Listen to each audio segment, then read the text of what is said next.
I can do much better than that. Welcome, creatures of all ages. Welcome, Susan Lang. This is a very experimental stream because I'm going to be indulging in one of my favorite pastimes, which is reading ancient literature.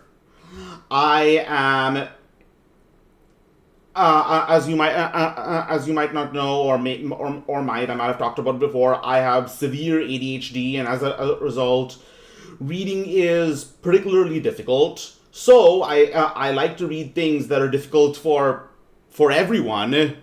I'm not exactly sure how that works, but for some reason, really difficult stuff that's meant to be read very slowly is a little easier for me to read, like nonfiction, where you can just skim over it and still understand most of the stuff. So, oh wait, hold on a second. Let's get some background music on. There we go. Alright, so today we are reading. Today I'm. Oh, you too. Oh. Well, you're in for a treat because we are reading Greek myths today. Now, a bit of a surprise in that apparently the thing I was supposed to theme this around, which is, what is it? The Titanomachy and the war between the gods, the Olympian gods, and the the Olympian gods and the Titans. That's not actually part of Ovid's Metamorphosis, as I might have suggested somewhere that I was going to do. But so instead of just Metamorphosis, we are going to be reading. We are going to be starting with Hesiod's Theogony, the story of the origin of the gods. But first, let's listen to some Greek myths. It's a very, very deep rabbit hole because truly understanding Greek myths often requires understanding exactly the historical background behind it, both Greek and Roman history. But first, let's listen to some metal, specifically metal from me. So I'm going to perform a song called. So I'm going to be performing a song by the metal band, by the melodic death metal band from Prometheus, exactly. So I'm going to be performing a song by the melodic death metal band Spartan from the Netherlands. They write a lot of songs about Greek mythology, and this song is called Titanomachy. It's all harsh vocals, so I'm going to be putting up the lyrics. So I'm going to be putting up the lyrics on screen. And yeah, this is I've been meaning to just weave songs in because currently I'm kind of an amateur with singing and screaming, so my voice eventually wears out very quickly, unfortunately, which means I can't sing at full potential for long periods. Trying to work on that, definitely, but in the meantime, let's do this.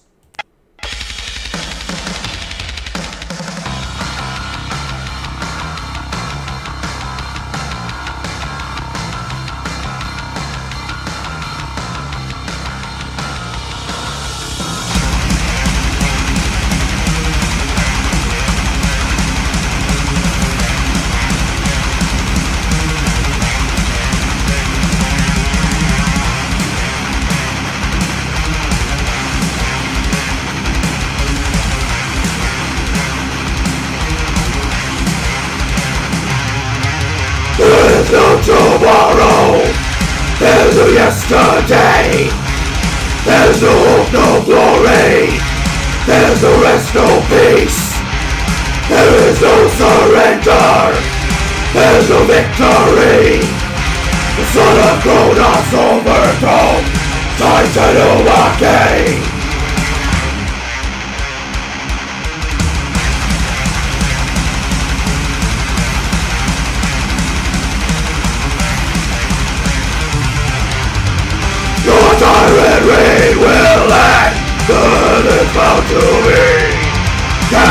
to Tartarus, I cannot be contained.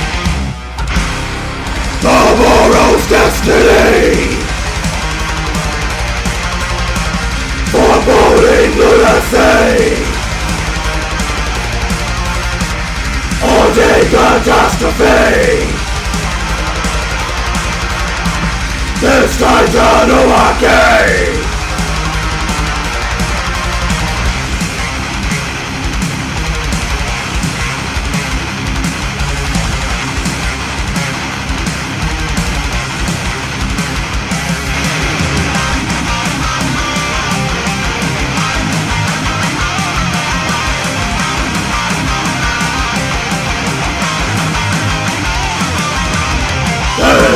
No future, there's no history.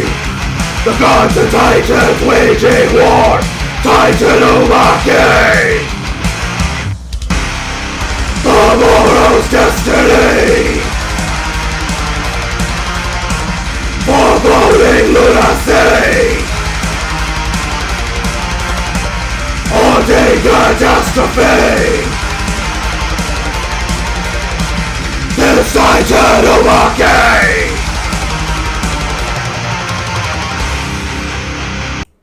Alright, that was Titanomachy by Spartan. Hold on a minute, let me see if I can just reset the YouTube chat. Okay, does not seem to be... It just keeps on saying disconnected, please try again later. Scuff is love, scuff is life. Let's pop it out again.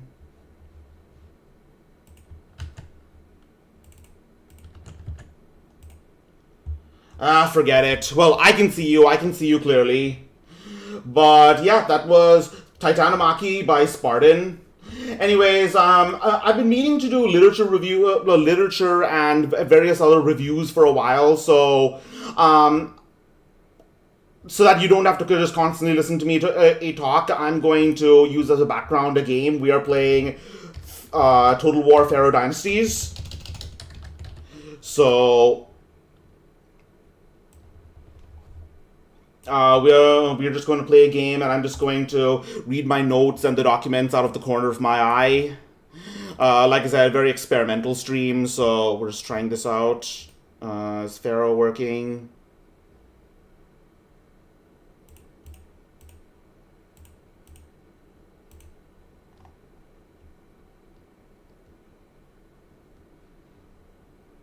Huh? Ah, there we go.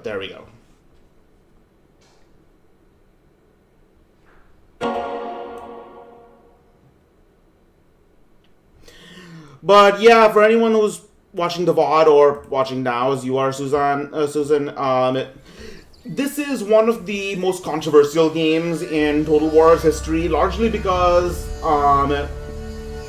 so the previous game was very poorly received. The previous game was actually about Greek mythology, specifically Total War, Troy. It was called Troy: A Total War Saga, and it was a big departure from the previous history-themed Total War games because it was like it was based around larger-than-life mythical characters, and it didn't have the same kind of like, I don't know, historically accurate themed mechanics of any kind of a previous Total War game, so it was hated. Generally, it's accepted to be one of the most hated games, probably the worst game in Total War history. And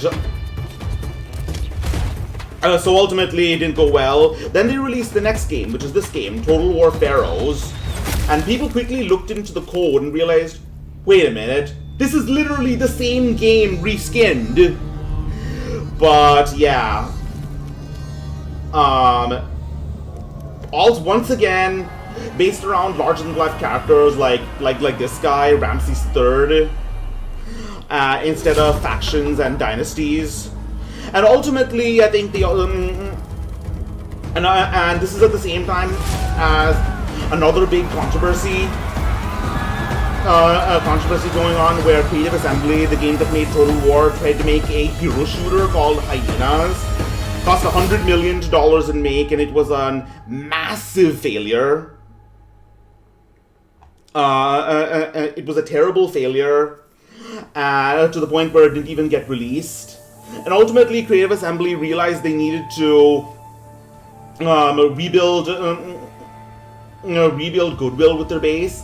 So they said that they release an entirely new game called Total War Pharaoh Dynasties, with reworked and expanded, and say anyone who's already bought Pharaohs can get for free. The people who did buy Pharaohs can get a refund. And I ultimately got this on sale for $20, so I played like a few hours of it, and I'm pretty happy about it, honestly.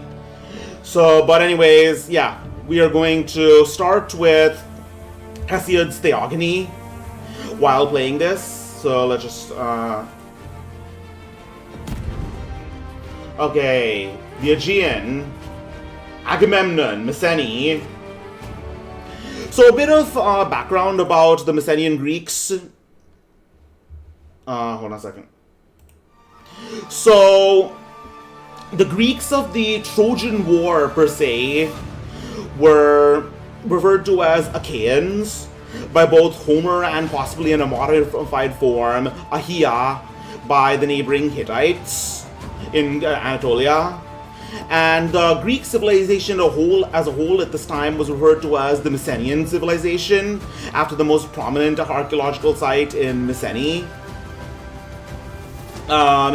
Hittite records refer to a number of figures in the Aegean that could have been historical basis for characters in the Trojan War. These include, okay, so you can see this guy, Priam, right? He might have actually been a real person, the king of Troy. He might have been based under a real figure named Piamaradu, ruler of a breakaway region from the Hittite Empire that might have included Wilusa, which is historical Troy. There's also a later ruler of Wilusa called Alexandru, who might have been Paris or Alexandros, as he was also called. And then there's also a figure named Atharsia, an Achaean warlord who invaded and pillaged the southwestern Hittite Empire and who was possibly Atreus, Agamemnon's grandfather. But yeah, despite this bronze helmet, the signature helmet of the Hittites was actually a helmet made of boar's tusks. Hold on a second. Let's see if I can get it out.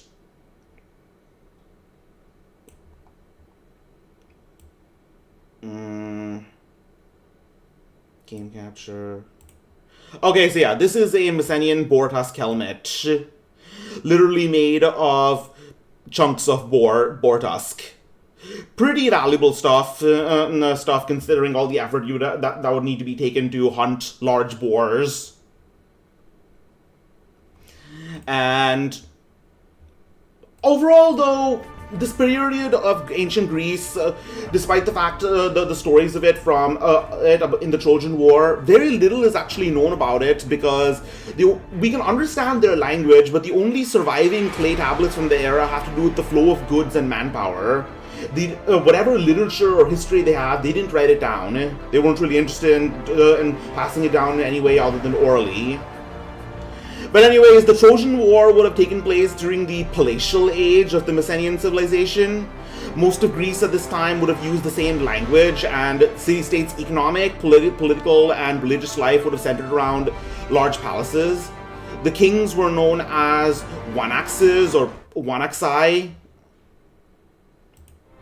But to what degree is debated. But yeah, let's play Mycenae.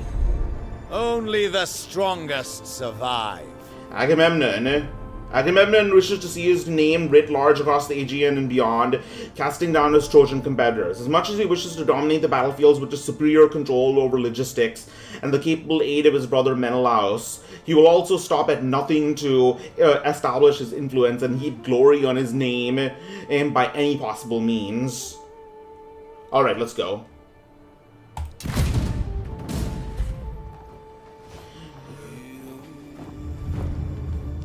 This is the standard cinematic. for the beginning of any campaign. These women are literally walking like an Egyptian. Like, I just wonder, is that just something the way they were depicted in art, or did they really actually walk like that?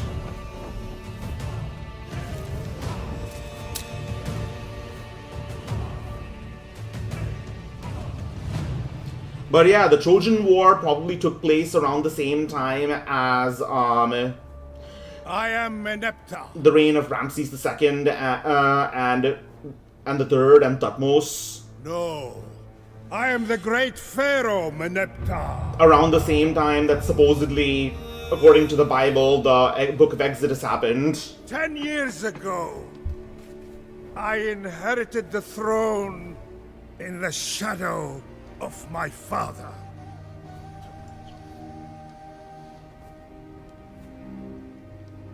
The strong bull, the protector of Egypt, the chosen of Ra and beloved of Amun, the mighty Pharaoh, Ramses the Second.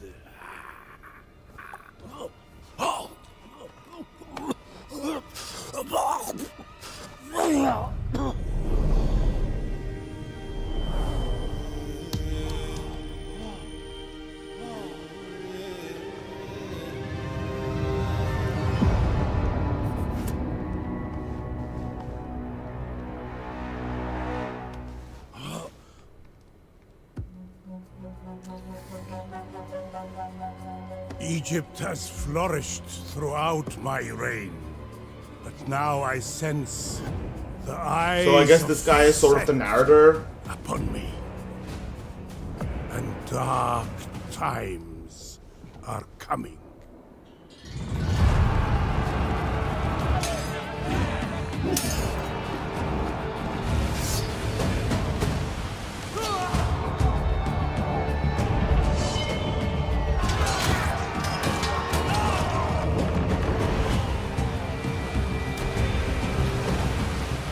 That's Agamemnon and Priam.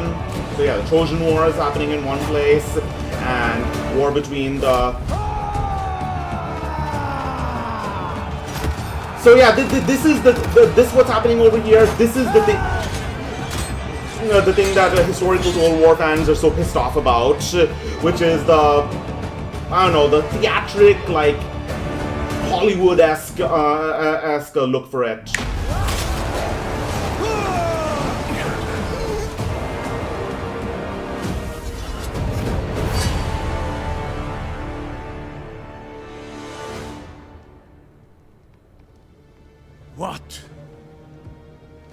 What will happen to my kingdom after my soul slips into the eternal lands of the afterlife?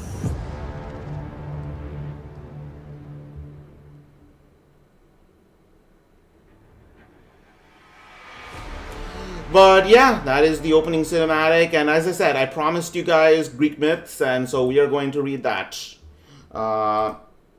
I will have to read this from the corner of my eye, but yeah, we are starting with... No, we are starting with hymn to the Muses from Hesiod's Theogony. From the Heliconian Muses, let us begin to sing. Who holds the great and holy mount of Helicon? Where is my microphone? Is my microphone working? Yes. From the Heliconian Muses, let us begin to sing.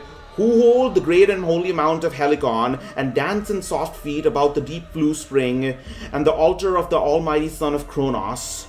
And when they have washed their tender bodies in Prometheus, or in the horse's spring, or Olmaeus, make their fair and lovely dances upon Helicon, upon highest Helicon, and move with vigorous feet.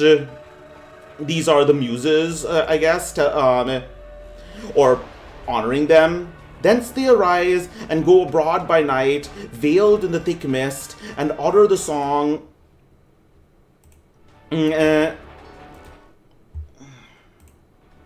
and utter their song with lovely voice, praising Zeus the Aegis holder and queenly Hera of Argus, who walks in golden sandals, and the daughter of Zeus and the Aegis holder, bright Athena, and Phoebus Apollo, and Artemis who delights in arrows, and Poseidon the earth holder, who shakes the earth, and reverend Themis and quick glancing Aphrodite, and Hebe with the crown of gold, and fair Dione, Leto, Iapetus, and Cronus the crafty counselor, Eos, and great Helios and bright Selene, Earth too, and great Oceanus, and the dark night, and the holy race of all the other deathless ones that are forever. And one day they taught Hesiod glorious song while he was shepherding his lambs under holy Helicon. And this word first.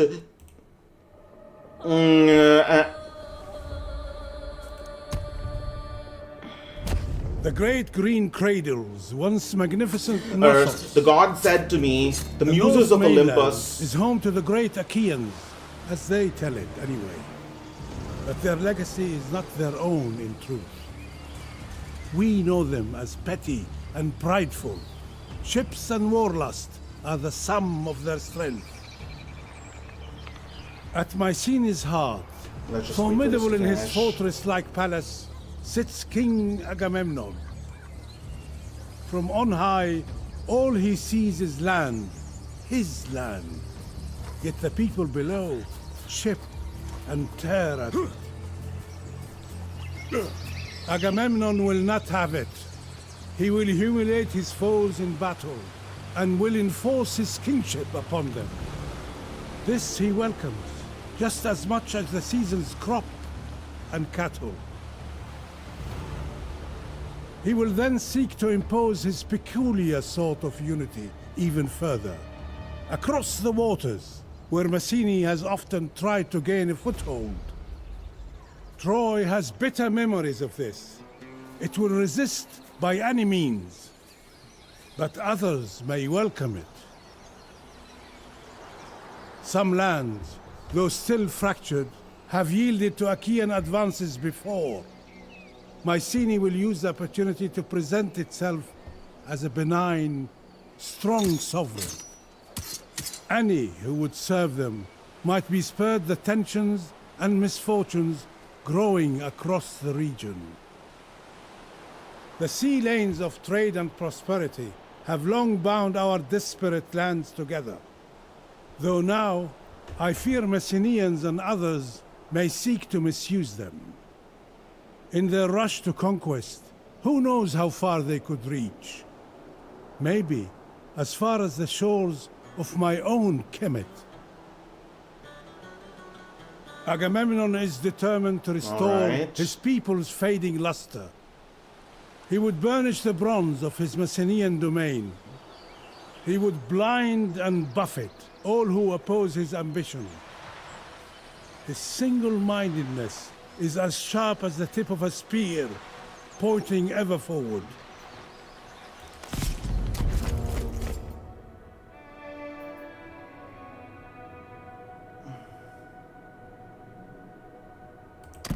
I actually want to see, wait, hold on a second, ruling family. Ah, there it is. Agamemnon has two children, Iphigenia and Orestes. If you guys don't remember, Orestes is the one who when Agamemnon returns from Troy, he is murdered by his wife, Clytemnestra, and then Orestes avenges her. But then there's also, Agamemnon is supposed to also have another child, Electra, who assists Orestes in killing Clytemnestra. But there's also Iphigenia. Agamemnon sacrifices Iphigenia at Aulis to Artemis in order to get wind for his ships to Troy. This is actually referred to because the reason that he was getting no wind is because he accidentally killed a deer sacred to Artemis. and this is actually referred in a niche horror movie called The Killing of a Sacred Deer. It's a horror movie where basically this one doctor accidentally is unable to save a man in a surgery, and the man's son says, "You need to kill one of your own. I have cursed you. You need to kill one of your own family, or else your entire family will die painfully." But yeah. Anyways, let's continue. And one day they taught the Hesiod a glorious song while he was shepherding his lambs under the holy Helicon. Oh, so this is talking about how the Muses taught Hesiod these stories while he was shepherding his lambs under holy Helicon. And this word the goddesses said to me: "The Muses of Olympus, daughters of Zeus who hold the Aegis, shepherds of the wilderness, wretched things of shame, mere bellies. We know how to speak many false things as though they were true, but we know when we will to utter true things." So said the ready-voiced daughters of Zeus. And they plucked and gave me a rod, a shoot of sturdy laurel, a marvelous thing, and breathed into me a divine voice to celebrate things that shall be, and things that there were after time. And they bade me sing of the race of blessed gods that are eternally, but ever to sing of themselves both first and last. But why all this about oak and stone? Alright. Supreme warrior of the Aegean. This is Menelaus. And this is King Agamemnon. Agamemnon. So we have Mycenae, we have Sparta, Laconia province, Heroic Sparta times. and Cythera, Pylos, For heroic. Arcadians, and in Mycenae we have Tiryns, Mycenae, Corinth, and Aegeon. Tiryns is the city that Hercules was from, I believe. That ultimately his brother King Eurystheus became king of, and Mycenae was supposed to be the city that what's his name it's supposed to be the city that Perseus was king of, I believe. The tale of these times will never die. Okay, so let's see, we have Mycenaean militia, we have island skirmishers, elite Mycenaean axemen, alright.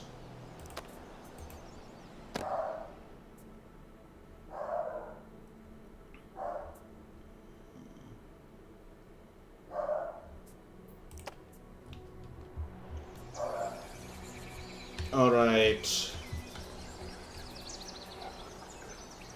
Okay, this apparently I am currently at war with Corinth. I need to get rid of them quickly.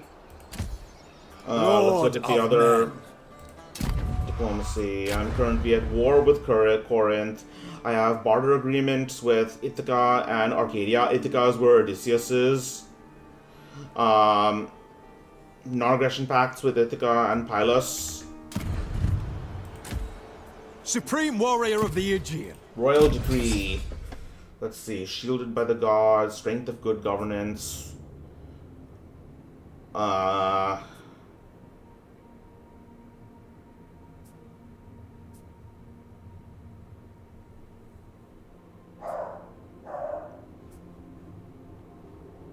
Alright, alright.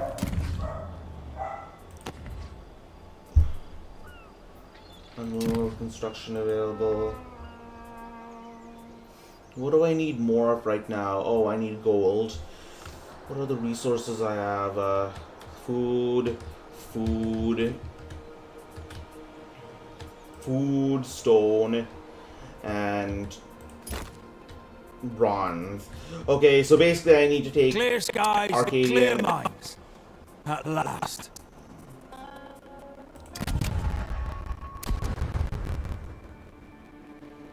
Okay, who can I get gold from? Let's see. We will win through. We can speak. Let's see. Barter agreement. I need gold badly.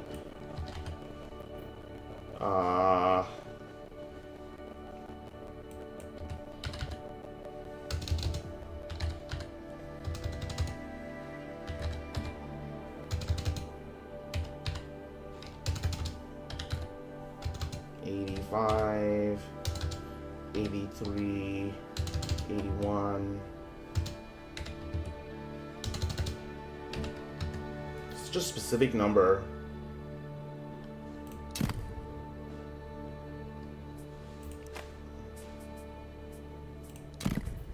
Okay, 81, 31.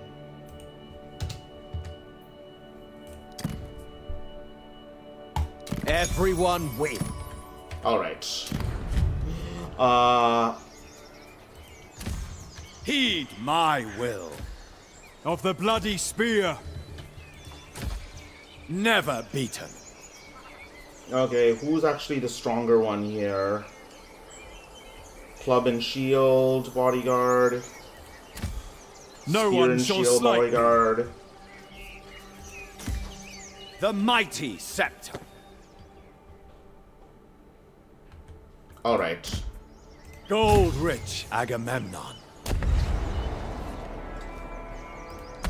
All right. Come thou, let us begin with the Muses who gladden the great spirit of their Pharaoh Zeus in Olympus with their songs, telling of things that are and that shall be and that were aforetime with consenting voice. Unwearying flows the sweet sound from their lips, and the house of their father Zeus, the loud thunderer, is glad, and the lily-like voice of the goddesses as it spread abroad, and the peaks of snowy about Olympus resound, and the homes of the immortals. And they, uttering their immortal voice, celebrate in song first of all the reverend races of the gods from the beginning, those whom earth and wide heaven begot, and the gods of the sprung of these, giver of good things. Then next, the goddesses sing of Zeus, the father of gods and men, as they begin and end their strain, how much he is the strong, most excellent among the gods and supreme in power. And again they chant the race of men and strong giants, and gladden the hearts of Zeus within Olympus, the Olympian Muses, daughter of Zeus, and Aegis holder. So yeah, despite the all the crap we give Zeus these days about him being like, I don't know, an adulterer and a predator and a arrogant god, the ancient Greeks loved him, as did the ancient Romans love Jupiter.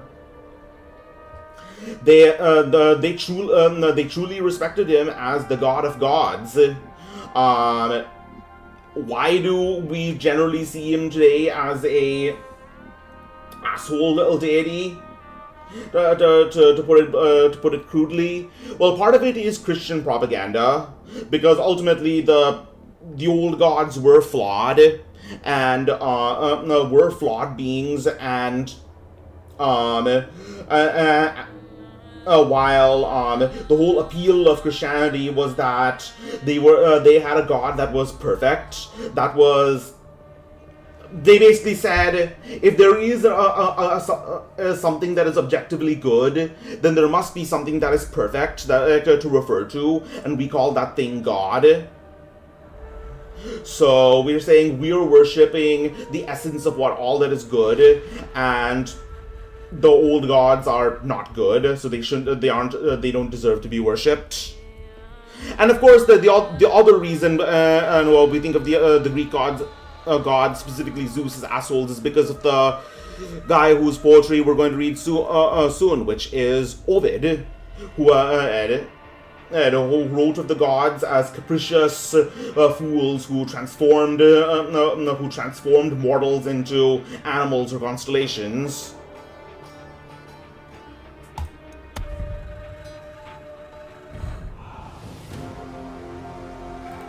But yeah, the Greeks loved Zeus.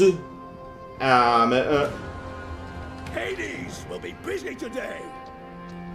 Alright, so we have we can form a spear brace formation right here. This is what is it? A hammer, basically, a club, bodyguard. What can these guys do? Oh, okay, so they're just basic basic skirmishers. Mycenae militia. So this is it then. Seize the day! Alright, seems pretty straightforward. Reinforcements. Thank the gods. Then in Pieria did Mnemosyne, Memory, who reigns over the hills of Eleuther. Eleuther basically means freedom, I think. Bearer of union, and with the father, son of Cronus, the son of Cronus, a forgetting of ills and a rest from sorrow. For 9 nights did wise Zeus lie with her, entering her holy bed remote from the immortals. And a year was passed, and the seasons came round as the months waned, and many days were accomplished. She bare 9 daughters. So this is how the Muses were born. Alright, Ready to serve! I'm not sure where they are. Let's get everyone in the woods. Where can I hide these guys?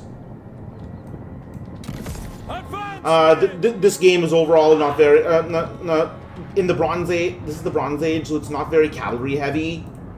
So I don't really have to worry about cavalry running down, especially missile cavalry running down my glass cannons. With haste!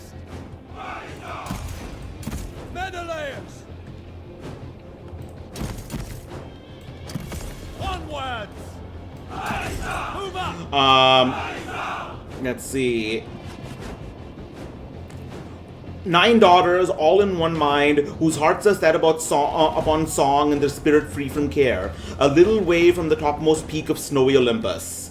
There are bright dancing plains and beautiful homes, and beside them the graces of an Himerus desire live in delight.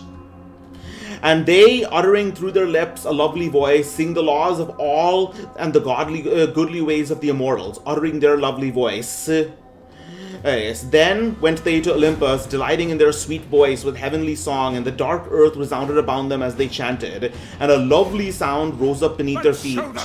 And they went to their father, and he was reigning in heaven, himself holding the lighting and glowing thunderbolt, when he had overcome by might his father Cronus, and he distributed fairly to the immortals their portions and declared their privileges.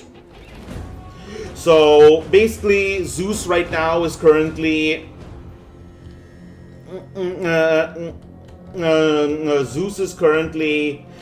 giving his children and the other gods their duties, their godly duties, while the Muses sing to him. All right. On the move!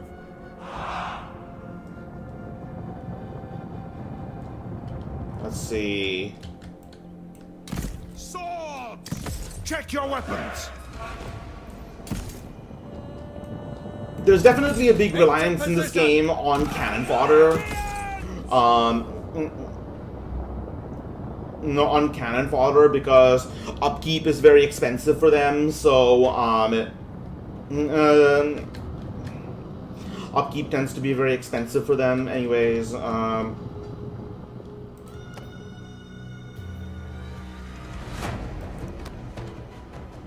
Okay. Moving up! Swords! For glory! Forward march!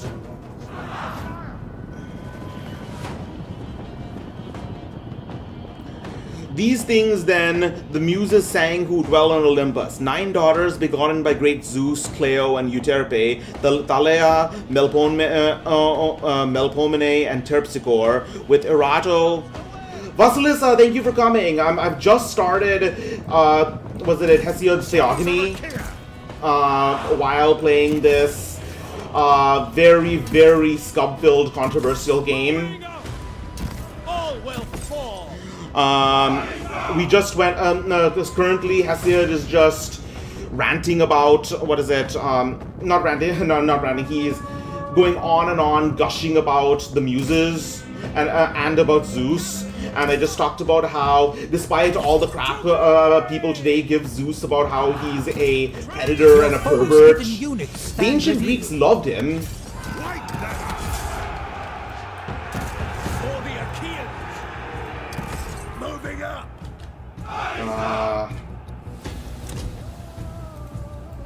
Yeah, the ancient Greeks genuinely loved him. Destroy the foe. Okay, let's get rid of these archers.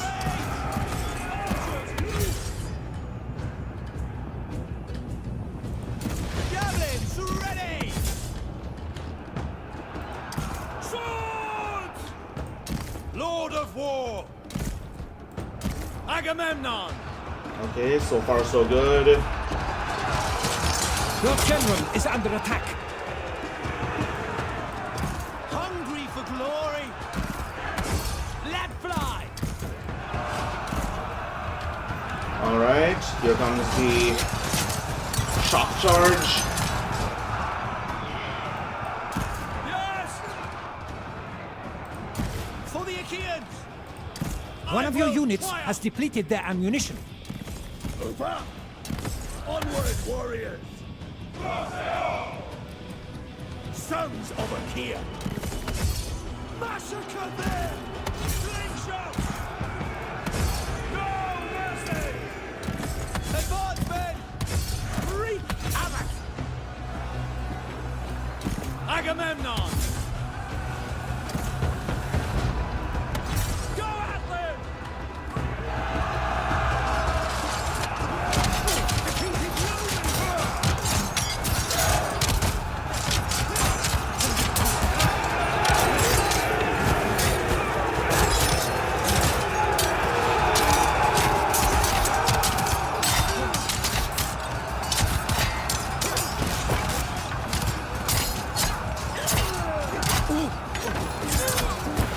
Alright, so far so good.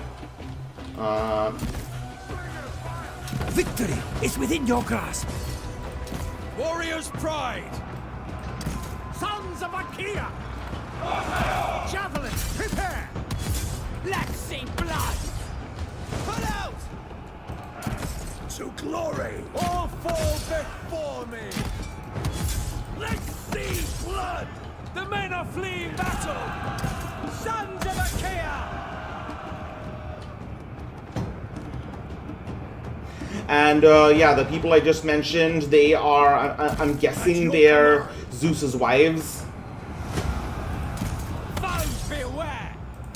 Um, For glory! Javelin, home! Funny thing is, funny thing about multiple wives, I might have mentioned before an interesting fact about ancient history, about really old prehistoric history, which is the, what is it? Enemy sighted!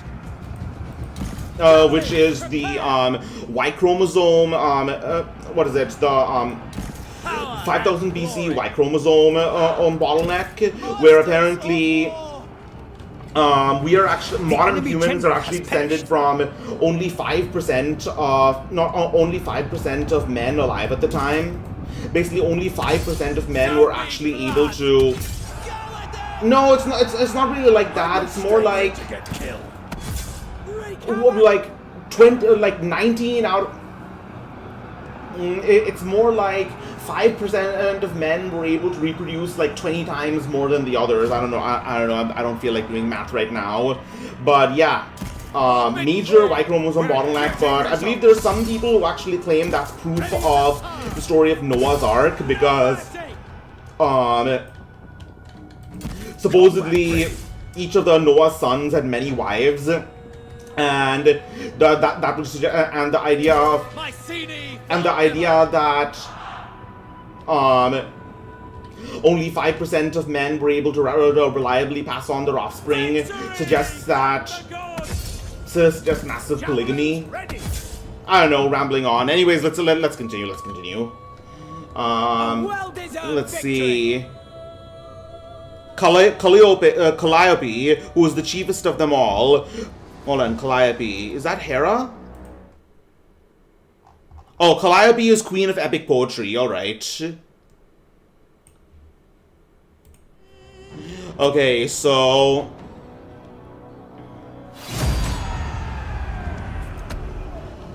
who is chiefest of them all, for she attends on worshipful princes, whomsoever of heaven-nourished princes as the daughters of great Zeus honor. And behold them at his birth, they pour sweet dew upon his tongue, and from his lips flow gracious words. Yeah, and he, speaking surely, would soon make wise is an end even of a great quarrel, for therefore are their princes wise in heart, because when the people are being misguided in their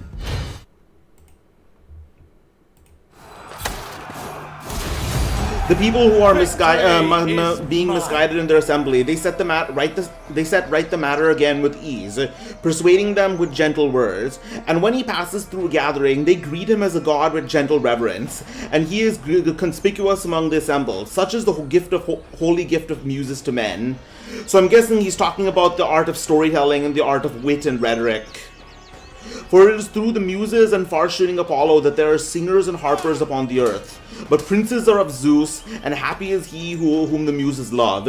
Sweet flows speech from his mouth. For though a man have sorrow and grief in his newly troubled soul, and live in dread because his heart is distressed, yet when a singer, the servant of the Muses, chants the glorious deeds of men of old and the blessed gods who inhabit Olympus, at once he forgets his heaviness and remembers not his sorrows at all, but the gifts of the goddesses soon turn him away from these. So, as you can see, this person basically thinks storytellers are people worthy of relevance, and the art of storytelling worth revering as a god. Let's see.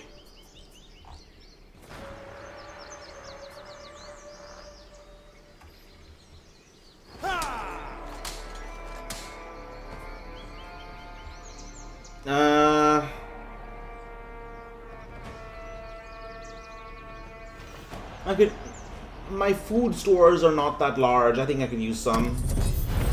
Mercy has its place. King Agamemnon. A god among men. The Lion of Mycenae. I cannot do that. Is that how you pronounce it? Mycenae? Let my enemies beware. Supreme warrior of the Aegean. I remain undaunted. I guess I can assault. I can assault this town. The Lord Marshal. What I see, I own. No one shall slight me. Never beaten. Hold your nerve! Spearmen, archers. 200 spearmen, Achaean archers, lots of archers. I have a decent number of javelins though, so I think I can handle this.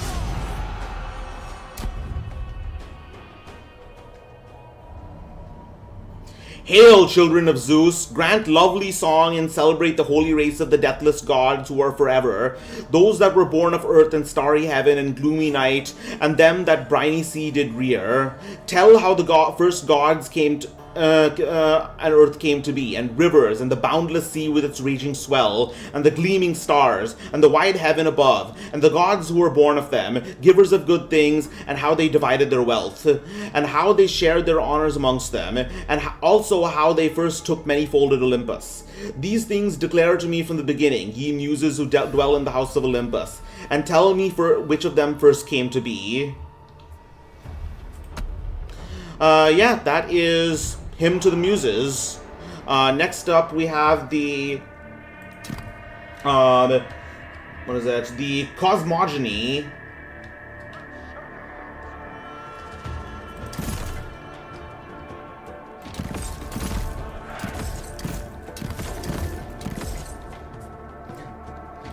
Reinforcements. It's the Cosmogony is fairly short. It's fairly short. It's basically just about how everything before the gods came to be, from the primordial essence. Forward we go! Moving up! Swords! Advance men! Onward, warriors! Javelins ready! Let's fly! Very well! Strike them down! Hurl javelins! Okay, so yeah, verily at the first chaos came to be, but next wide-bosomed earth, the ever-sure foundations of all, the deathless ones that hold the peak of snowy Olympus, and dim Tartarus in the depth of wide-pathed earth, and Eros, love, fairest among the death gods,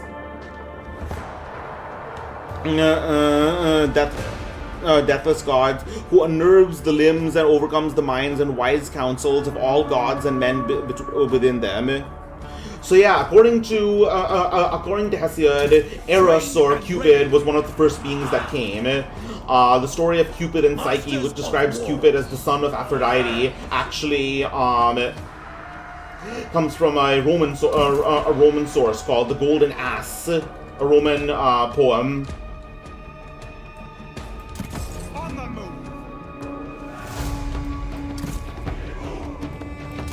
In good order! From chaos came forth Erebus and Black Night, but of night were born Aether and Day, whom she conceived and bare from love with Erebus. Justice! There are the archers. Javelins throat!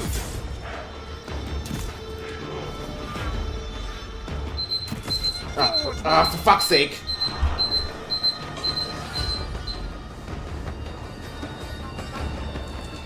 One of your units has depleted their ammunition. Right, I keep forgetting about my... Okay, my... Glory call! Javelins home! Alright. Let's bring in the... let's bring in the shock troops. Slay them all! Okay. And Earth first bare starry heaven, equal to herself, to cover her on every side. Oh, I see. So from the Earth came the sky. Alright. Warrior's pride! You know, it's safe to say that this is basically an idea. No, this is basically describing exactly what they think is important. Your general is under attack. What each of these people think, what Hesiod thinks is important. For example, love is greater than all things, and from the sky comes Earth because the Earth is the center of everything, and night from the day comes night. Your warriors have been routed. Because night, probably because the sun rises out of the ground.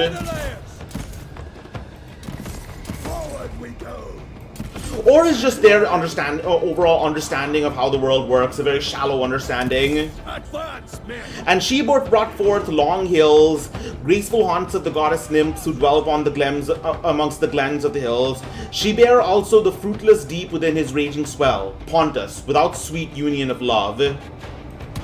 Don't hold back!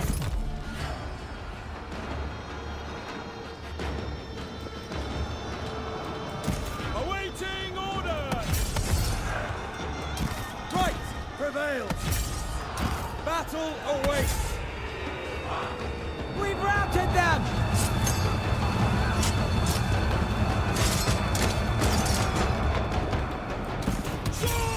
Alright, everything seems to be Defeat going is looming! kind of well so far.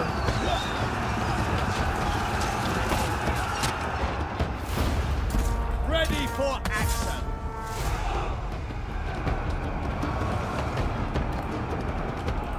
Ready to start!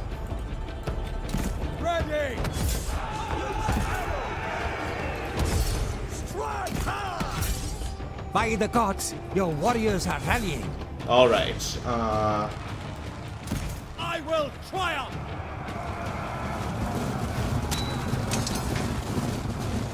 the commanders are definitely a lot more. The commanders are definitely a lot more. I don't know.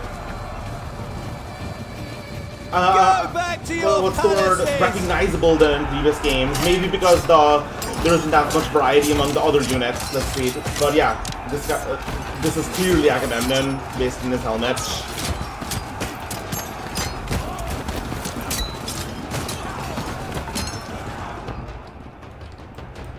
Swords! Oh, javelins! For victory! Strike hard! Destroy them! And Mycenae forever! Victory is within your grasp. let's see. But yeah, that's the cosmogony. Basically, how everything started. Basically, everything really started at the very beginning.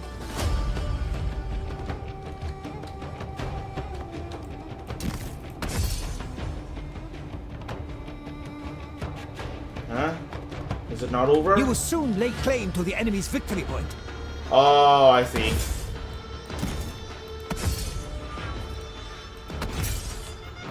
I am your doom! Okay, so I guess this is the city's governor. Ready to throw! Masters of war!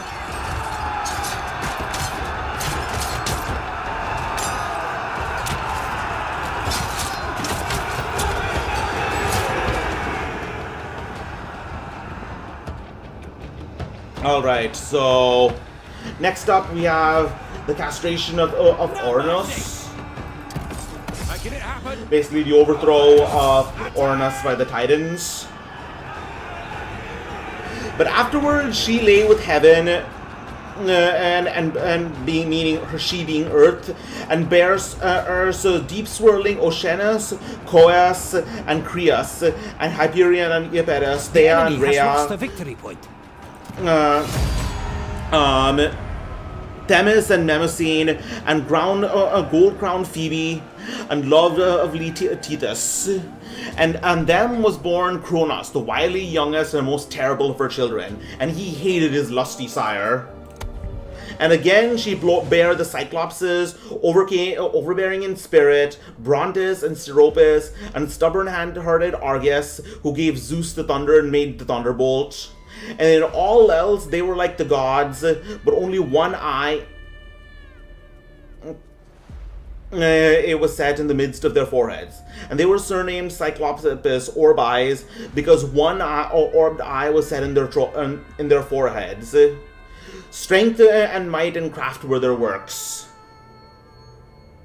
And again, 3 other sons were born of earth and heaven, great and doughty beyond telling. Cotus and Briarios and Gias, presumptuous children. From their shoulders sprang 100 arms, not to be approached, and each had Remember 50 this heads day. upon his shoulders on their strong limbs, and irresistible was the stubborn strength that was in their great forms. For all of the children that were born of earth and heaven, these were the most terrible, and they were hated by their own father from the first. And he used to hide them all away in a secret place on earth so soon as each was born, and would not suffer them to come up to the light, and heaven rejoiced in this evil doing. So the Hecate and Kairos were the problem children, the ones that did not come out right, that so-called did not come out right, and so Uranus, being the monster that he was, locked them away. But vast earth groaned within, being strained, and she made the element of grey flint and shaped a great sickle, and told her plan to her dear sons.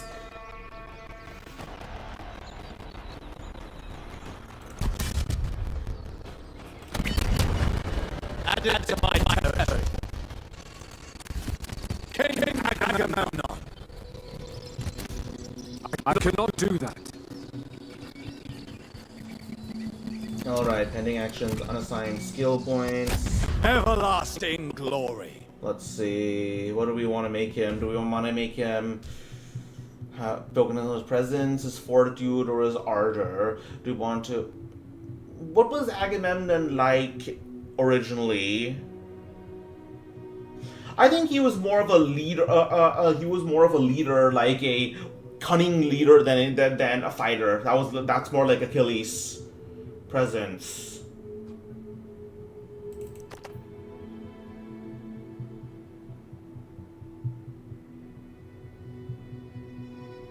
All right.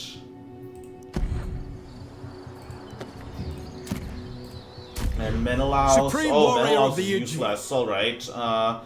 Let's make him a fighter.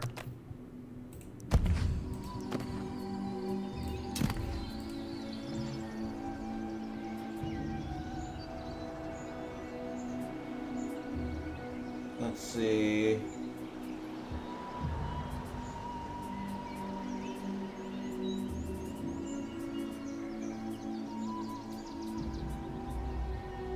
A woodworker. Oh, this is a very bountiful place. All right.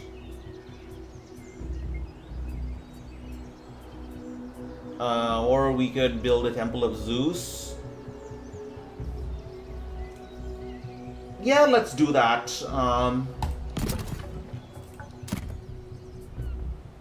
Let's build a temple of Zeus here, and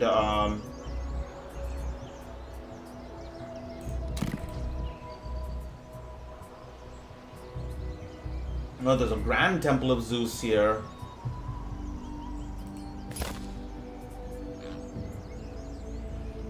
Wait, let's see. What are some local deities? Oh, need to reach turn 3 for that. All right.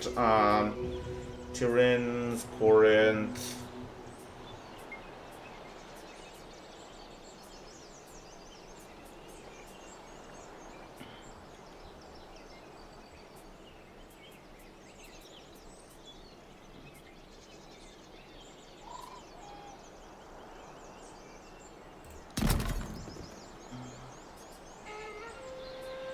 Let's see.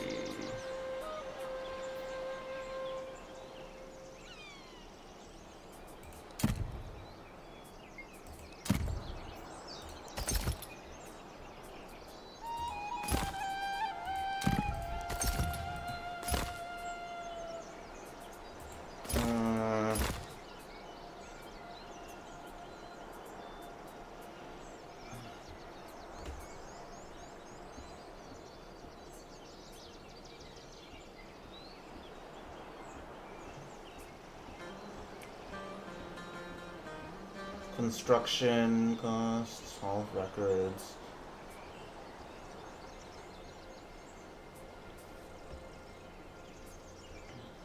Let's see.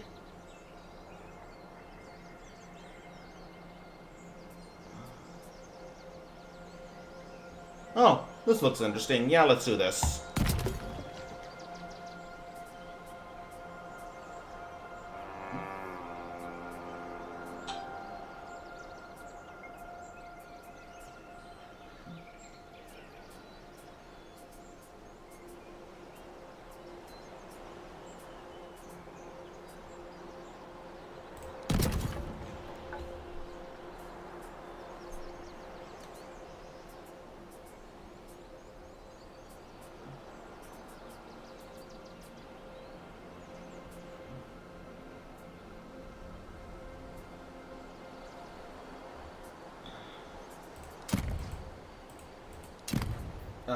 Okay, diplomacy maybe.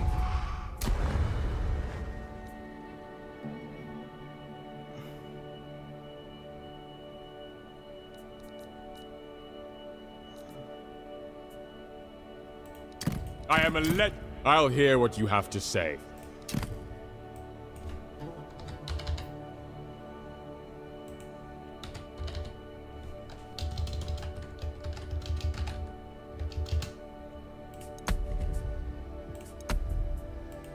Enemies beware. Lord of Salamis.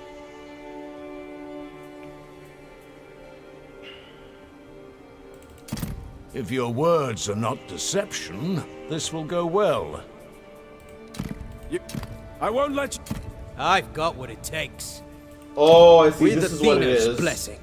Supreme All. I live. I overcome all. Ajax. I love a challenge. Experience. So nobody is interested Supreme in... warrior of the Aegean. So nobody is interested in Epic war. With all. the stuff I have in Ares net. particular, alright? I live for battle. I won't... Companion of Ares. Odysseus the Cunning. We shall sacrifice a bull, then speak together.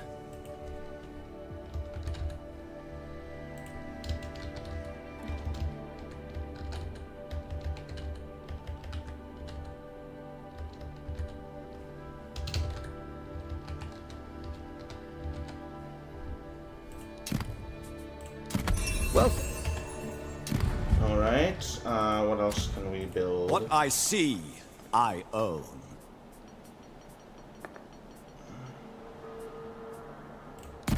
Alright, and...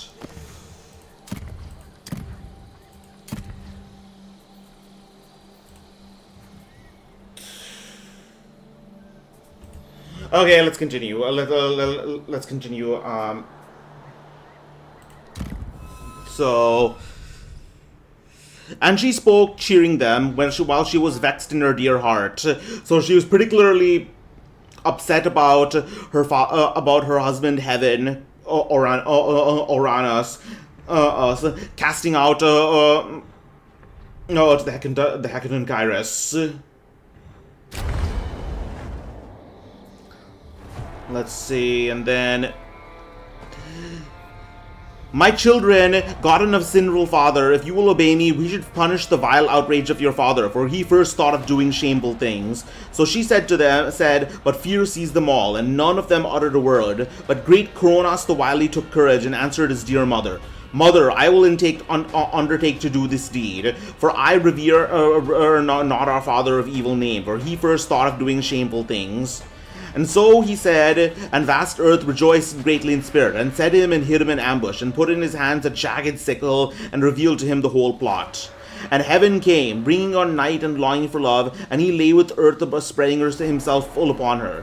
Then the sun from his ambush came, stretched forth his left hand, and his right took the great long sickle with jagged teeth, and swiftly lopped off his father's members, and cast them away to fall behind him. And not vainly did they fall from his hand, for all the bloody drops that gushed forward, earth received. As the seasons moved round, she bared the strong Irenaeus and the great giants with gleaming armor, holding long spears in their hands, and the nymphs who they call Meliae, all over the boundless earth. And so soon as he had cut off the members with flint and cast them from the land into the surging sea, they were swept away over the main a long time, and a white foam spread around them from the immortal flesh, and in it grew a maiden. First she drew near the holy Cythera, and from there afterwards she came to seagirt at Cyprus, and came forth an awful lovely goddess. And grass grew up around her, about her, beneath her shapely feet. Her gods and men call Aphrodite, and the foam-born goddess and rich-crowned Cytherea, because she grew amid the foam, and Cytherea because she reached Cythera, and Cyprogonus because she was born in billowy Cyprus. and Philomedes because she sprang from the members. And with her went Eros, and comely desire followed her at her birth, and at first as she went into the assembly of the gods. This honor she has from the beginning, and this is the portion allotted to her amongst men and undying gods, the whisperings of maidens and smiles and deceits, with sweet love and delight and love and graciousness. So, Eros, I guess Eros you could call like the masculine aspect of love, and you could call Aphrodite the feminine aspect of love, kind of like Balder and Freya in the sagas. But these sons who he begot himself great heaven, and used to call Titans, strainers and reproach. For he said they strained and did presumptuously a fearful deed, and that vengeance for it would come afterwards. Yeah, that's the castration of Uranus, the creation of Aphrodite, the creation of the Titans, the Cyclopses, and the Hecate and Kairos.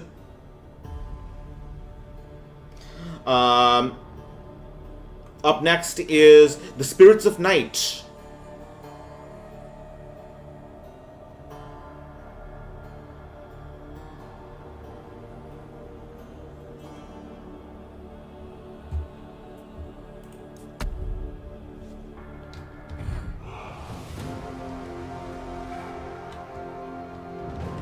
They'll drown in their own blood.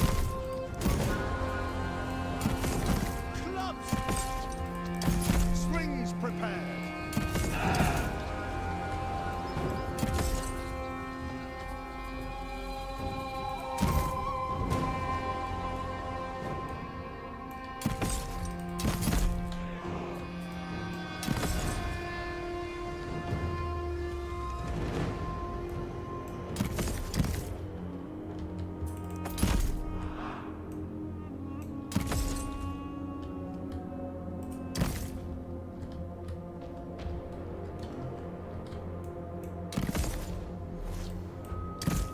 And I fought worse. alright. Reinforcements! Thank the gods!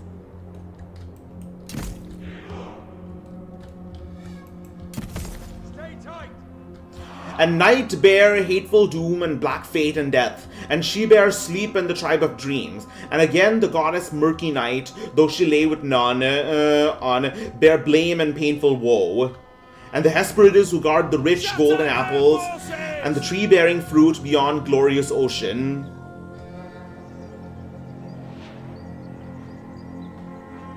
So this is back to Night, who is Night, one of the primordial deities. Destroy the false Achaeans!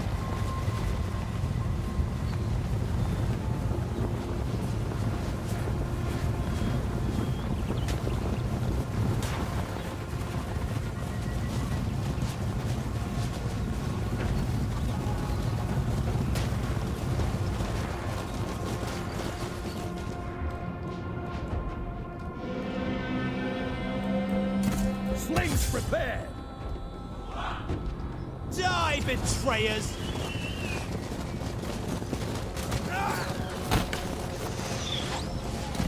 On the move!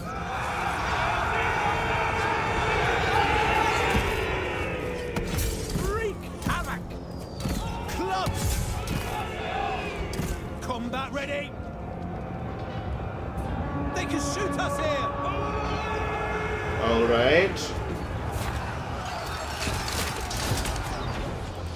Death from afar! Your warriors are wavering. Javelins ready! You cannot defeat me! Sons of Achaea! They're turning tail! Swords! Bring chaos!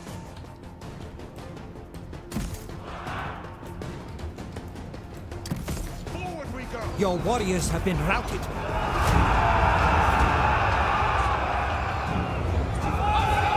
men are fleeing battle!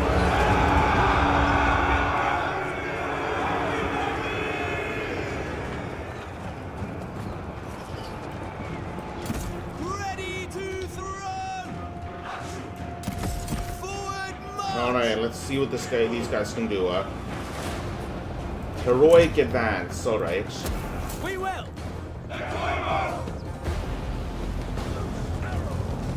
Let's see what this actually does. Foes beware.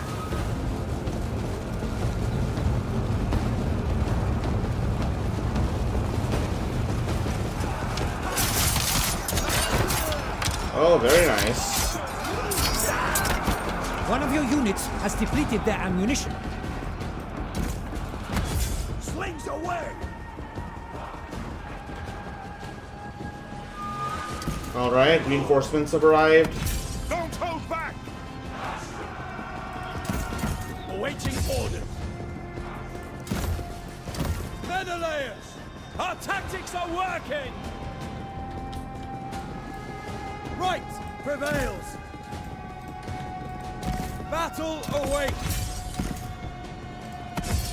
Massacre them!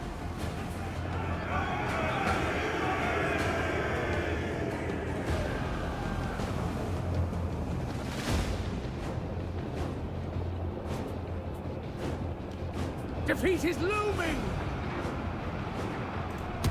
Destroy the foe! No mercy! Attack! Slings!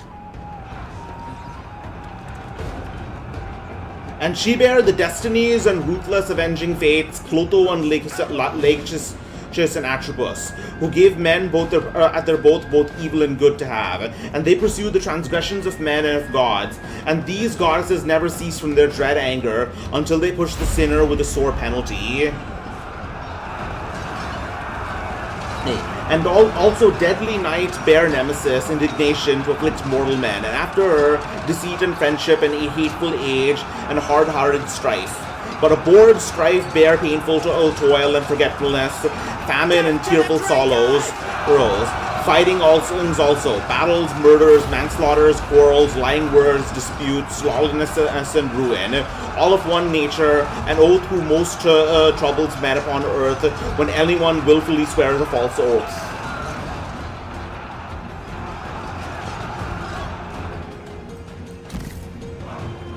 Javelins away! Loose! Attack from range!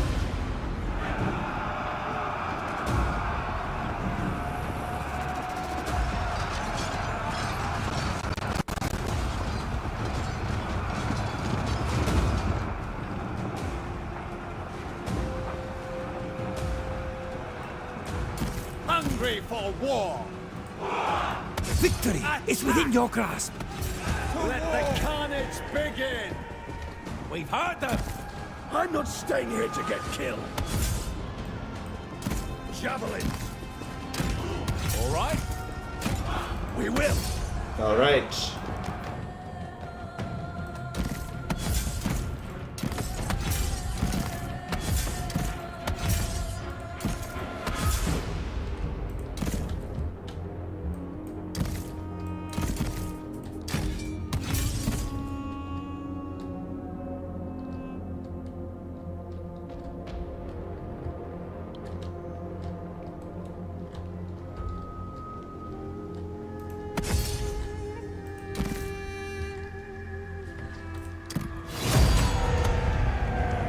Let's see, where were we? Alright,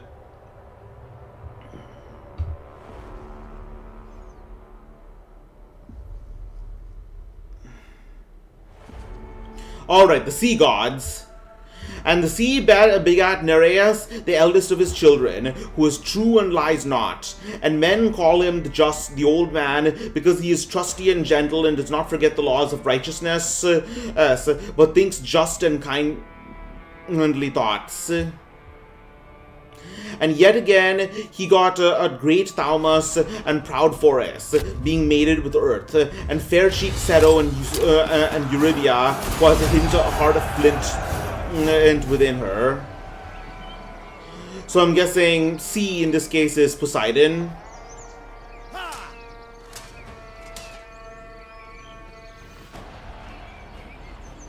Wait.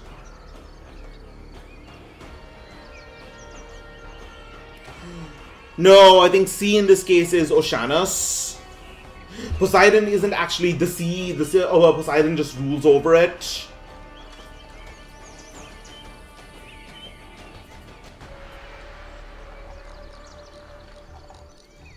All right.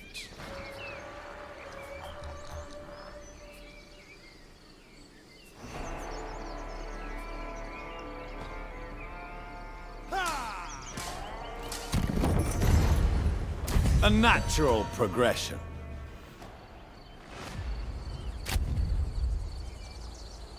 What?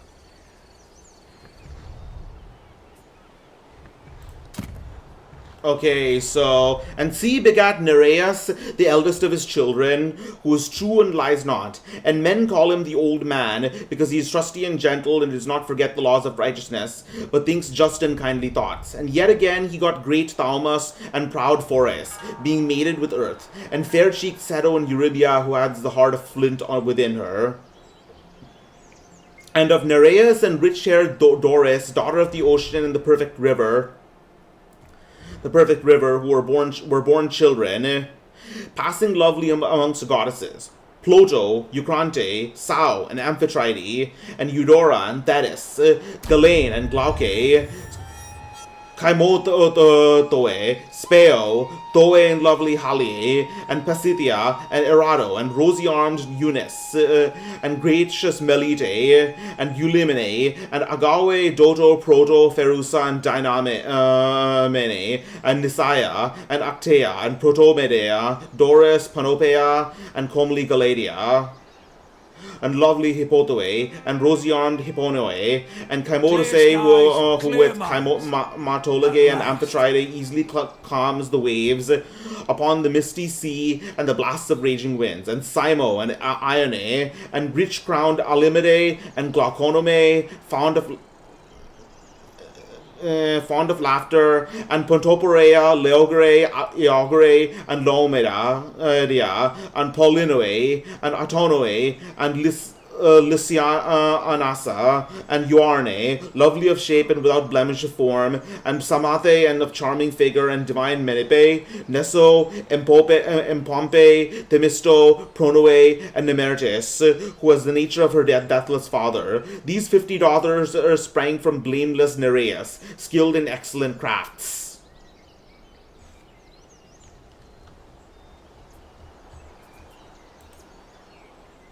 All right.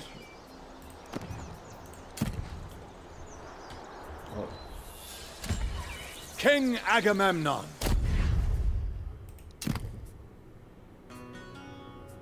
All right.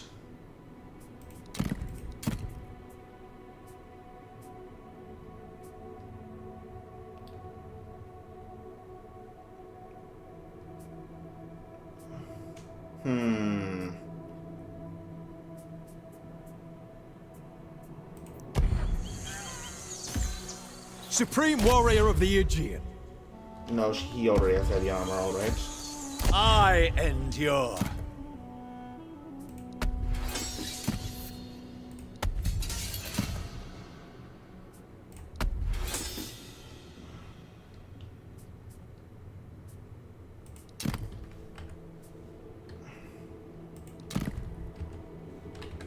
Alright, let's see.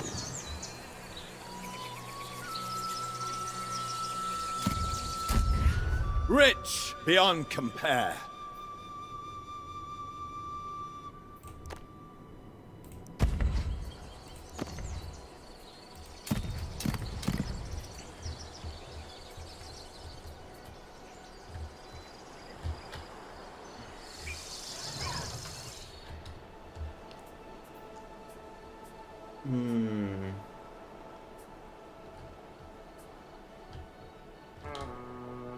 I breathe easy. Strange feeling. I won't let... For duty. Achilles, my reputation endures. I overcome. I live for battle. Supreme warrior. Born for... You can count on me. Enemies beware. I accept that words also have their place in war.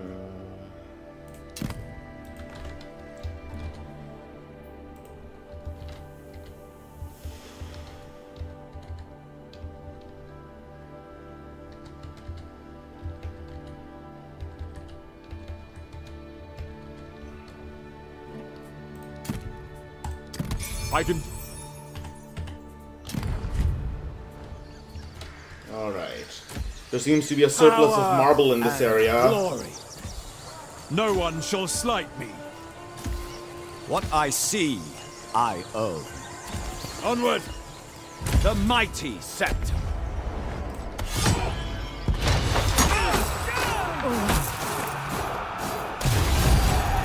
Victory is mine.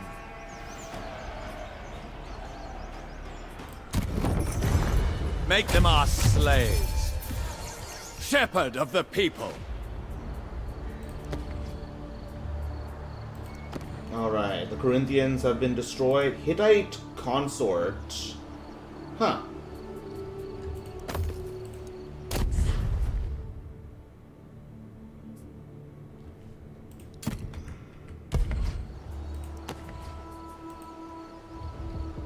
Enemy asset gained. Common spear. A god among men. Oh, I can give him a spear now. Alright.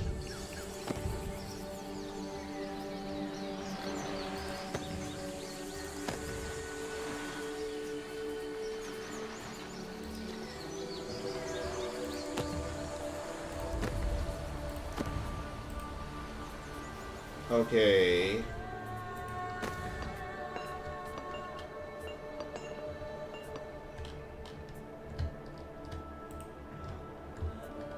Alright, who's next?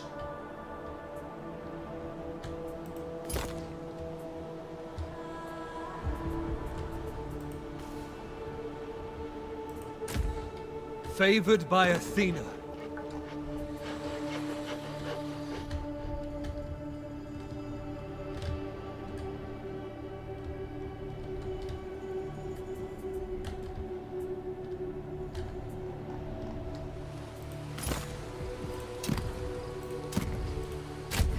Never beaten.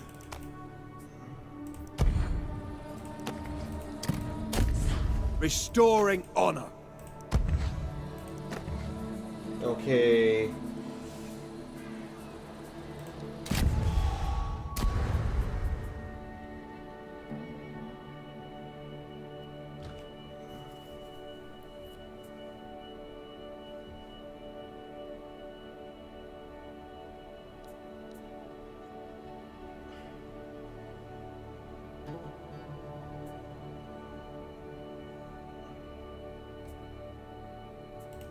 King Odysseus.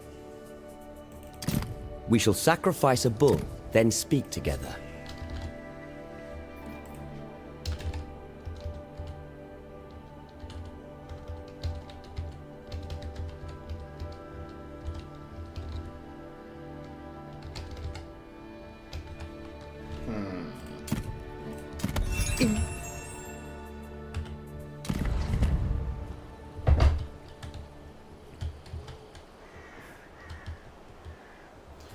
Alright, anyways,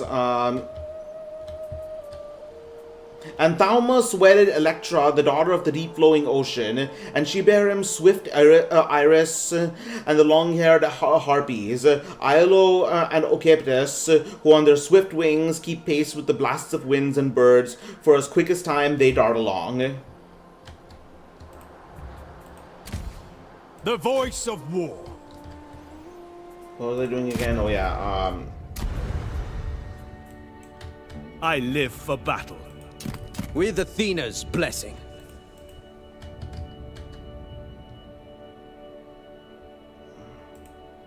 I love a challenge. I have a non-aggression. I have an Arcade, a I barter am a agreement legend. with them. Pylos. Born I have for a war. non-aggression pact with them. That's You can count on me. With Athena's blessing.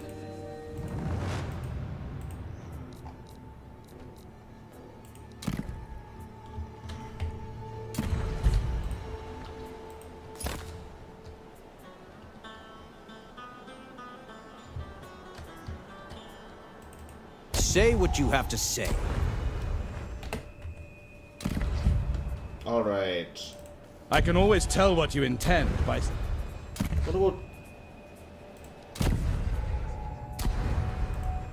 I've got what it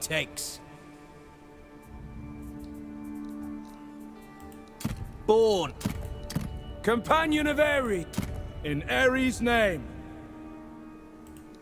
Always with... You can count. I won't let you down. My reputation in... I overcome all. With Athena's blessing.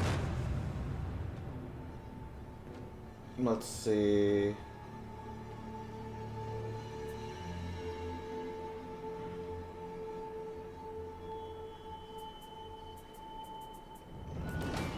I've got what it takes.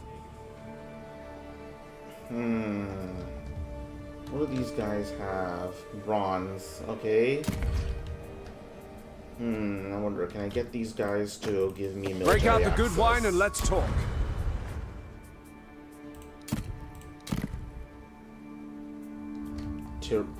They want Tyrins? No.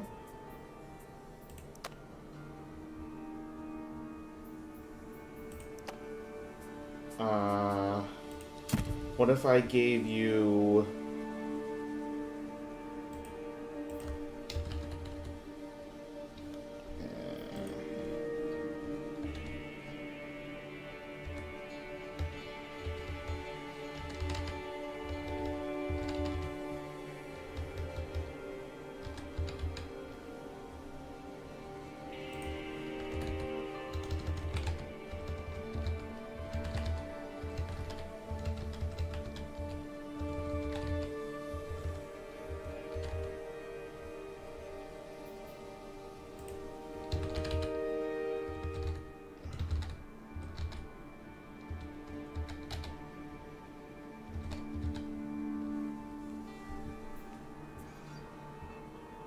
Alright, this...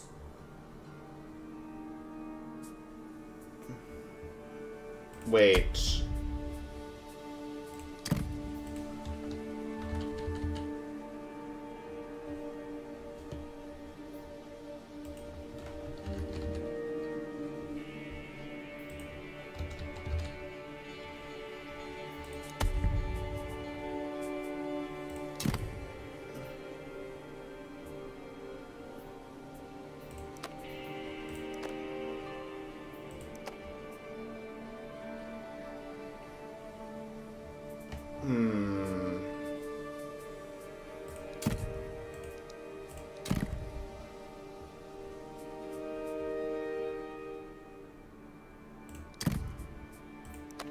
Okay, so basically they don't actually want my help.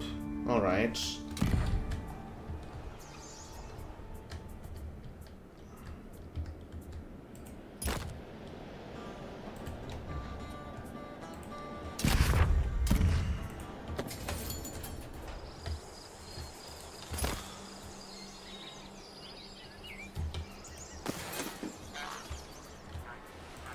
I was wondering when you would seek me out.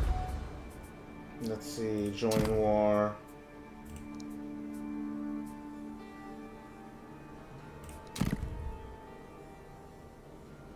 How much will you pay me for it?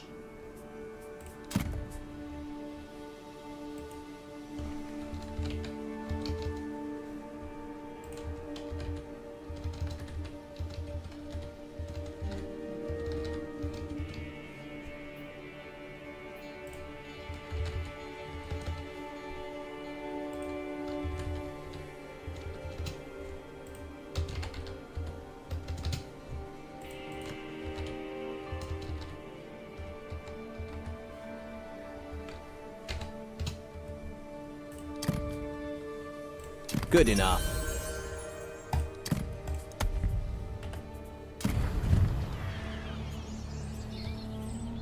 All right.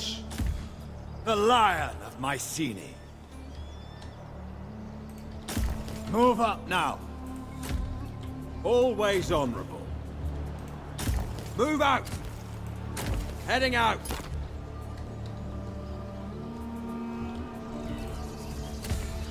I overcome all. Okay, anyways, and again, Keto bear the forces, the fair chief Dry Eye, sisters great from their birth, and both deathless gods and men who walk on earth call them Graiai, Pemphredo well-clad, and saffron-robed Emryo, and the Gorgons who dwell beyond glorious ocean in the frontier land towards night, where are the clear-voiced Hesperides, Steno, and Urael. And Medusa suffered a woeful fate. She was mortal, but the two undying and grew not old. With her lay the dark-haired one, in a soft meadow among spring flowers. And when Perseus cut off her head, there sprang forth great Chrysaor and the horse Pegasus, who was so called because he was born near the springs, Pegae of Ocean. Right, so it doesn't actually say how Medusa became that way. Just she was born that way. And that other, because he held a golden blade hour in his hand, and now Pegasus flew away and left the earth, the mother of flocks, and came to the deathless gods. And now he dwells in the house of Zeus, and brings to wise Zeus the thunder and the lightning. But Chrysaor was joined in love with to Callirrhoe, the daughter of glorious Ocean, and begot three-headed Geryones. Him mighty Heracles slew in sea-girt Erythia by a shambling oxen, on that day when he drove the wide-browed oxen to holy Tiryns, and had crossed the ford of Ocean, and killed Orthus and Eurytion the horse herdsmen in the dim stead out beyond glorious Ocean. So these are how the monsters all appeared, all came about. Let's see, let's get some archers. My cap welcomes true warriors. And let's get King Agamemnon. I will suffer no incompetence. I expect to be obeyed.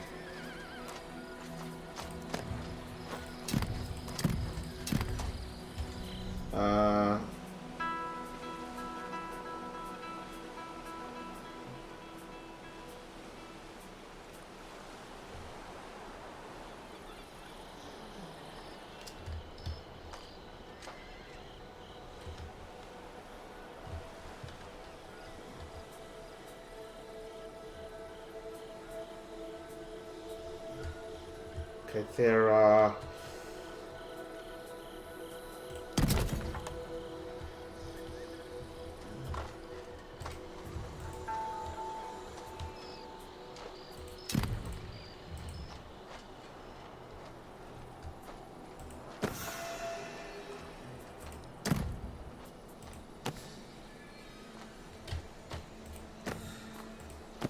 let's see.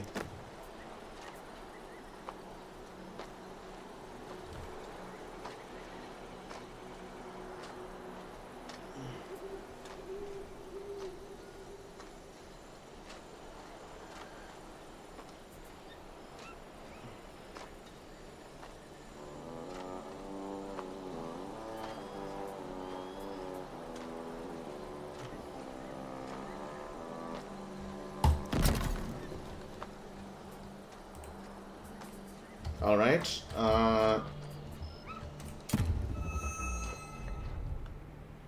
And in a hollow cave, she bare another monster irresistible. Wait, is someone dead? This is usually because this is usually the flesh is weak, but the soul of a Pharaoh. This is usually the lives on. The thing, what is it? The cinematic that comes about when a character dies. Who just died?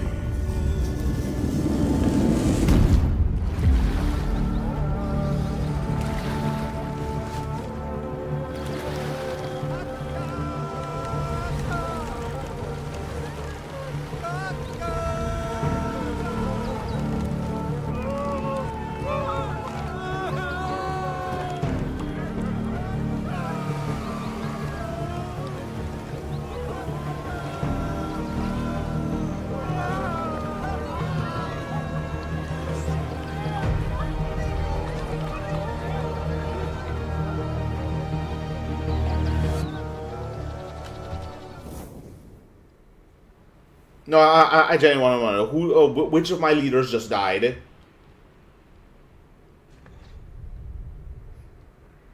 It can't be Agamemnon. He can't just randomly die of sickness so early.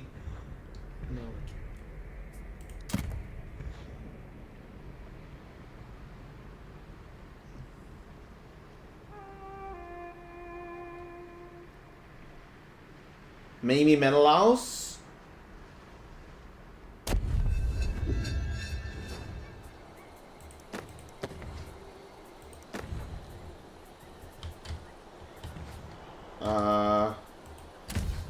Not Never him. slight me.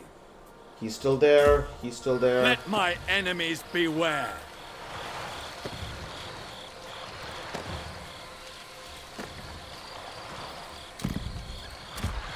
What I see, I own.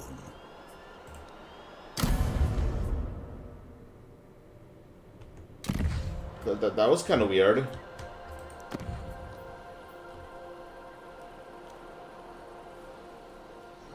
I stand beside greatness. Shepherd of the people.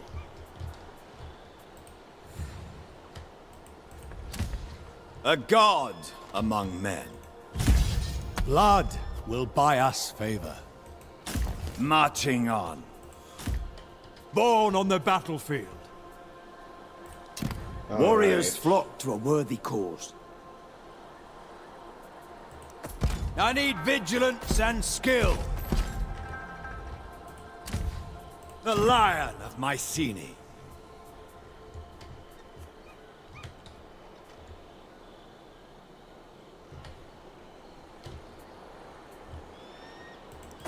Can you fight? Can you kill?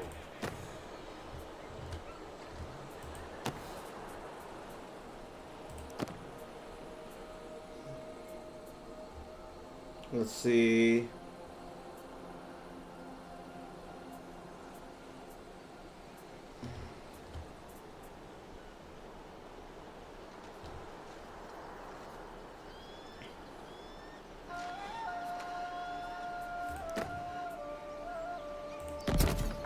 Trade is the blood of our kingdom. As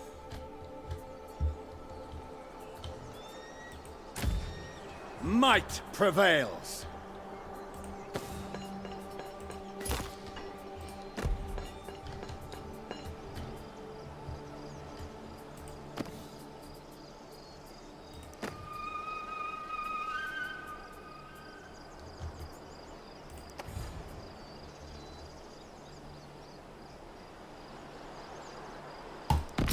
our forts are the physical manifestation of your will. The arms and fighting spirit of...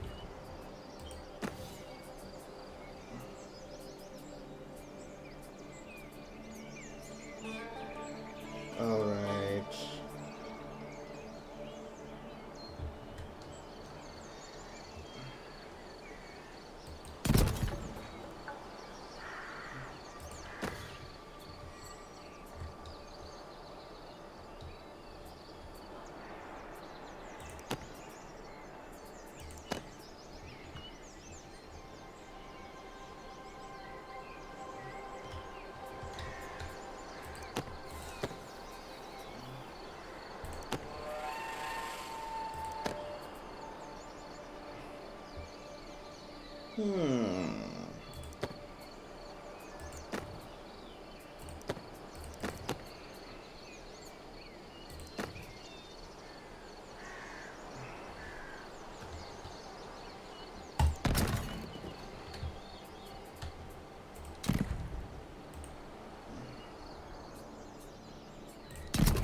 Alright. Let my enemies Anyways, where beware. was I?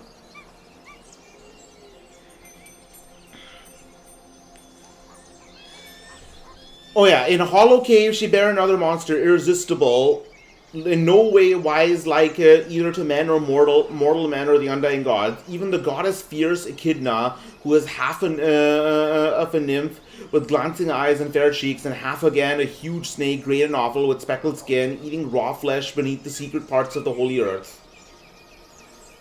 And there she has a cave deep down under a hollow rock, far from the deathless gods and mortal men. And there did the gods appoint her a glorious house to dwell in, and she keeps guard in Arma beneath the earth, grim Echidna, a nymph who dies nor grows old all her days.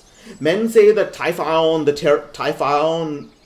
the terrible, outrageous and lawless, was joined in love to her, the maid with glancing eyes. So she conceived and brought forth fierce offspring. First she bare Orthus, the hound of Geryones, and then again she bare a second, a monster not to be overcome, and that may not be described. Cerberus eats raw flesh, the brazen-voiced hound of Hades, 50-headed, relentless and strong. And again she bore a third, the evil-minded Hydra of Lerna, whom the goddess, white-armed Hera nourished, being angry beyond measure with the mighty Heracles.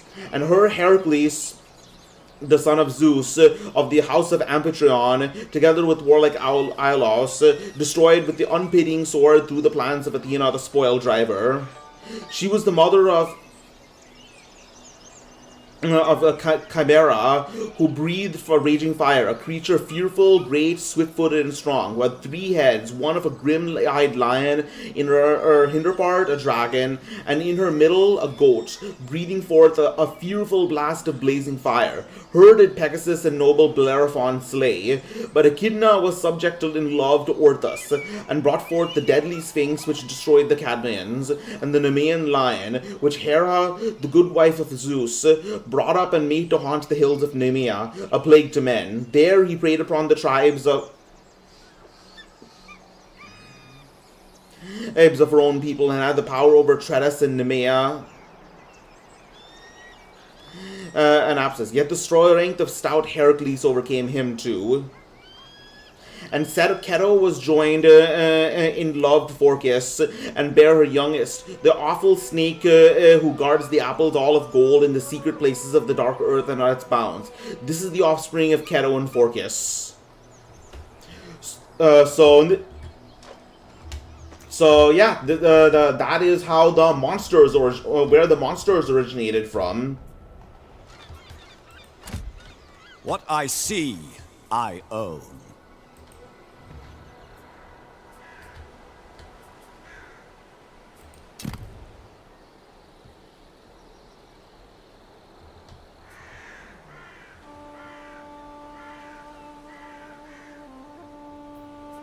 All right.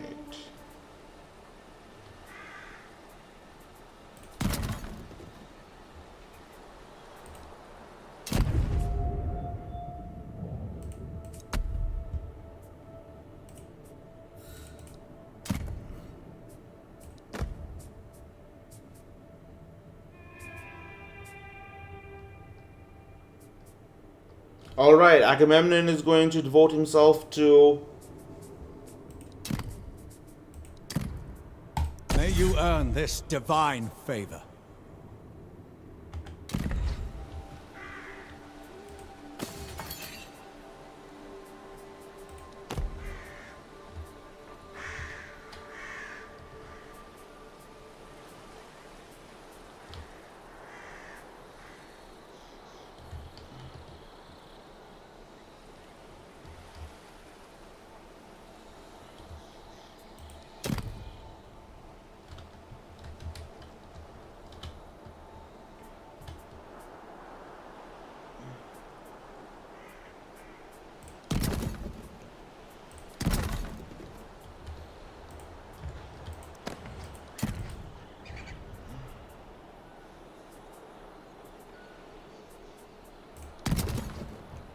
All right. Strong in conflict. And Tethys bare, okay, the Titan gods. And Tethys bare to ocean eddying rivers, Nilus and Alpheus, and deep swirling Eridanus, Strymon and Meander, and the fair stream of Ister and Phasis and Rhesus, and the silver eddies of Achelous, Nessus, and Rhodius. Haliacmon and Heptorporus, Granicus and Isepus, and holy Simoes, and Peneus, and Hermes, and Caicus Fairstream, and the great Sangarius, Ladon, Parthenius, Unius, Ardescus, and divine Scamander. Heed my will. I remain undaunted.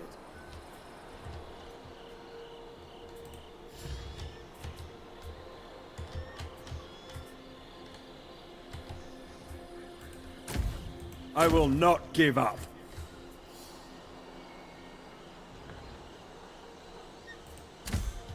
Everlasting glory. All right. Shepherd of the people.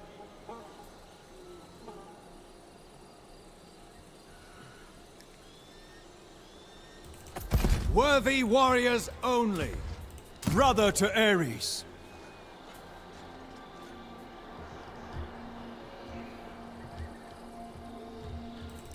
Find me soldiers.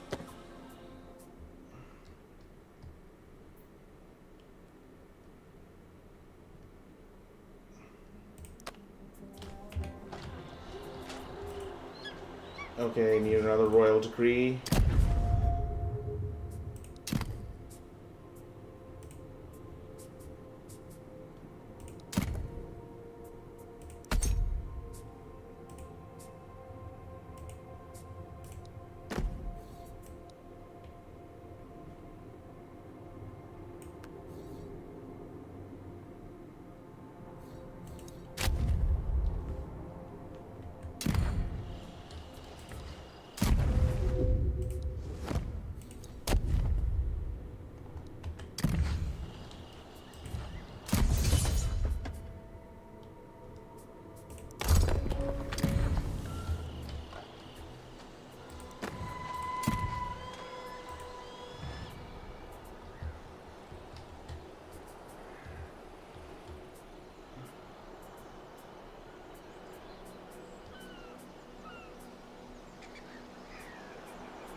And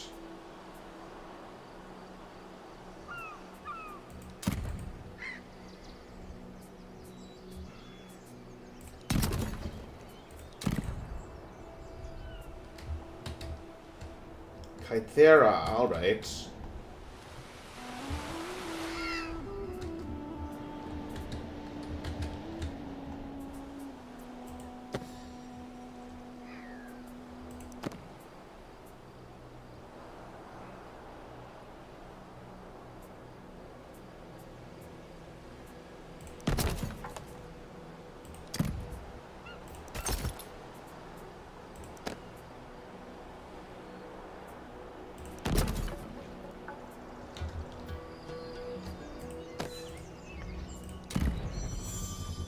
All right.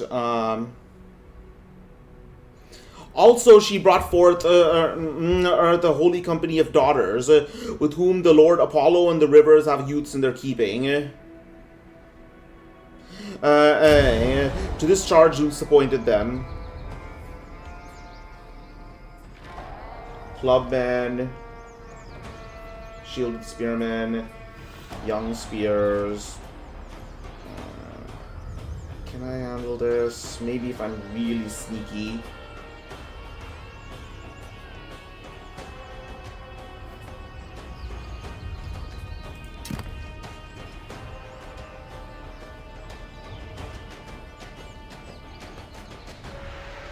I think I have the high ground. Yeah, I'm gonna go for it.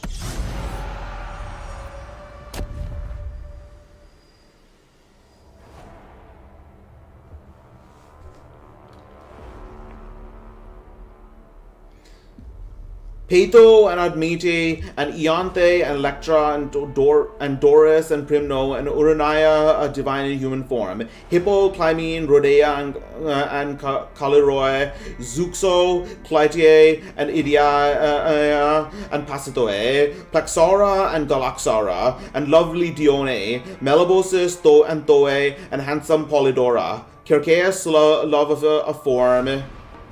And soft-eyed Pluto, Perseus, Ionaira, Acaste, Xanthe, Petrea the Fair, Menesto, and Europa, Metis, and Euronome, and Telesto, Saffron-clad, Chrysias and Asia, and charming Calypso, Eudora, and Tyche, Amphiro and Ochiroe, and Styx, who is the chiefest of them all. These are the eldest daughters that sprang from Ocean and Tethys, but there are many besides, for there are 3,000 neat-ankled daughters of Oceanus who are dispersed far and wide, and in every place alike serve the earth and deep waters, children who are glorious among goddesses, and as many other rivers are there, babbling as they flow, sons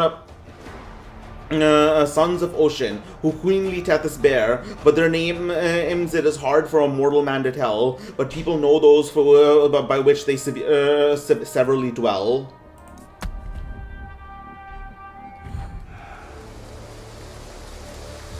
Oh, never mind. And I was looking at the wrong place. Okay, it is raining now.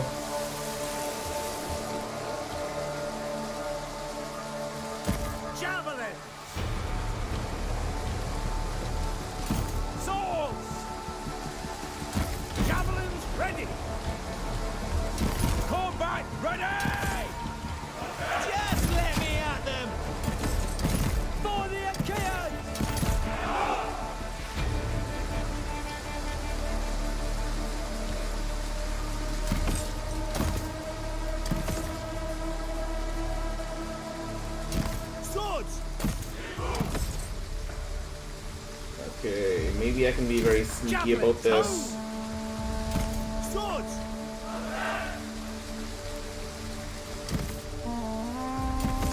Combat ready!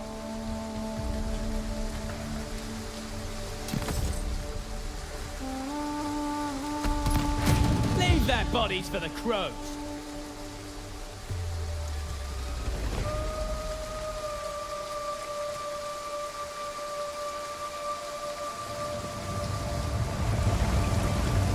Alright, young spears.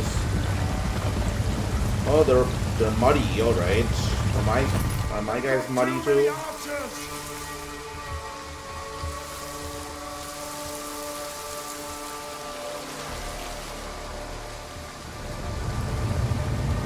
Island Club Warriors, these guys are the ones who you need to worry about. The shielded spearmen. They don't have enough javelins!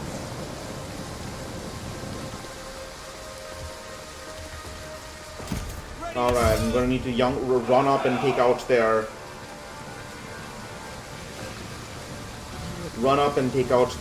unshielded troops. Fire slingshot! Ready to throw!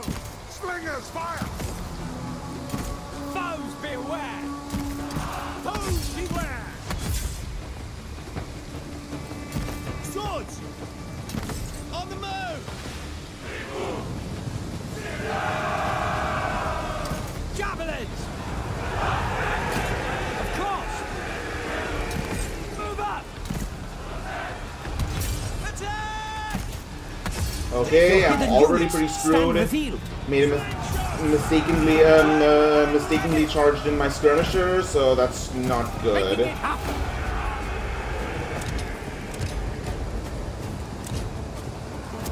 Agreed!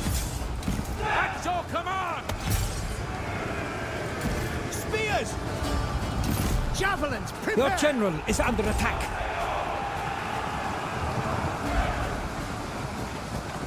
Alright, well this unit is getting singled out. That's good. That's a start.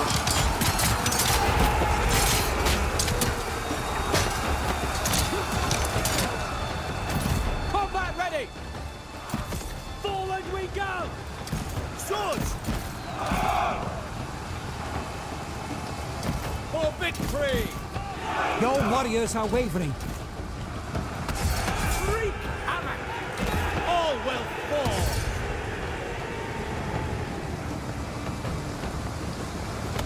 Got them! Alright, now we might be able to get a decent flank charge off. Forward, march! There they are!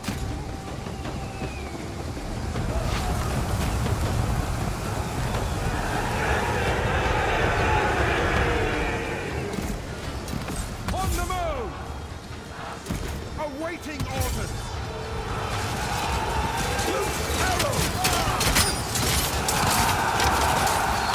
You'll soon be crying for mercy.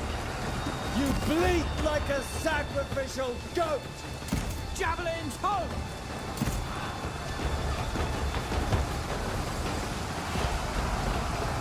Spears!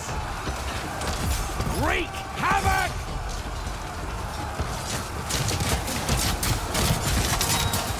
We should move back!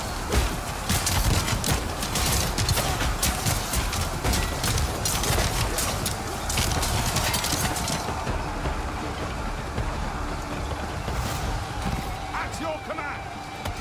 Slings away!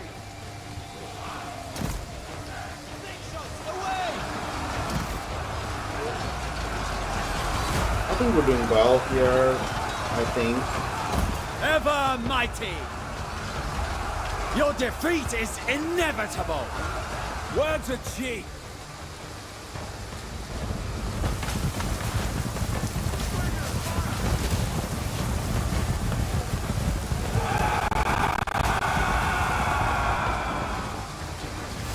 Foes, beware!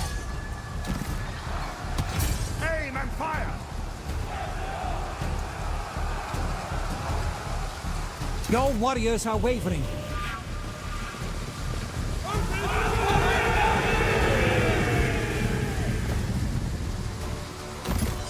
Slingshots!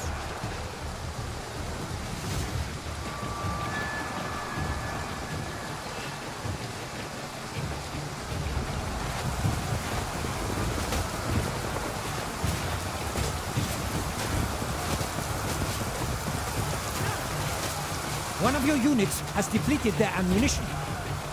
You shouldn't even Alright, this unit has one need charge. Spears! Wreak havoc!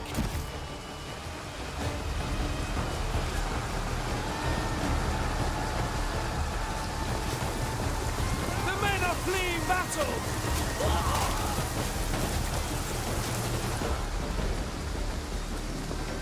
I will enjoy ignoring your pleas!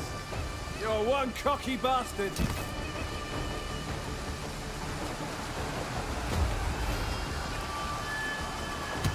Fire slingshot! Javelins ready! I need a rest!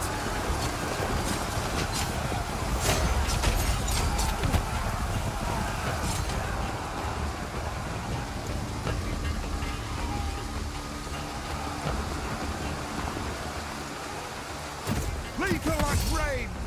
Everything seems to be going okay so far. Masters of war! Your warriors are wavering. Ready to serve! Spears! Don't hold back! All conquering! We've heard them! Javelins, prepare! Attack from range! Ready to serve! Loose! Swords! Oh, Edo! Sorry, it was just too focused. We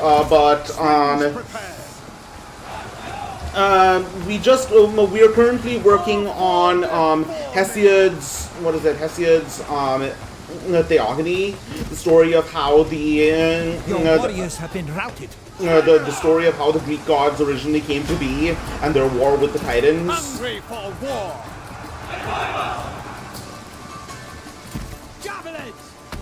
and yeah, we're currently working on that, and we just went through the castration of Uranus, the rival and the birth of the sea gods, the night gods, the spirits of night, and the monsters. And now we are currently on the birth of the Titans. So be it! Hurl javelins! Sons of Achaean! One of your units has depleted their ammunition. In good order! Alright, let's... Defeat is looming! For the Achaeans! Let me just finish this. Okay, so currently, so the sun and the moon originally came over here, and Thea was subject in love to Hyperion and bare great Helios, sun, and clear Selene, moon, and Eos, dawn, who shines upon all that are on earth, and upon the deathless gods who live in the wide heaven. So basically how it works is I'm reading the unabridged version of Hesiod's Theogony, currently in the middle of the Titan gods.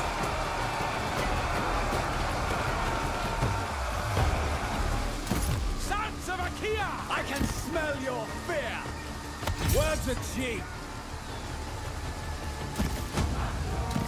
Forward march! And Eurybia, bright goddess, who was joined in love to Creus and bare great Astreus, and Pallas and Perseus, who was also eminent in among all men in wisdom. Interesting. I always assumed Pallas was the what is it? In short order! I always assumed Pallas was the another name for Athena. Victory is within your grasp. All right, we've got this one down.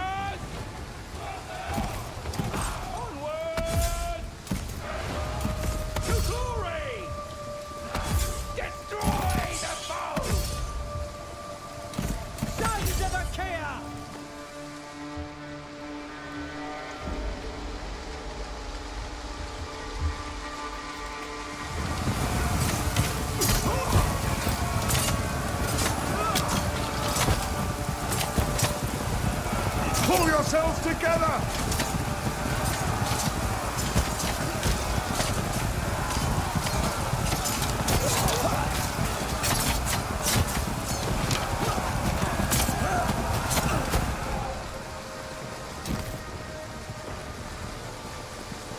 Alright, that seems to be it. Cadmean victory. That's a term I've never heard before. Cadmean victory, alright. I mean, I've heard of a Pyrrhic victory, but I have not heard of a Cadmean victory.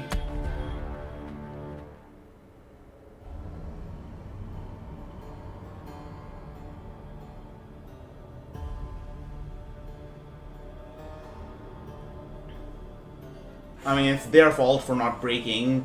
Usually, troops rout or fall back or do fighting retreats very fast, but Total War units are suicidally brave to a fault. But yeah. And Eos bare to Astreus the strong-hearted winds, brightening Zephyrus and Boreas, headlong in his course, and Nodus, a goddess mating in love with a god. And after these, Eriginea bare the star Eosporus, Dawnbringer, and the gleaming stars with which heaven is crowned.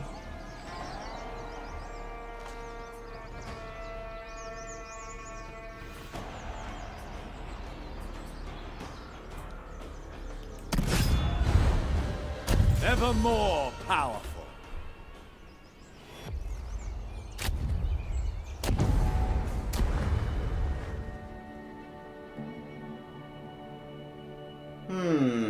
This seems reasonable.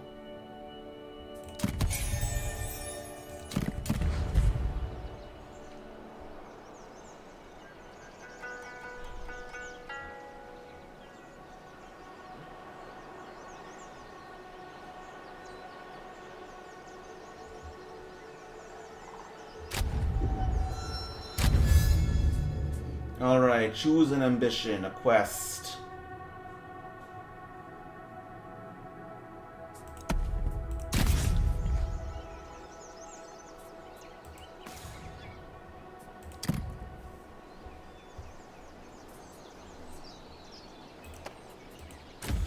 King Agamemnon. Alright.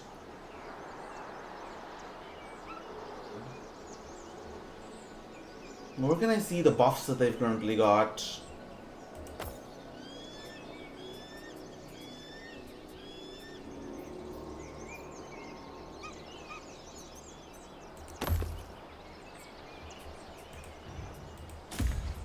King Agamemnon. Strong in conflict. Let's see. Heading off.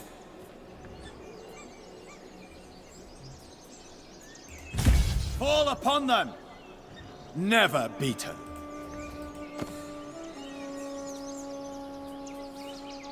Clear skies and clear minds. At last.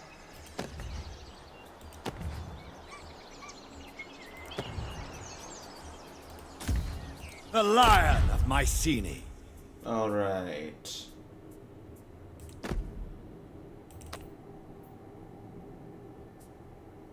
Careless in strikes.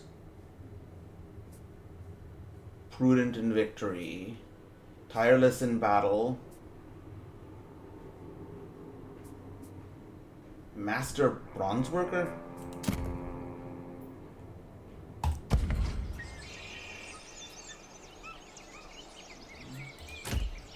The Lord Marshal.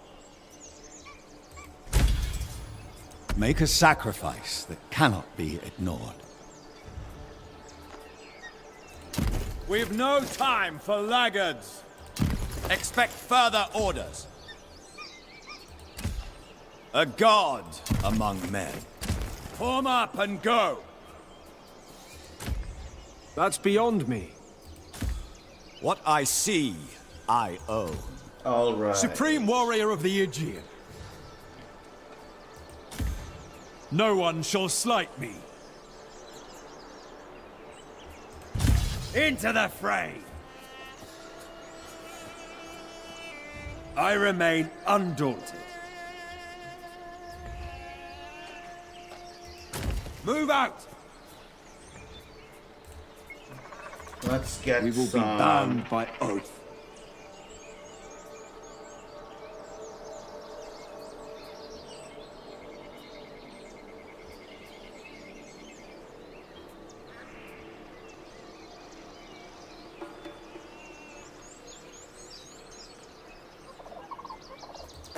I need vigilance and skill. All right.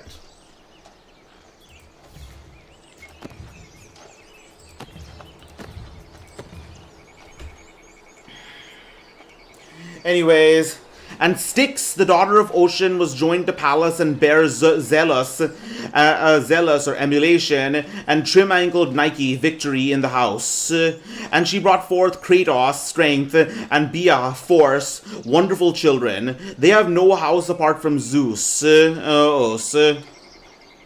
except that wherein God leads them, but they dwell always within Zeus the loud thunderer. For so did Styx, the deathless daughter of Ocean, plan on that day that whenever the Olympian Lightener called all the deathless gods to great Olympus, and said that whosoever of the gods would fight with him against the Titans, he would not cast him out from his rights, but each should have the office as which he had before amongst the deathless gods.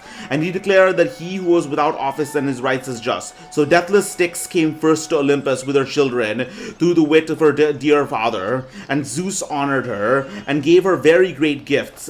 For her he appointed to be the great oath of the gods, and her children to live with him always. And as promised, so he performs fully unto them all, but he himself mightily reigns and rules. Again, Phoebe came to the desired embrace of Coeus. Then the goddess, through the love of God, conceived and brought forth glowing dark-gowned Leto, always mild, kind to men, and the deathless gods, mild from the beginning, gentlest in all Olympus. Also, she bare Asteria of happy name, whom Perseus once led to his great house to be called his dear wife. Supreme warrior of the Aegean.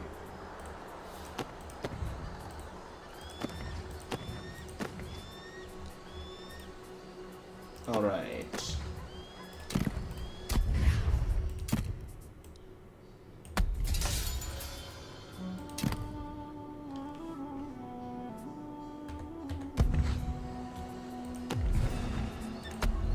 Okay.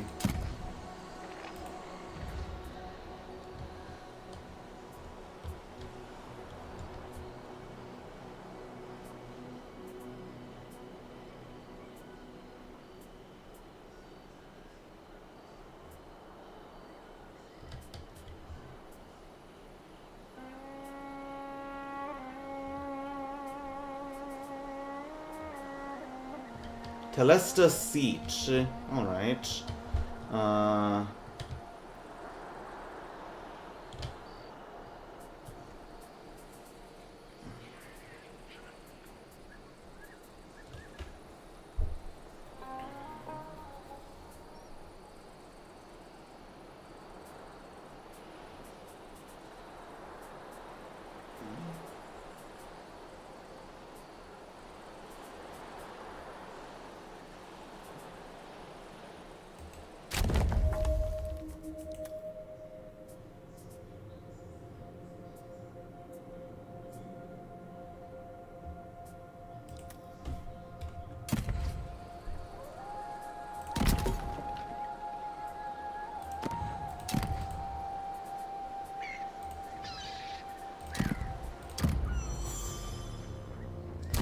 Welcome back, Vasilisa. While you were away, we just went over the birth of the Titans.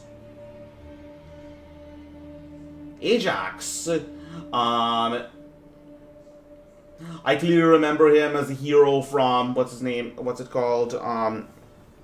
From Egypt mythology, alright. And he's also the guy with the hammer in the movie Troy. Hymn to Hecate. This is kind of short, but alright.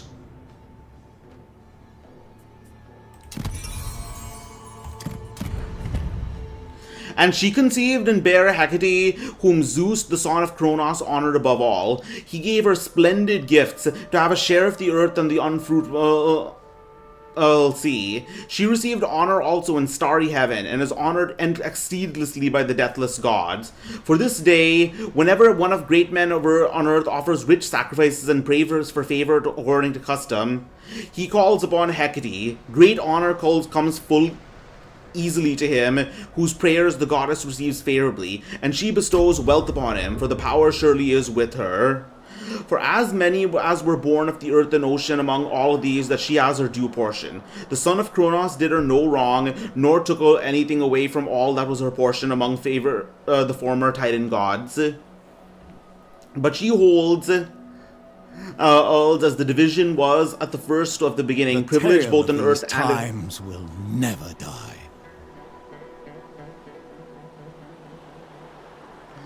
And in heaven and in sea. Also, because she is an only child, the goddess receives not less honor, but much more still, for Zeus honors her, whom she will greatly aids and advances. She sits by worshipful kings in judgment, and in the assembly whom she will is distinguished among the people. And when men arm themselves for the battle that destroys his men, then the goddess is at hand to give victory and grant glory whenever readily to whom she will. Good is she also when men contend at the games, for there too the goddess is with them and profits them. And she who by might and strength gets the victory, and he who gains by might and strength gets the victory, wins the rich prize easily with joy, and brings glory to his parents. And she is good to stand by horsemen, whom she will, and to those whose business is the great uncomfortable sea, and who pray to Hecate and the loud crashing earth-shaker. Easily the glorious goddess gives great catch, and easily she takes it away as soon as she is seen, if so she will. She is good in the byre with Hermes to increase the stock. The droves of kine and wind herds of goats, and flocks of fleecy sheep as she will, if she increases from a few, or makes many to be less. So then, albeit her mother's only child, she is honored amongst all the deathless gods. And the son of Cronus made her a nurse of the young, who after that day saw with their eyes the light of all-seeing dawn. So from the beginning, she is the nurse of the young. These are her honors. Interesting. It seems like Zeus just gave Hecate all these gifts just because he liked her, I guess. Huh. She's able to get a lot of gifts from thirsty men. Is she a VTuber? Alright. Bar agreement expired. Pylus. Yeah, I need gold for now.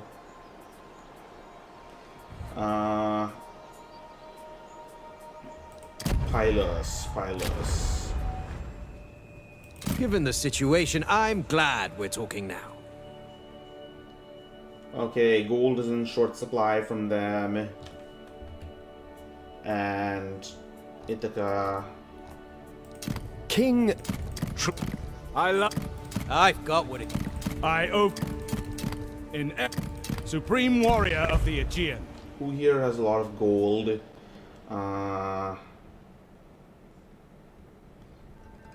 Oh, they do. Okay. Gold rich Agamemnon.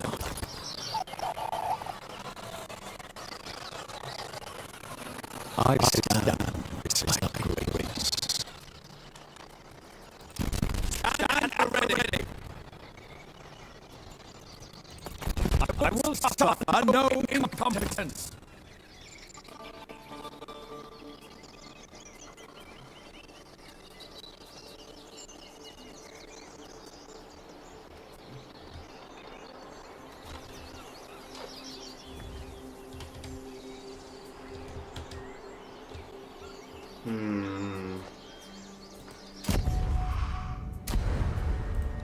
Lord, you can catch. I won't let. Bull. I've got what it takes. Enemies beware. Bull. Come. I love a challenge.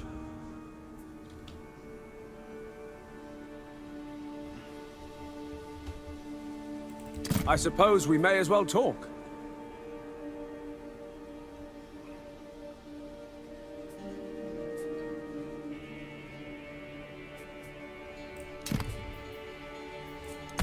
Single barter.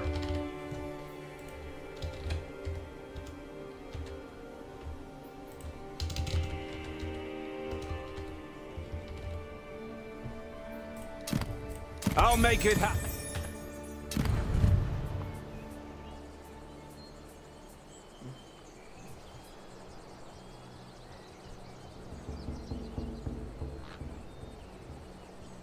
Let's see.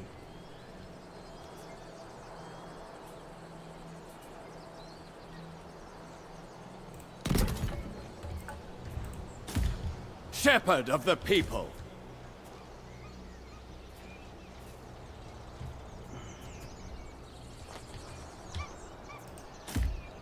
Always steadfast. Brave warriors are always welcome. Find me soldiers. Oh, court, alright. Speak so, honestly and who weigh is your the annex words. at this point? I want a court worthy of the name. Who is this guy? Wait a minute. Aegean. Why is there a general Aegean court?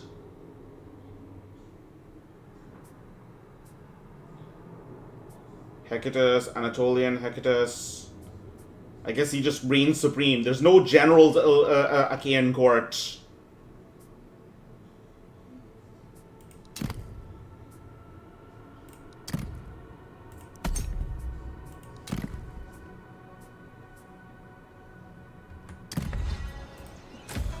Let my enemies beware. Let's see. One Auxiliary, Neo Paragon, Swordsman.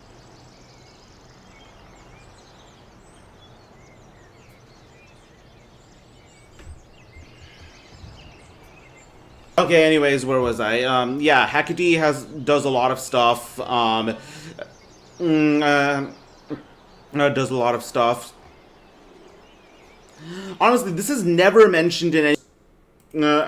Just the sheer importance Hecate gives is given by Hesiod. Anyways, Children of Cronus. But Rhea was subject and loved to Cronus and bare splendid children. Hestia, Demeter, and gold-shod Hera, and strong Hades, pitiless in heart, who dwells under the earth, and the loud-crashing Earthshaker, and wise Zeus, father of heaven, father of gods and men, by whose thunder the wide earth is shaken. These great Cronus swallowed, as came forth from the womb to his mother knees, with his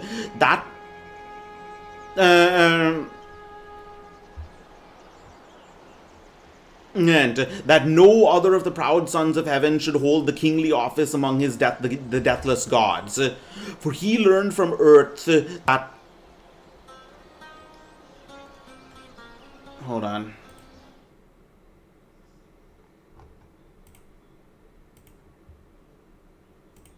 That's annoying.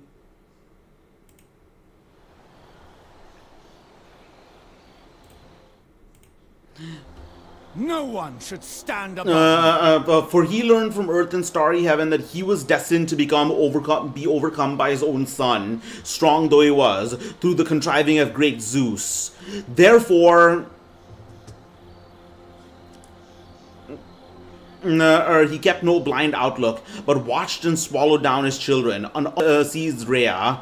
But when she was about to bear Zeus, the father of gods and men, then she besought her own dear parents, earth and starry heaven, to devise some plan with her that the birth of her dear child might be concealed, and that retribution might overtake great crafty Cronus for his daughter, and also for the children whom he had swallowed down. And they readily heard and obeyed their dear daughter. They including Heaven. So Heaven has been castrated, but he's still there. There, he's just accepted his punishment, I guess. So they sent her, So they sent her to Leatus, to the rich land of Crete, when she was ready to bear Zeus, the youngest of her children. Him did vast earth receive from Rhea in wide Crete to nurse and bring up. Thither came Earth, carrying him so swiftly through the black night to Lyctus first, and took him in her arms and hid him in a remote cave beneath the secret places of holy Earth on thick-wooded Mount Aegeum. But to the mightily ruling son of heaven, the earlier king of the gods, she gave a great stone in swaddling clothes. Then he took it in his hands and thrust it down into his belly. Wretch! He knew not in his heart that in place of the stone his son was left behind, unconquered and untroubled, and that he was soon to overcome him by force and might and drive him from his honors, himself to reign over the deathless gods. So this is where it all begins. I endure.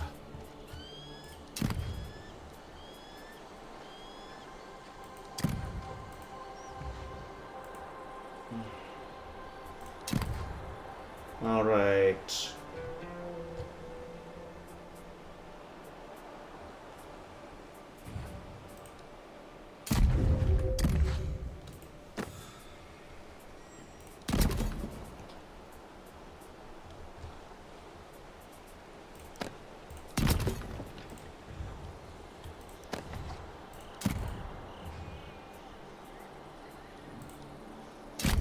The kingdom's right, fate rests on your willingness to work together.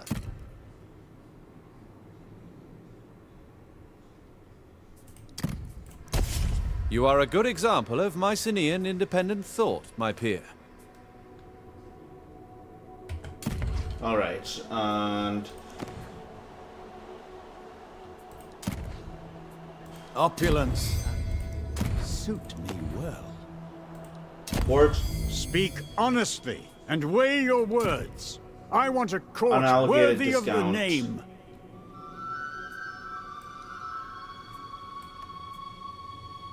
max units.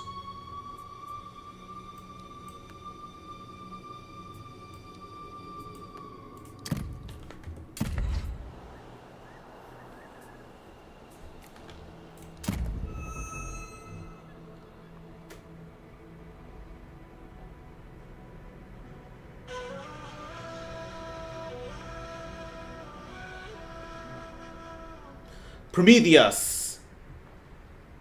All right, Prometheus, the movie, the famous movie about aliens eating people.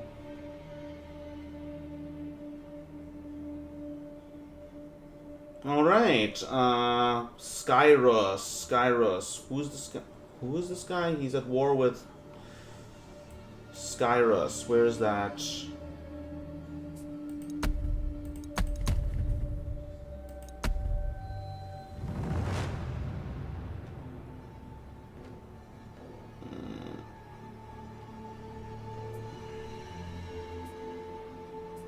Let's make a counter offer.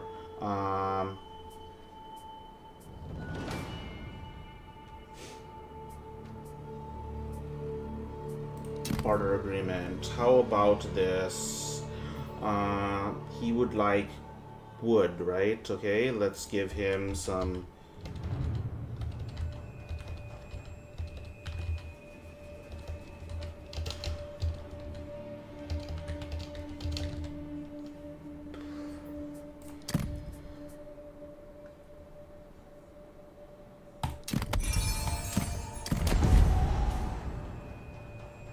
You want my bronze too?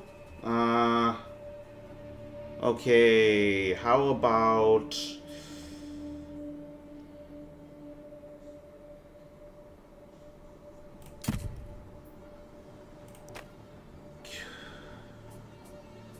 Let's see, non-aggression...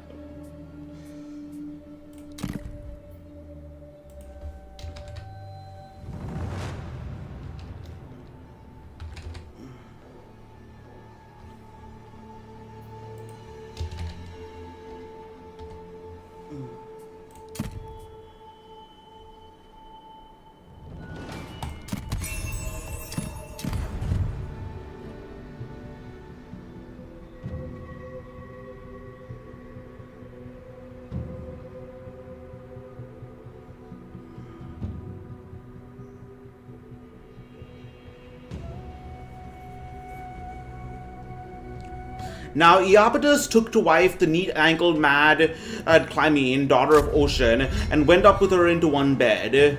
And she bare him a stout-hearted son, Atlas. Also she bare very glorious Menoetius and clever Prometheus, full of very brained Epimetheus, who from the first was a mischief to men who eat bread. For it was he who first took of Zeus the woman, and the maiden who he had formed, right, Pandora.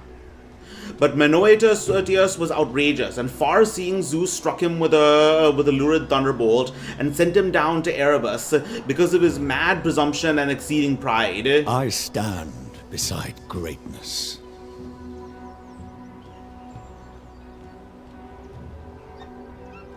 Wait. Oh wait, I skipped a bit. I skipped a bit of the Children of Cronus. After that, the strength of the glorious limbs of the prince being Zeus, increased quickly, and as the years rolled on, the great Cronus the wily was beguiled by the deep suggestions of earth, and brought up again his offspring, vanquished by the arts and might of his own son, and he vomited up the first stone which he on which he had swallowed last. And Zeus set it fast in the wide part of earth at goodly Pytho, under the glens of Parnassus, to be thence assigned thenceforth and a marvel to mortal men. And he set free from their deadly bonds the brother of his father, sons of heaven, for whom his father in his foolishness had bound. And they remembered to be grateful to him for his kindness, and gave him thunder and the glowing thunderbolt and lightning. For before that, huge earth had hidden these. In them he trusts and rules over mortals and immortals. Never cross me. I see. Alright.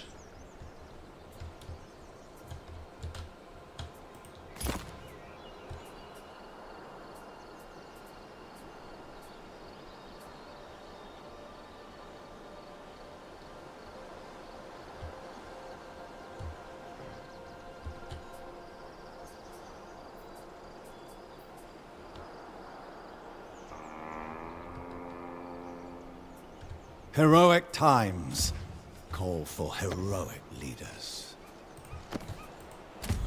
The Lion of Mycenae. Rich beyond compare.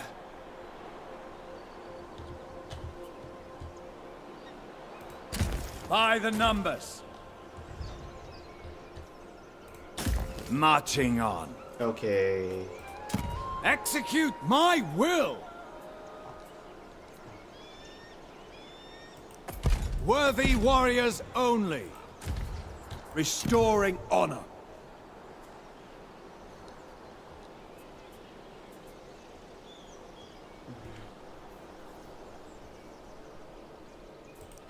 My camp welcomes true warriors. The kingdom's fate rests on your willingness to work together.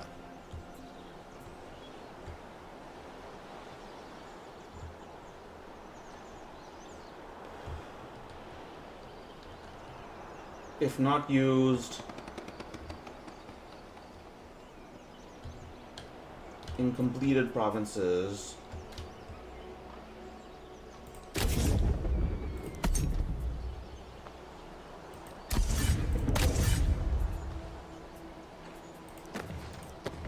incense. All right. A god among men.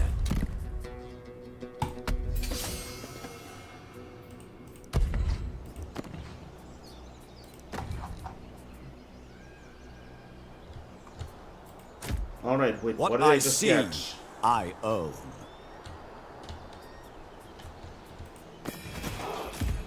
The voice of war.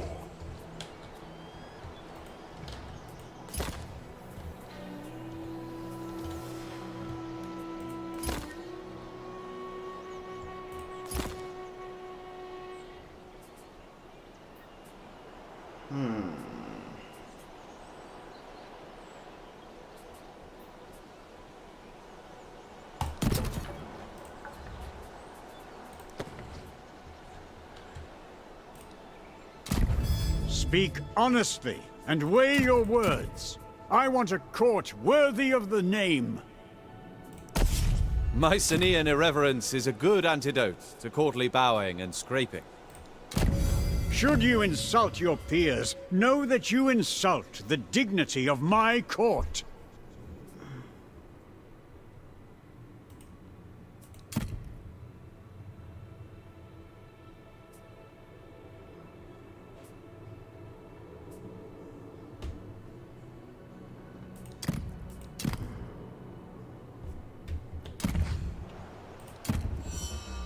Okay.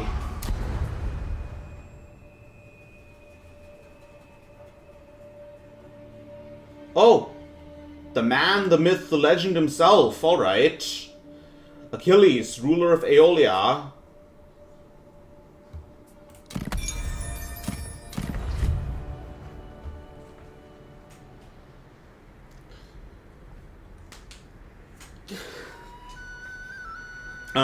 Okay, so...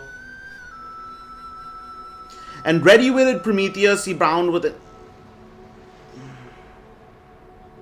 And Atlas, through hard constraints, upholds the wide heaven, and with unwearying head and arms, standing at the borders of the earth before the clear-voiced Hesperides. He doesn't do a good job, clearly, because he keeps on shrugging. For this lot wise Zeus assigned to him.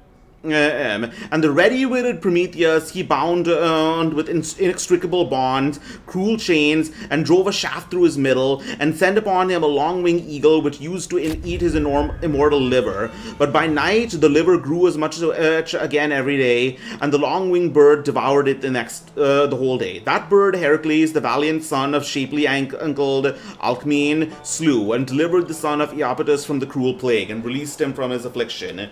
Not without the will of Olympian Zeus who reigns on high, that glory of Heracles the Theban born might yet be greater than it was before over the plenteous earth. This then he regarded and honored his famous son. Though he was angry, he ceased from the wrath which he had before, because Prometheus marched himself in wit with the almighty son Cronus. Matched himself in with the almighty son of Cronus.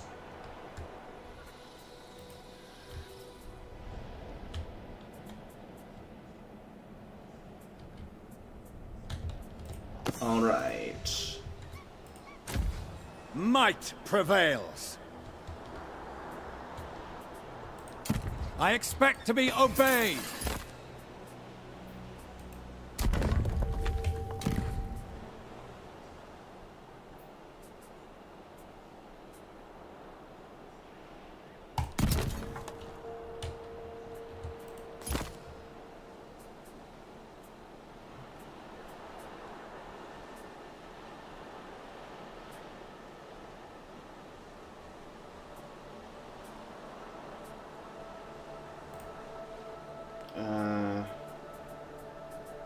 Let's see.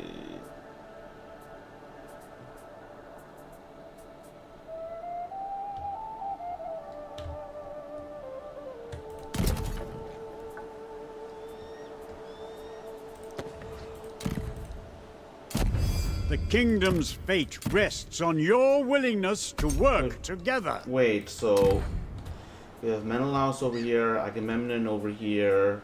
Opulence and order suit me well. Should you insult your peers, know that you insult the dignity of my court.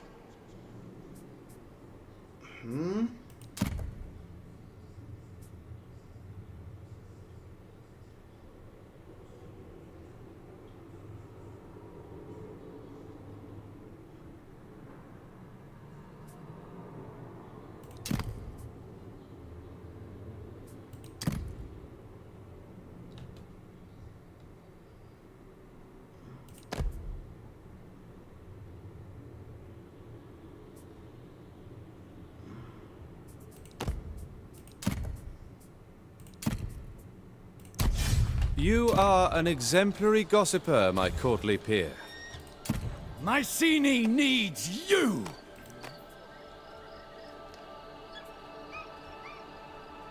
I stand beside greatness.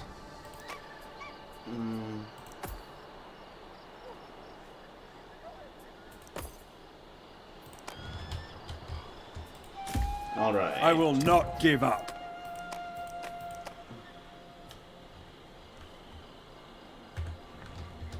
Let's do... No one shall slight me.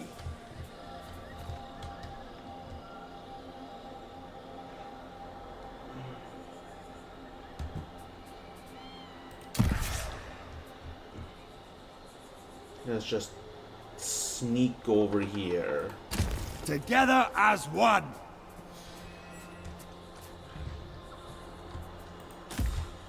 Wide ruling king.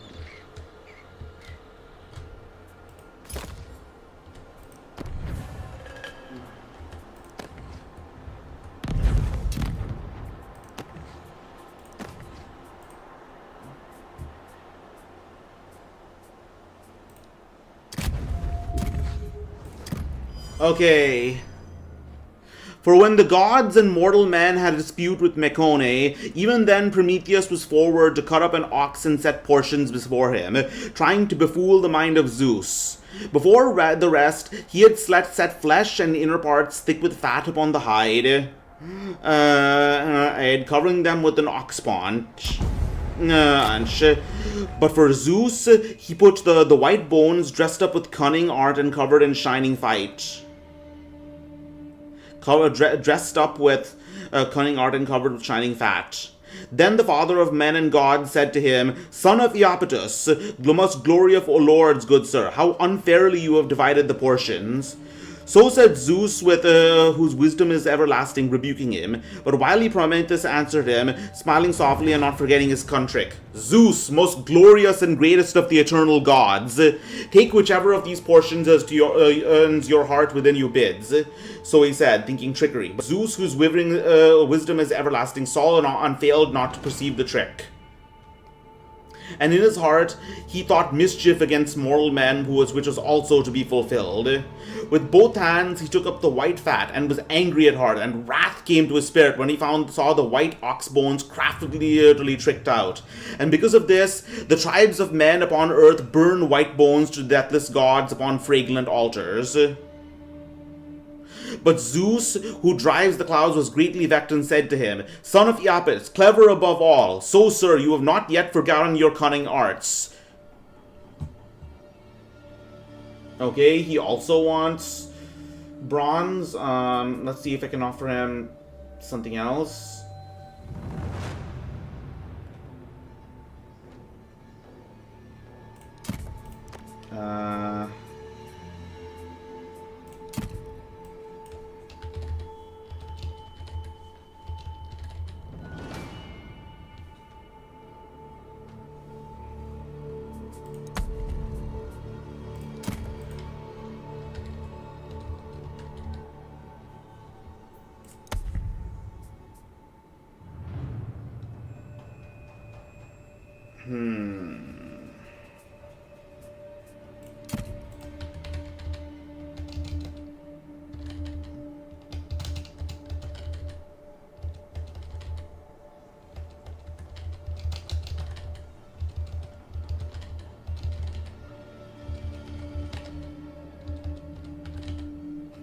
All right.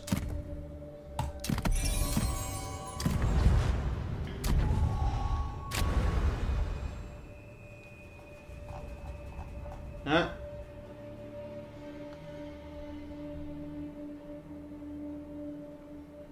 Oh, I see. He's close to... Ah, that makes sense.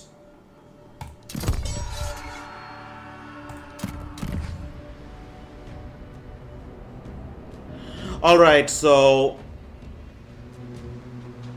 spake Zeus in anger, whose wisdom is everlasting. And from that time he was always mindful of the trick, and would not give the power of unwearying fire to the Melian race of mortal men who live on the earth. Alright, so this is before the arrival of fire. But the noble son of Iapetus outwit him, and stored all the far-seen gleam of unwearying fire in a hollow fennel stalk. And Zeus, who thunders on high, was stung in spirit, and his dear heart was angered when he saw amongst men the far-seen ray of fire. Forthwith he made an evil thing for men as the price of fire. For the very famous Olympian God formed of earth the likeness of a shy maiden as the son of Cronus willed. And the goddess bright-eyed Athena girded and clothed her with silvery raiment. And down from her head she spread with her hands a broidered veil, a wonder to see. And she, Pallas Athena, put about her head lovely garlands, flowers of new-grown herbs. Also she put upon her head a crown of gold, which the famous Olympian God made himself of and worked with his own hands as a favor to Zeus's father. On it was much curious work, wonderful to see, for the many creatures of which the land and sea rear up. He put upon most it wonderful things like living beings with voices, and great beauty shone out from it. Yeah, for anyone who's familiar with Greek myths, you know where this is going.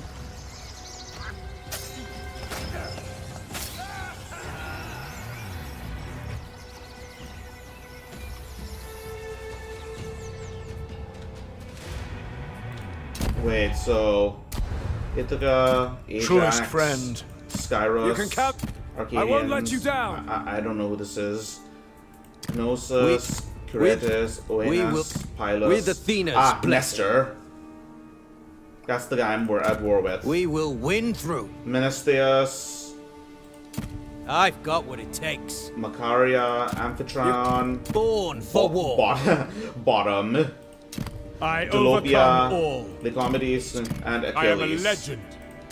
Oh, I won't let you down.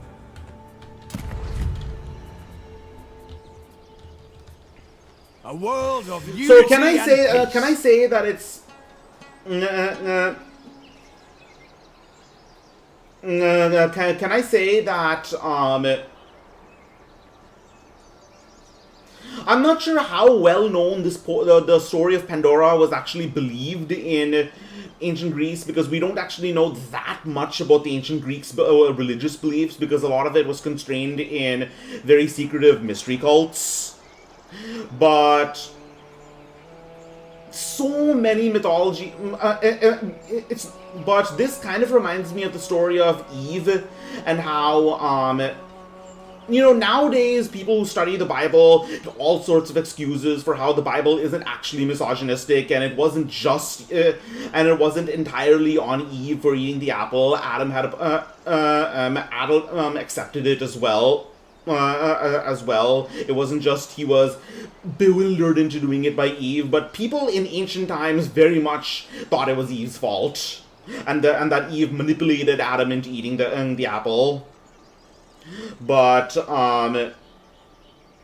yeah, I just find it funny about how this guy Hesiod blames all of humanity's problems on a woman as well. They give women so little power. I feel like men's traditional relationship with women in lore and the like, it's been one of an aggressor but also a victim. It's like, we're stronger than you and we're going to keep you in your place, but also we're afraid of you because you can manipulate us.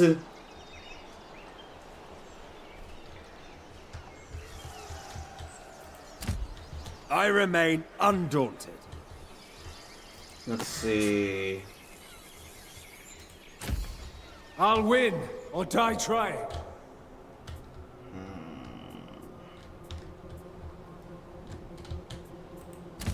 Okay. Shepherd of the people. Okay, from the looks of it, Aegeon is a mighty world. I feel in my place. On the move. Serve with pride.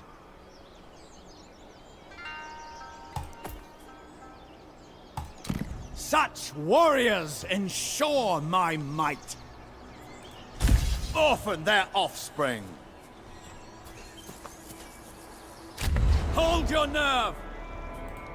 Patience will bring them down. This is a walled, an unwalled settlement. Okay. With fortitude.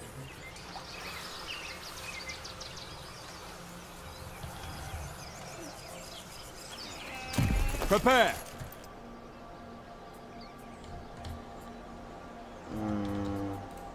Don't falter now.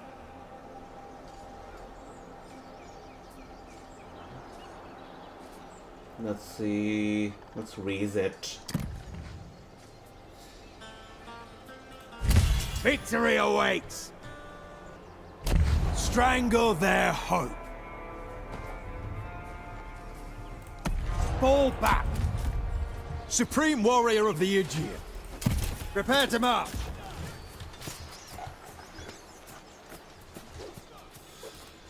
Take them down. Alright, let's just overwhelm them with numbers, I guess.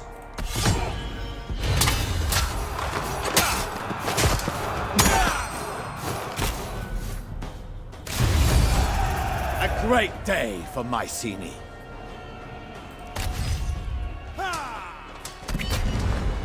Take it over.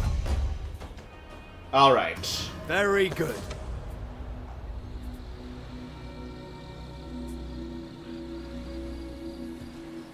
So let's definitely build a gold resource here. How long will it take? It'll take one turn. Alright. And how much will it give me? 55. Perfect.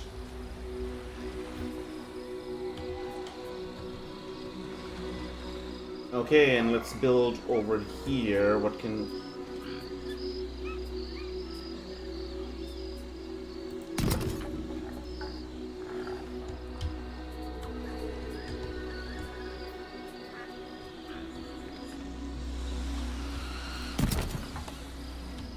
All right.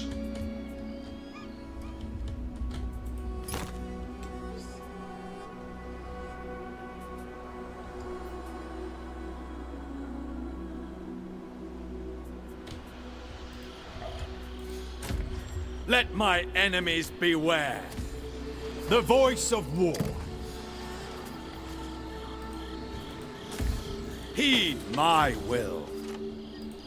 Serve without question. The Lion of Mycenae.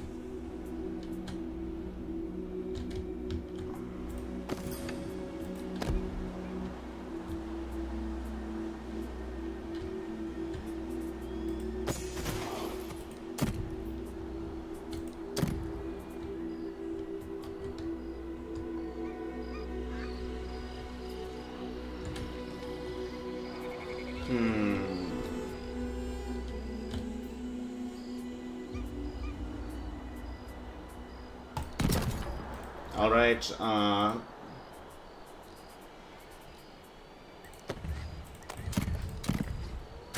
Everlasting glory.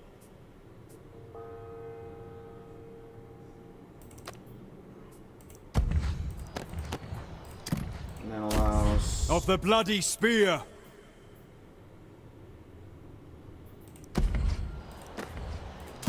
Okay, what will we do in... Lord of men. Commandments.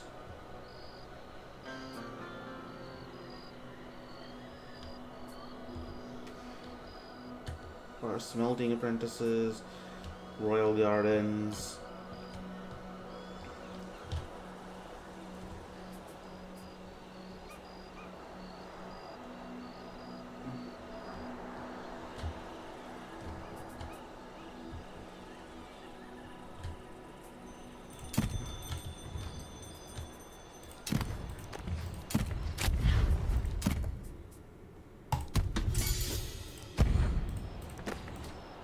Alright, Atreus, the first Wanax. Oh yeah, I might have mentioned a while back that Atreus might actually have been a real person. Let me just look at my notes again. Yeah, he might have been... the Hittites refer to an Achaean warlord who invaded and pillaged southwestern Anatolia named Atharsia. So yeah, he might have been a real person.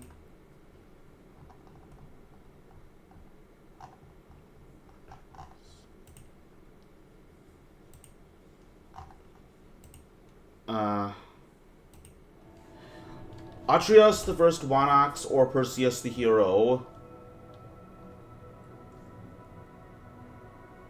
Do I want to do I want to unite it through peace or war?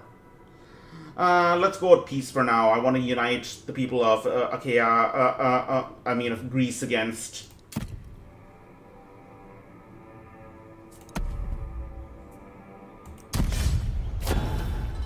All right. So let's see.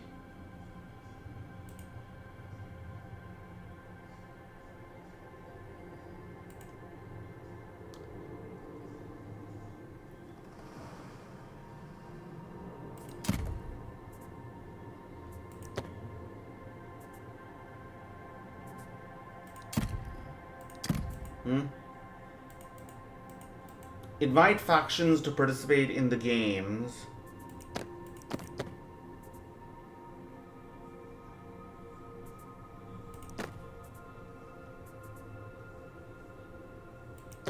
Alright, let's invite...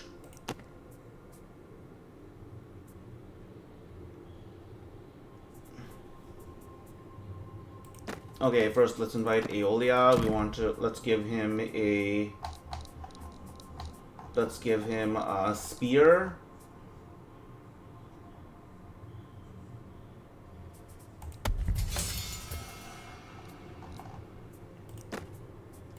Let's give him some armor.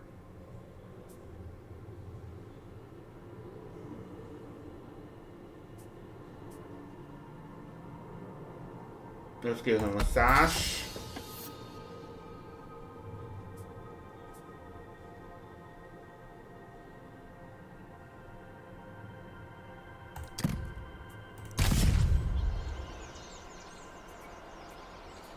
Okay, did that help at all?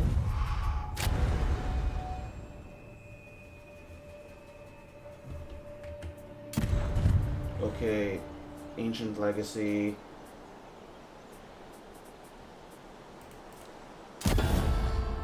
Ah, unity, alright. That's what it does.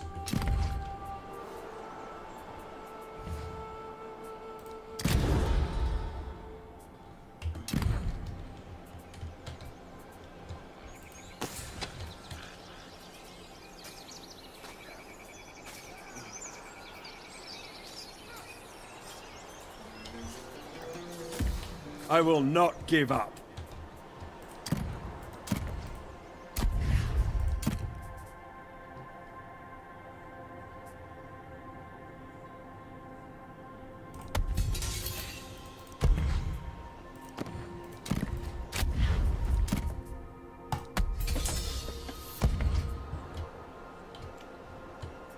Okay, anyways, let's continue.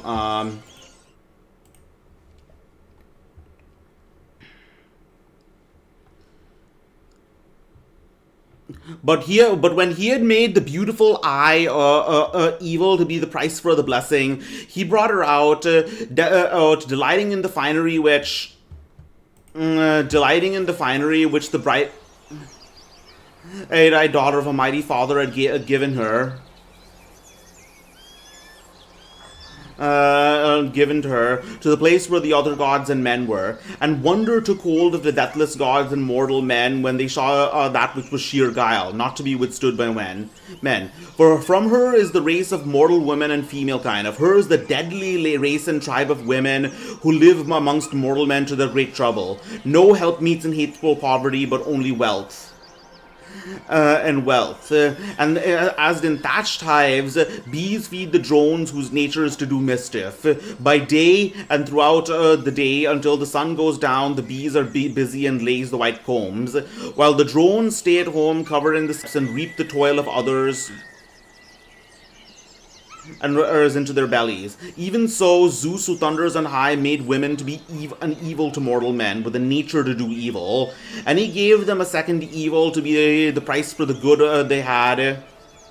And whoever avoids marriage and the sorrows that women cause will not wed, reaches deadly old age without anyone to tend to his years.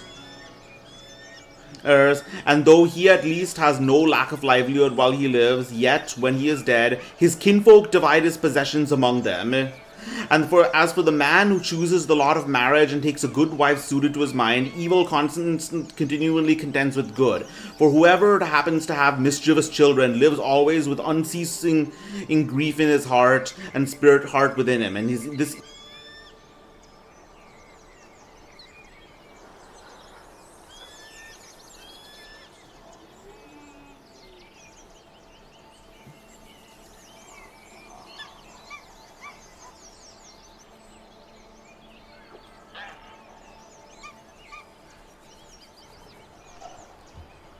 So basically, this guy is saying the only purpose of marriage is of women is to bear children, to inherit wealth, instead of having his possessions as divided among him.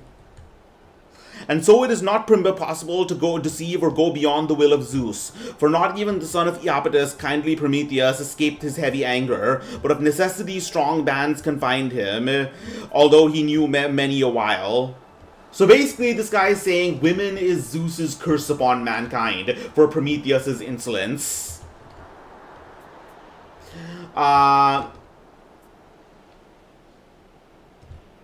honestly, whenever somebody goes on a religious rant about how women are evil and evil temptresses and harlots and a curse among man, the one thing I think I like to say is,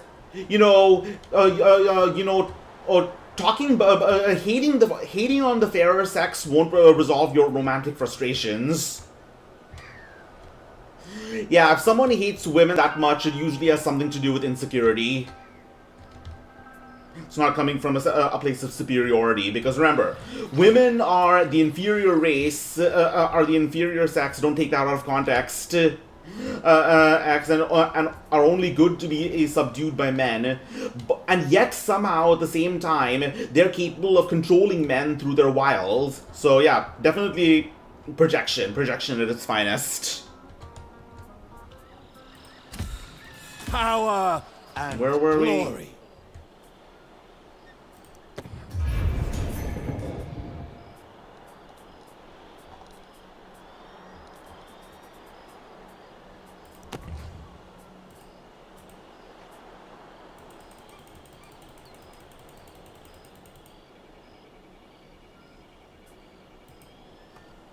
Victory objectives? Oh, I see. Recruit units using rallying to the cause. Rally to the cause. Full stock. Okay, 100,000 food. All right, we can work on that. Helping hand. Perseus the hero. Rally to the cause. Can I actually do that? Guess not. No one shall slight me.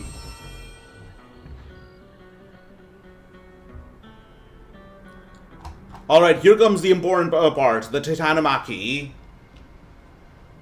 But when first their father was vexed in his heart with Obriarus and Codus and Gaius, he bound them in cruel bonds, because he was jealous of their exceeding manhood and comeliness and great size, and he made them live beneath the white-pathed earth, where they were afflicted, being set to dwell under the ground, at the end of the earth, at its great borders, in bitter anguish for a long time, and with great grief at heart.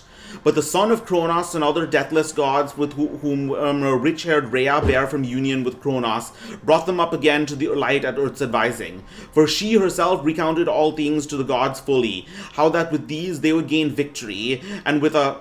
Oh, these are the Cyclopses, and a glorious cause to vaunt themselves. For the Titan gods, and as many as sprang from Cronus, had long been fighting together in a stubborn war with heart and grieving toll. The lordly Titans from high others, but the gods, giver of good, whom rich-haired Rhea bare in union with Cronus from Olympus. So they, with bitter wrath, were fighting continuously with one another at a time for 10 full years. And the hard strife had no close or end for either side. Now they see what I always knew. Royal decrees.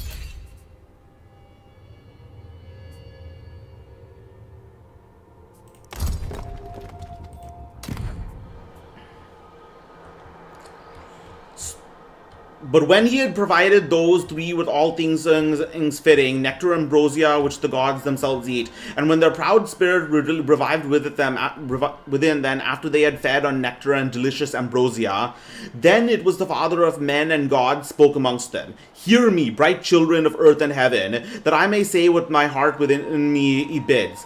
As a long while now have we, who are sprung from Cronus and the Titan gods, fought with each other every day to gain victory and prevail. But do you show your great might and unconquerable strength, and face the Titans in bitter strife? For remember our friendly kindness, and from what sufferings you are come back to the light from your cruel bondage under mystery gloom through our counsels. So he's saying this to the Cyclops.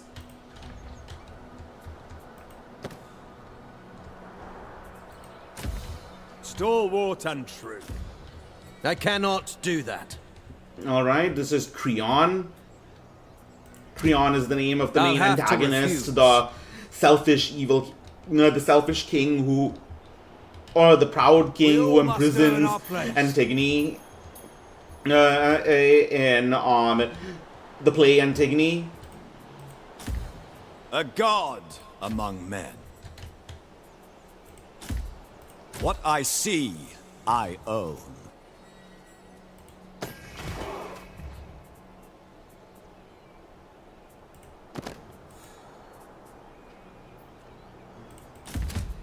I remain undaunted.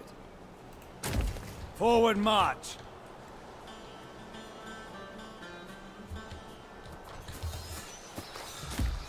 Supreme warrior of the Aegean.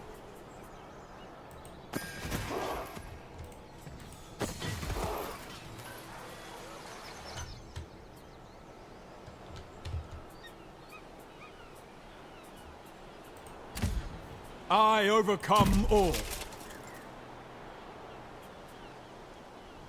Let's see.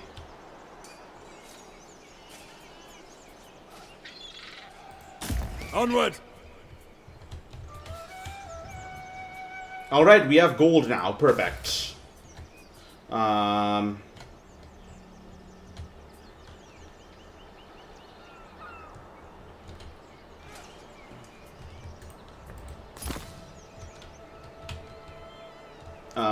Let's see. What should we get?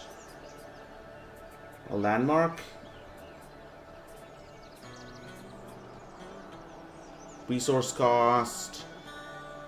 Alright, I'm actually going to save up for this. In Mycenae. Meanwhile, in Sparta...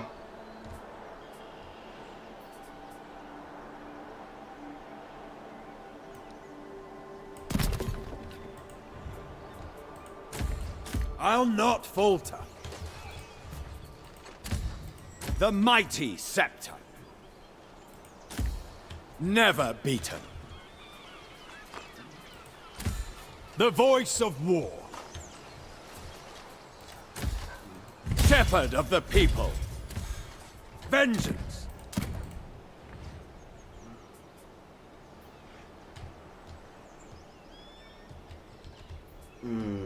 Let's see.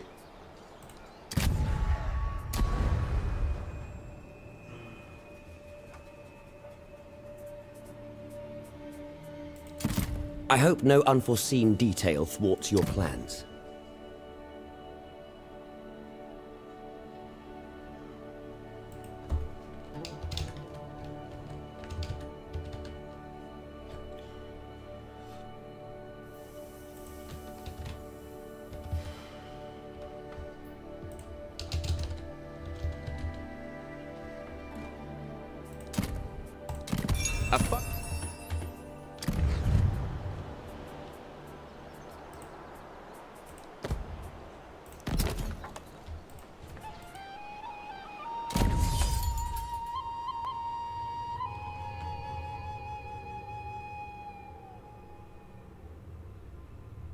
All right.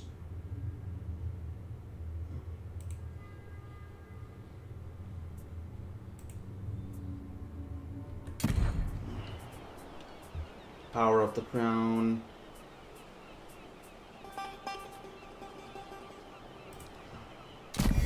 Speak honestly and weigh your words. I want a court worthy of the name.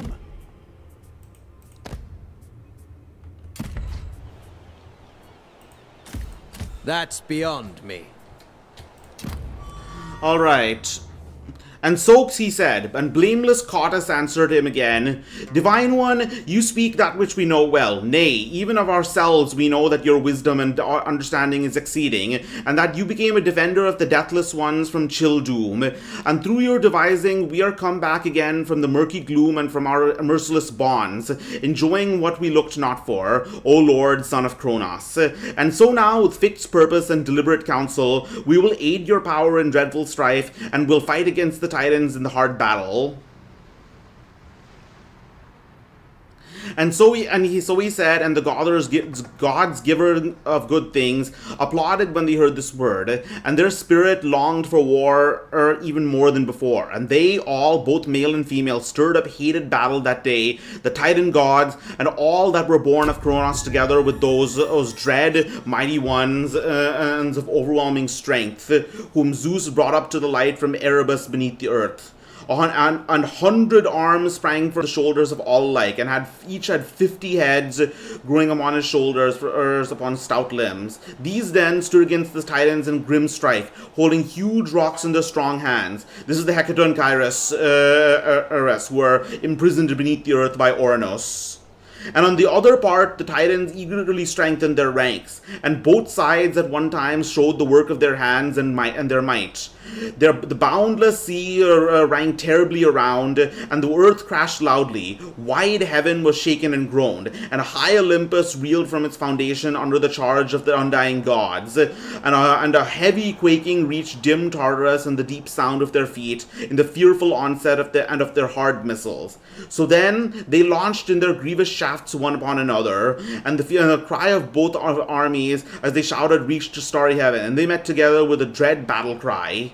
With a great battle cry. My authority is sound enough.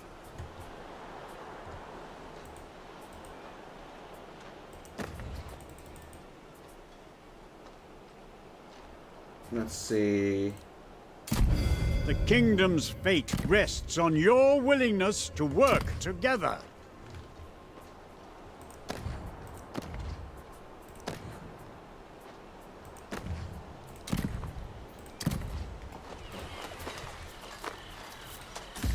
Strong in conflict. On my way. Rich beyond compare.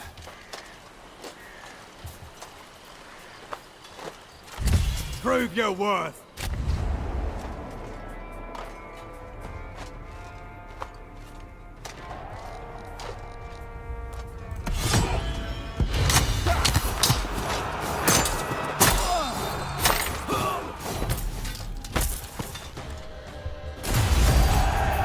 Celebrate this triumph. We shall hold this. Hard work pays off. Alright, the Achaeans have been destroyed.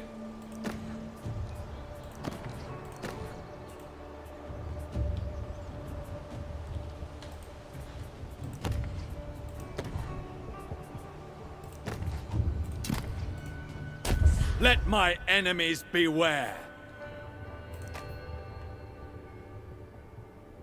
Alright. And then...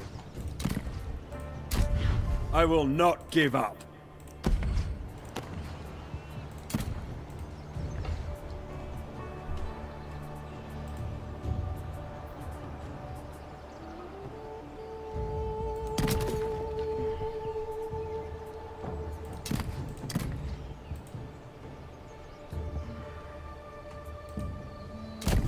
Speak honestly and weigh your words. I want a court worthy of the name.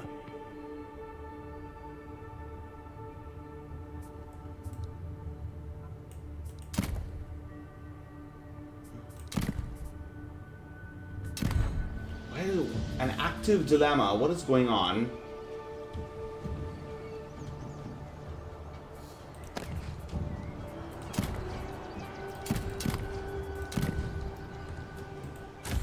That is beyond me.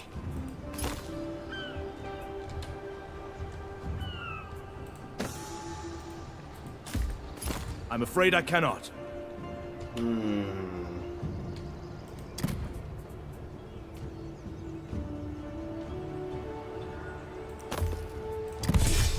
Companion of Ares.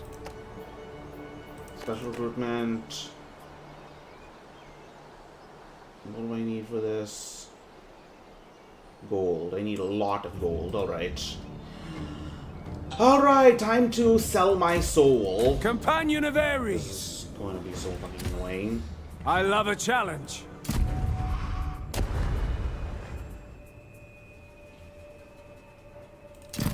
When the words are honest and true, the past...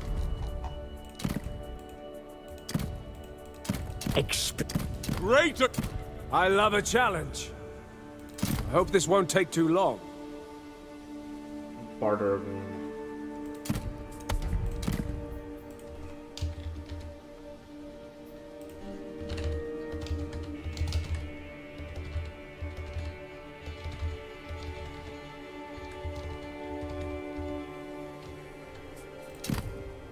Could be worse. Alright, who else can I get some I've got what it gold takes. from? As Athena wills it, I'll listen.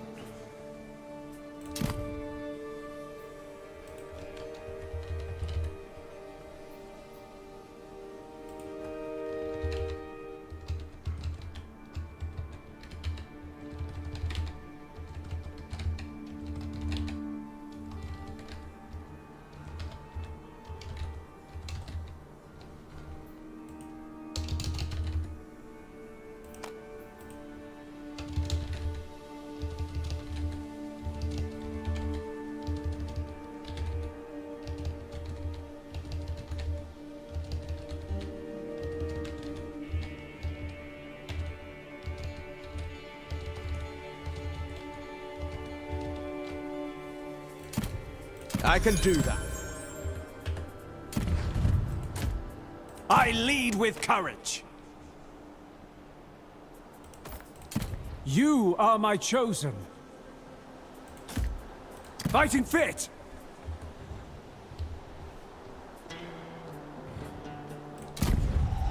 Oh crap, I need more. I won't let you down. We will win through. I've got what it takes. With Athena's blessing.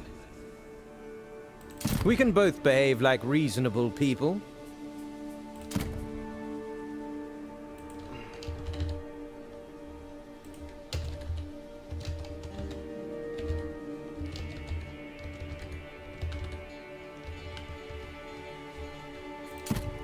I think that's...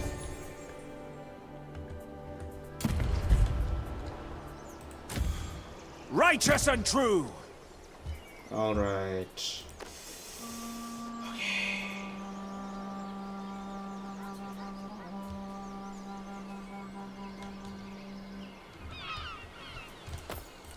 Strong and sound of mind.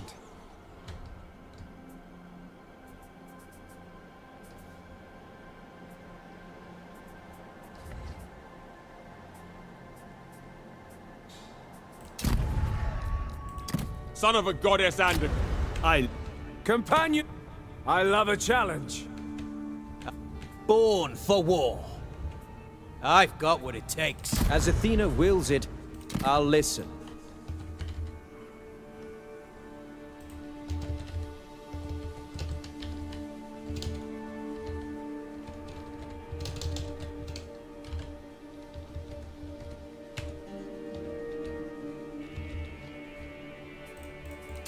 That's clearing.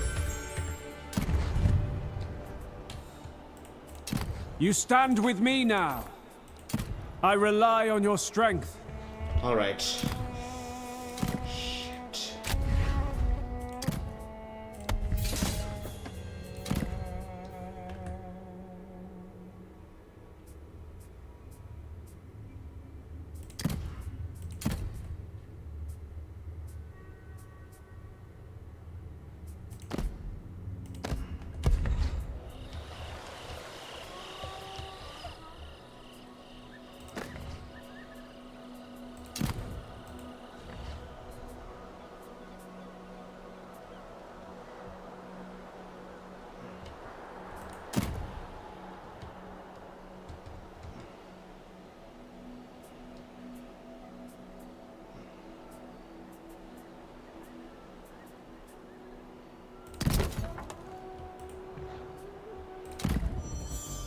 All right, where else were we? Then Zeus no longer held back his might, but straight his heart was filled with fury, and he showed forth all his strength. From heaven and from Olympus he came forth hurling his lightning. The bolt flew thick and fast from his strong hand together with thunder and lightning, whirling an awesome flame. Oh, my voice is getting tired. The life-giving earth crashed around and burning, and the vast wood crackled loud with fire all about. All the land seethed, and ocean streams an unfruitful sea. The hot vapor lapped around the earthborn titans. Flame unspeakable rose to the bright upper air. The flashing glare of the thunderstone and lightning blinded their eyes for all that there were strong. Astounding heat seized.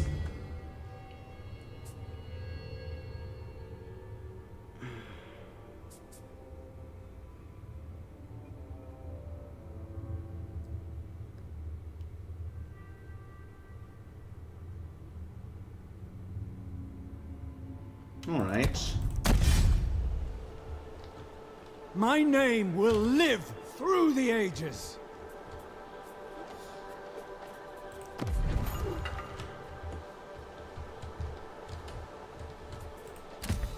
You can count on me. King Agamemnon. No one shall slight me.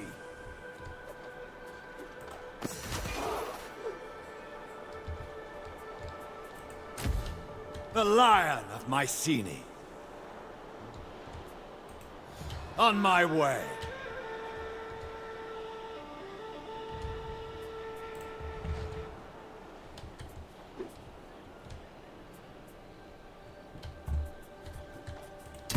Get marching.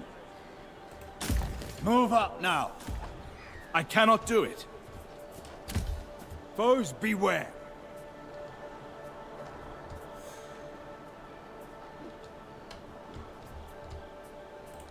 Our road is long.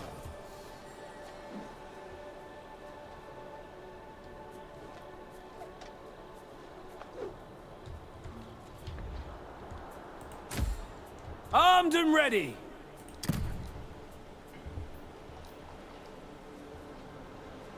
All right. The kingdom's fate rests on your willingness to work together. What do I get from this?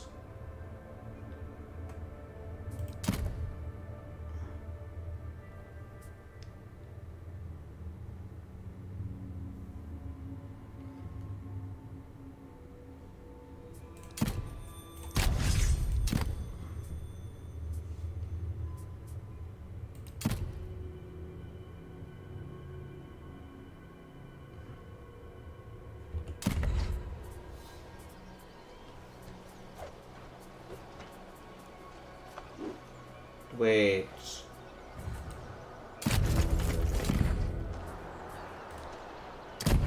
Should you insult your peers, know that you insult the dignity of my court. Heed my will.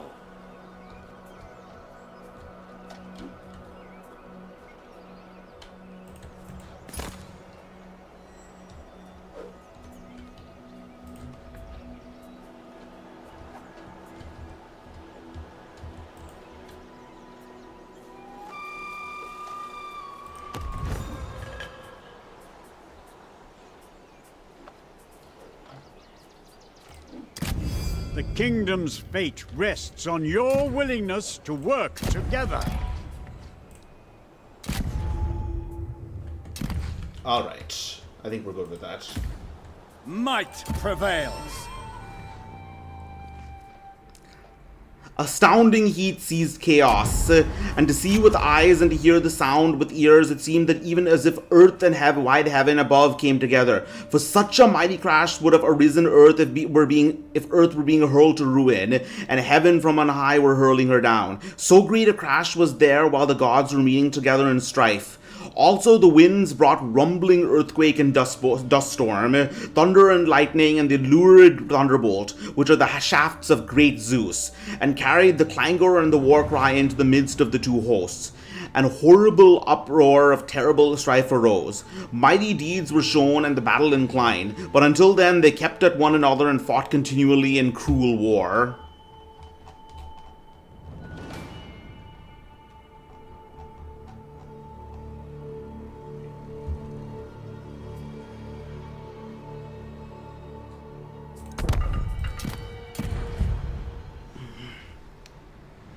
And among the foremost, Cottus and Briareus and Gaius, insatiable for war, raised fierce fighting. 300 rocks upon one upon another, they launched from their strong hands and overshadowed the Titans with their missiles.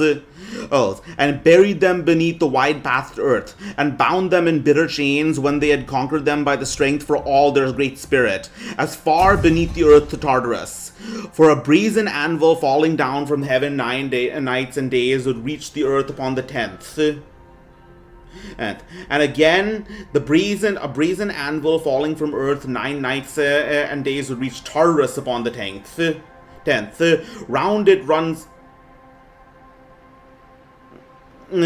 a fence of bronze, and night spreads in a triple line all about it like a neck circlet, while above grow the roots of the earth. I shall decide the fate of an unfruitful sea. There, by the counsel of Zeus, who drives the clouds, the Titan gods are hidden under misty gloom, in a dank place where there are the ends of the huge earth, and they may not go out, for Poseidon fixed gates of bronze upon it, and a wall runs all round it on every side. There Gaius and Chorus and the great-souled Obriareus live, trusty warders of Zeus who holds the Aegis.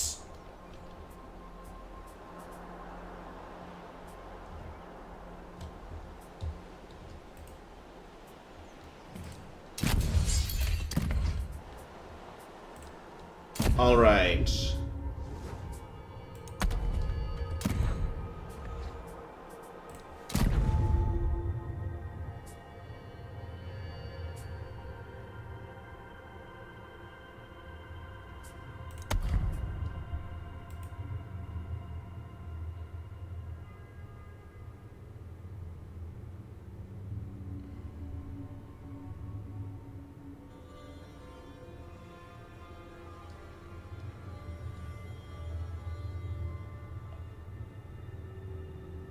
Management and administration, all right.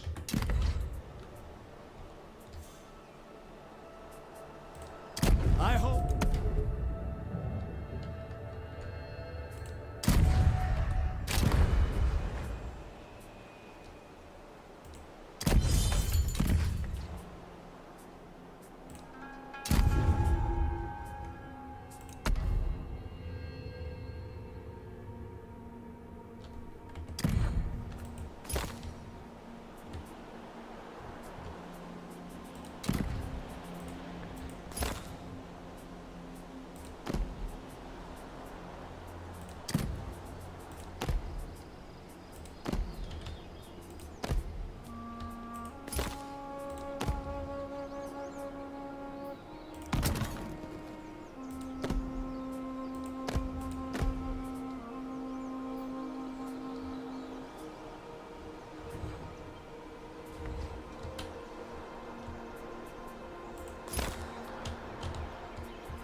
Brother to Ares.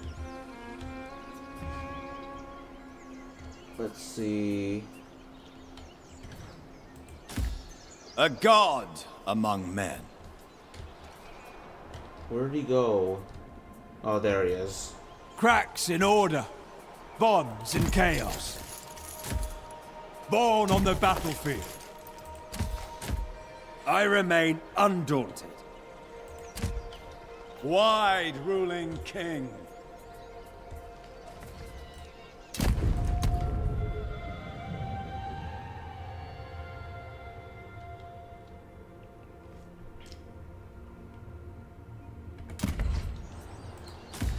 Never slight me. The mighty scepter. Supreme warrior of the Aegean.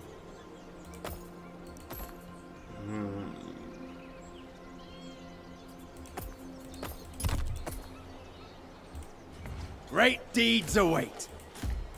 The voice of war. Not really an option. Gold-rich Agamemnon. Forward to glory. Strong in defense.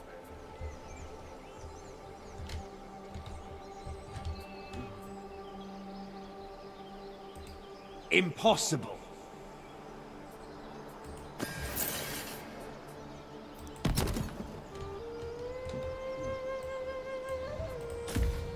Always honorable. Stay together.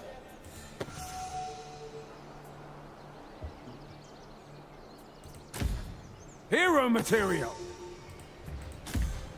We will go down in history. Undaunted. Forward march.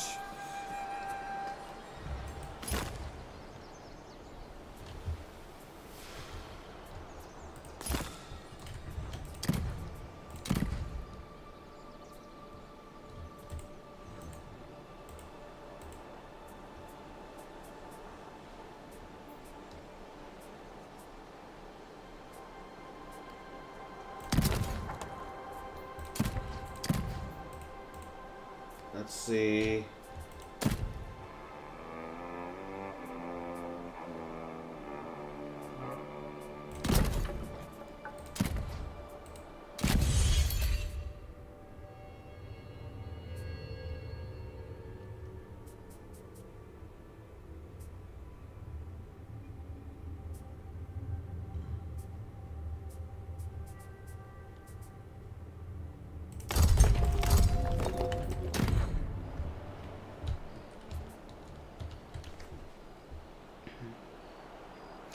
All right, but either way, that's how Zeus and the Olympian gods, along with the Hecate and Kairos and the Cyclops, defeated the Titans and imprisoned them in Tartarus. And there, in all their order, are the sources and ends of of gloomy Earth and misty Tartarus.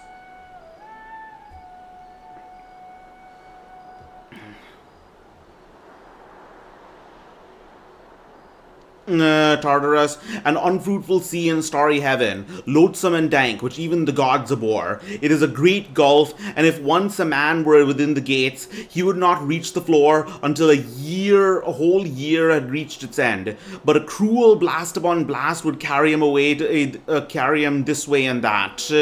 And marvel is even to the deathless gods. There stands the awful home of murky night wrapped in dark clouds. In front of it, the son of Iapetus stands immovably, upholding the wide heaven upon his head on unwearying hands, while night and day draw near and greet one another as they pass the great threshold of bronze. And while the one is to go is about to go down into the house, the other comes out at the door, and the house never holds them both within, but always one is without the house passing over the earth, while the other stays at home and waits until all the time for her journey comes. And the one holds all-seeing light for them on earth, but the other holds in her arms sleep, the brother of death, even evil night, wrapped in a vaporous cloud. And there the children of the dark night have their dwellings, sleep in death, awful gods. The glowing sun never looks upon them with his beams, neither as he goes up into heaven, nor as he comes down from heaven. And the former of them roams peacefully over the earth, and the sea is broad back and is kindly to men. But the other has a heart of iron, and his spirit within them is pitiless as bronze. Whomsoever of men he has once seized, he holds fast, and he is hateful even to the deathless gods. There in front stand the echoing halls of the god of the lower world, strong Hades, and of awful Persephone. A fearful hound guards the house in front, and pitiless, and he has a cruel trick. On those who go in, he fawns with his tail and both his ears, but suffers them not to go back out again, and keeps watch and devours whoever he catches going out of the gates of strong Hades and awful Persephone.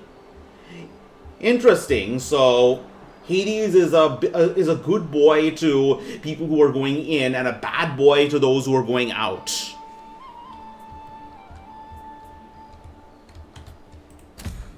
I will not give up. What I see, I own.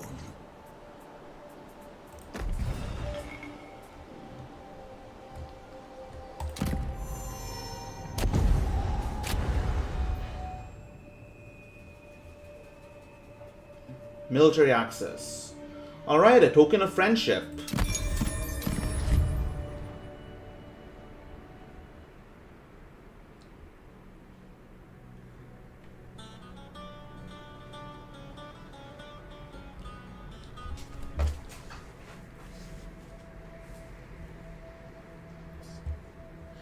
And there dwells the goddess loathed by the deathless gods, terrible Styx, eldest daughter of...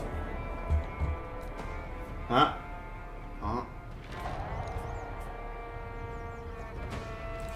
Regroup!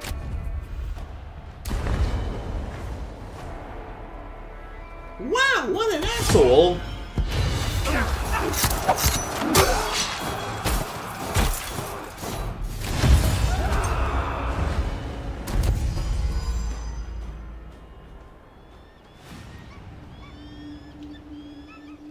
Oh god, he's going into ambush.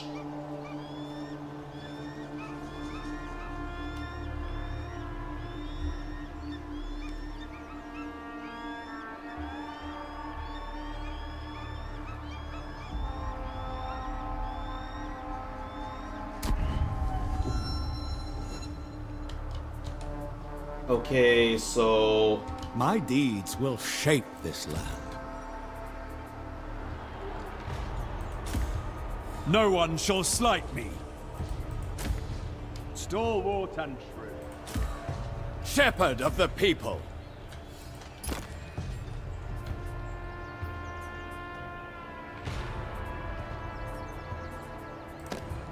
Outpost destroyed.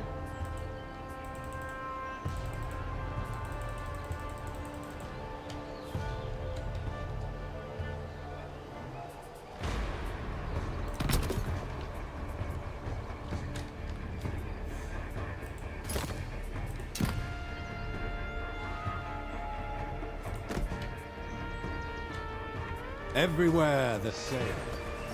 Media.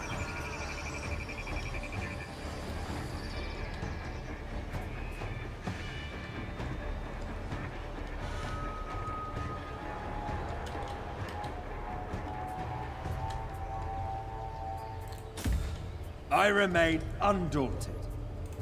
Prove your valor!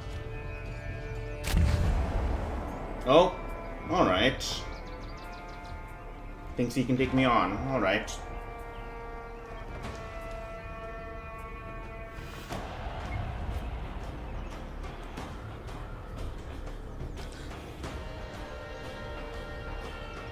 Rarely does Thaumas, swift-footed Iris, come to her with a message over the sea's wide back. But when strife and quarrel arise among the deathless gods, and when any of them who live in the house of Olympus lies, then Zeus sends Iris to bring in a golden jug of the great oath of the gods from far away, the famous cold water which trickle down from a high and beetling rock. Far under the wide path of earth, a branch of Oceanus flows through the dark night out of the holy stream, and a 10th part of his water is allotted to her. With 9 silver swirling streams, he winds out the earth and the sea's wide back, and then falls into the main. But the 10th flows out from a rock, a sore trouble to the gods. For whoever of the deathless gods that holds the peak of snowy Olympus pours a libation of her water is forsworn, lies breathless until a full year is completed, and never comes to taste ambrosia and nectar, but lies spiritless and voiceless on a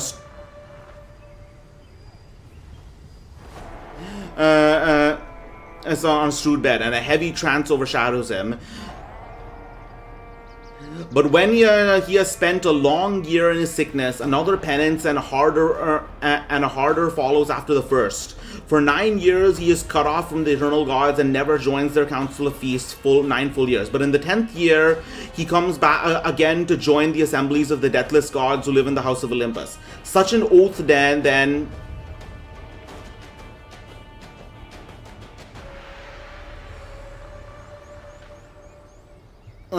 did the gods appoint the eternal and primeval water of Styx to be, and it spouts through a rugged place. And there in all their order are the sources and endless of the dark earth and misty Tartarus, and the unfruitful sea and starry heaven, loathful and dank, which even the gods abhor. And there are shining gates, and an immovable threshold of bronze, having unending roots, and is grown of of itself. And beyond, away from all the gods, live the Titans, beyond gloomy chaos. But the glorious allies of loud-crashing Zeus have their dwelling upon ocean's foundations. And even Codus and Gaius, but Briareus being goodly, the deep-seeing, roaring earth-shaker, made his son-in-law, giving him Chymopolia, his daughter, to wed.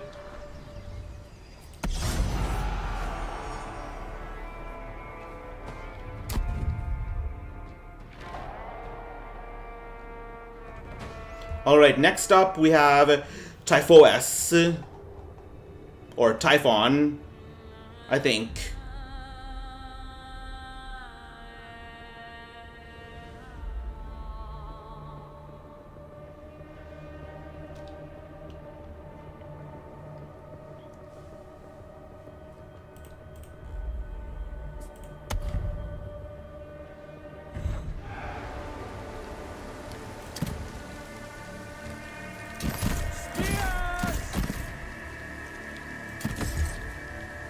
I expect legendary deeds. Slings prepared.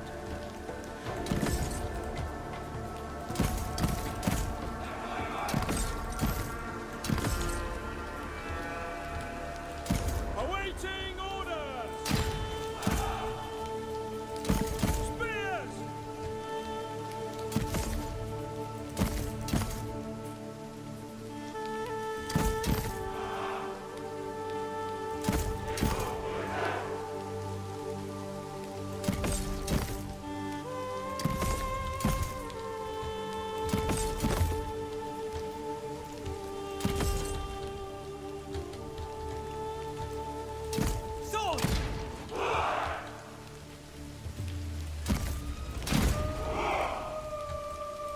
At your command. They look angry. Over.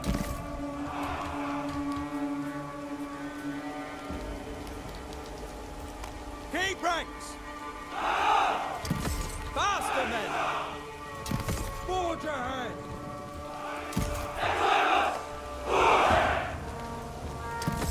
With haste.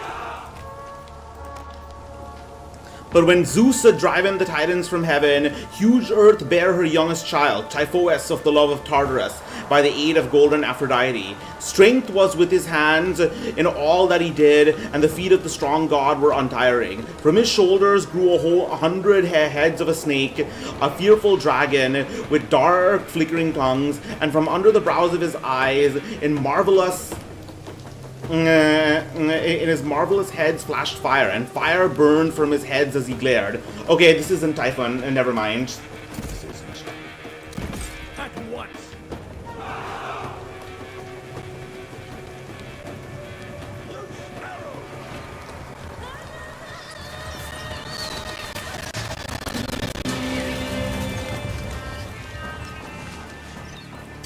Awaiting orders. Death from afar. Your warriors are wavering.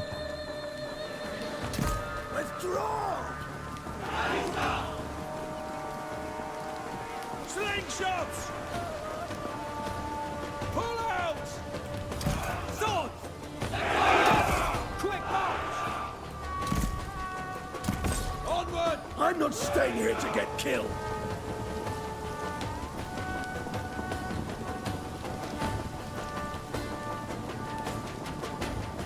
Your warriors have been routed. Clubs!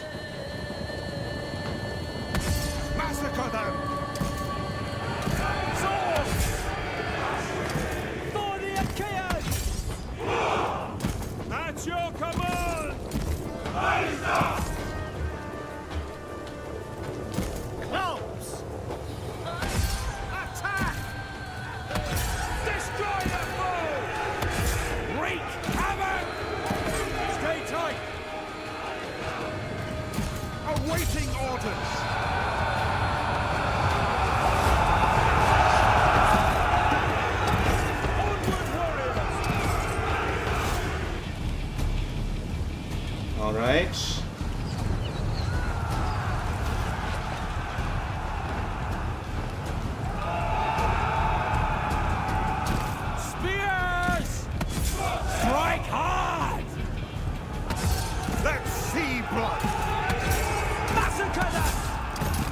Victory!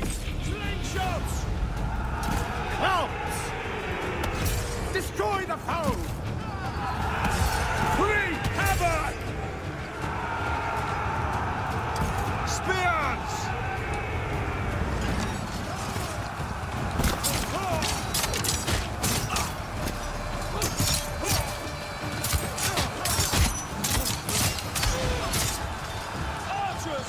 Your general is under attack. Go at them! Move up! Attack! Prepared and ready! Spears! Clubs! Wreak havoc! Aim and fire! With me!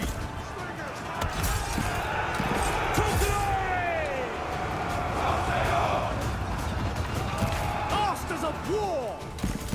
Move up! To glory! Spears! Hungry for glory!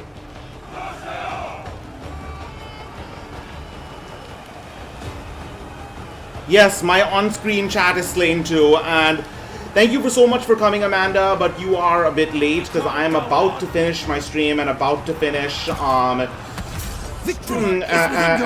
I'm about to finish, what is it? Hesiod's Theogony, but there's one part of the story left that's left that you might want to hear, which is the story of Zeus's battle with Typhoeus.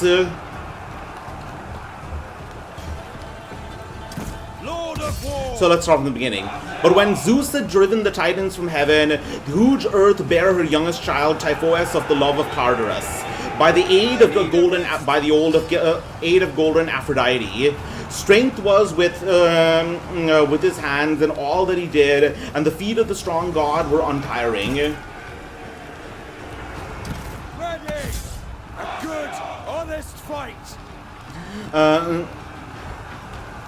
From his shoulders grew 100 heads of a snake, a fearful dragon with dark flickering tongues, and from under the brows of his eyes and his marvelous heads flashed fire. Strike hard!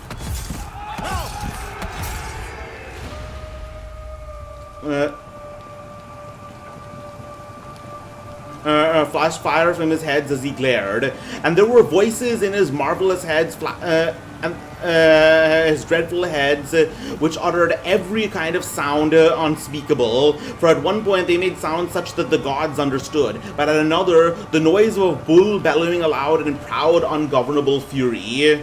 And at another, the sound of a lion, relentless of heart, and at another, sounds like whelps, wonderful to hear, and again at another he would hiss, so that the high mountains re-echoed. And truly a thing past help would have happened on that day, and he would have come to reign over mortals and immortals, had not the father of men and gods been quick to perceive it.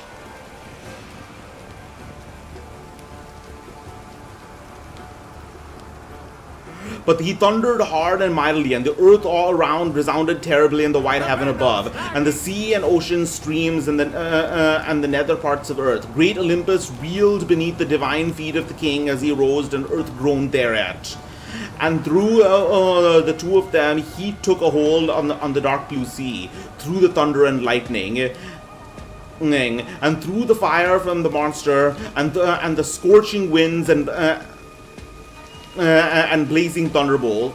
The whole earth seethed, and sky and sea, and the long wave raged along the beaches round and about. At the rush of the deathless gods, we've heard them. And there arose an endless shaking. Hades trembled where he rules over the dead below, and the Titans under Tartarus who live with Cronus, because of the unending clamor of the fearful strife. So when Zeus had raised up his might and seized his arms, thunder and lightning and lurid thunderbolt, he leaped from Olympus and struck him, and burned all the marvelous heads of the monster about him. But when Zeus had conquered him and lashed him with strokes, Typhoeus was hurled down, a maimed wreck, so that the huge earth groaned, and flames shot from the thunder-stricken lord in the dim, rugged glens of the mount. We have to rest. When he was smitten, a great part of huge earth was scorched by the terrible vapor and melted as tin melts when heated by immense ardent channel crucibles, or as iron, which is hardest in all things, is softened by glowing fire mounted in mountain glens and melts over in the divine earth through the strength of Hephaestus. And even so then, the earth melted in the glow of the blazing fire, and in the bitterness of this anger, Zeus cast him into wide Tartarus. And from Typhoeus come boisterous winds that blow damply, except Notus and Boreas and the clear Zephyr. These are God-sent kind and a great blessing to men. But the others blow fitfully upon the seas. Some rush upon the misty sea and work great havoc among men with their evil raging blasts, for varying the with the season they blow, scattering ships and destroying sailors, and men who meet these upon the sea have no help against the mischief. Others, again, over the boundless flowering earth, spoil the far fields of men and who dwell below, filling them with dust and cruel uproar. But when the blessed gods had finished their toil and settled by force their struggle for honors with the Titans, they pressed far-seeing Olympian Zeus to reign and rule over them by Earth's prompting. So he divided their dignities amongst them.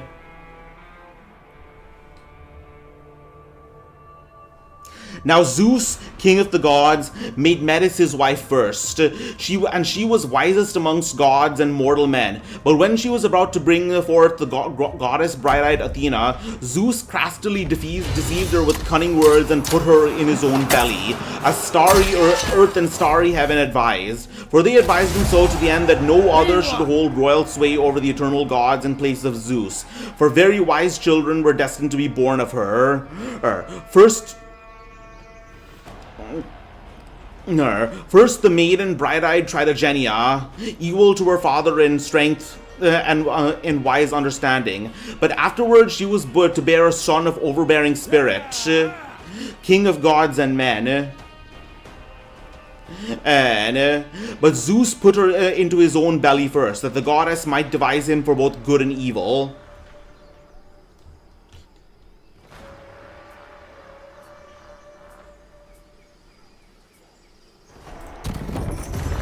They will become slaves.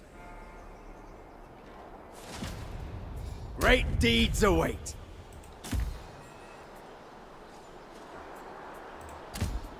Supreme warrior of the Aegean.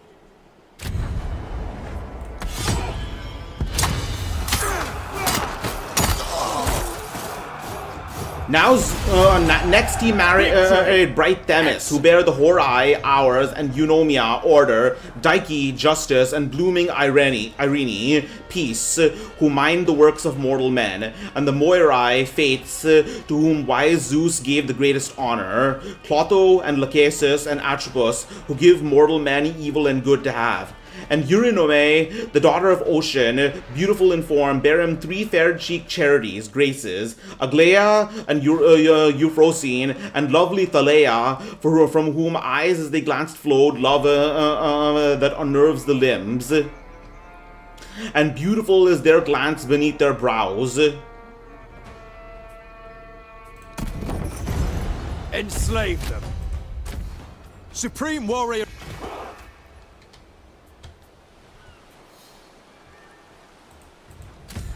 Foes beware. Prove your valor.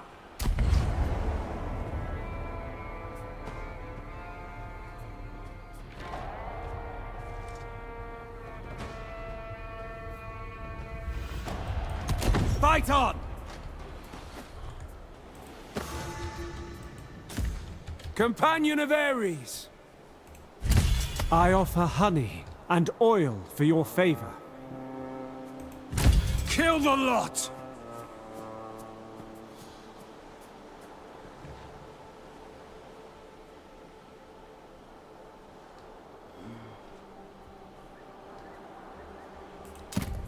On our way!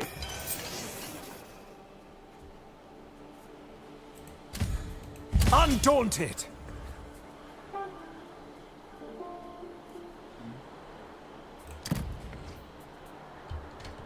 Alright.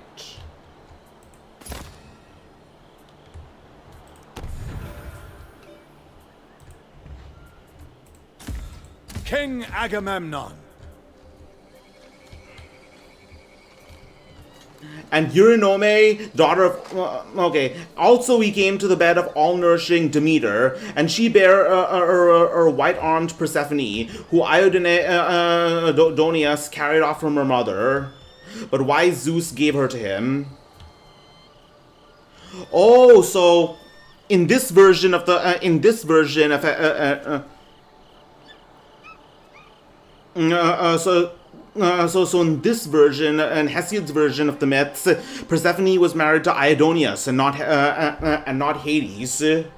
And again, he loved Mnemosyne with the beautiful hair, and of her the 9 gold-crowned Muses were born, who delight in feast and the pleasures of song. And Leto was joined in love with Zeus, who holds the Aegis, and bare Apollo and Artemis, delighting in arrows, lovely above all the sons of heaven. Lastly, he made Hera his blooming wife, and he was joined in love with the king of gods and men, and brought for Ares and Aletheia. But Zeus himself gave birth from his own head to bright-eyed Tritogeneia. The awful strife-stirring, the host leader... Hold on.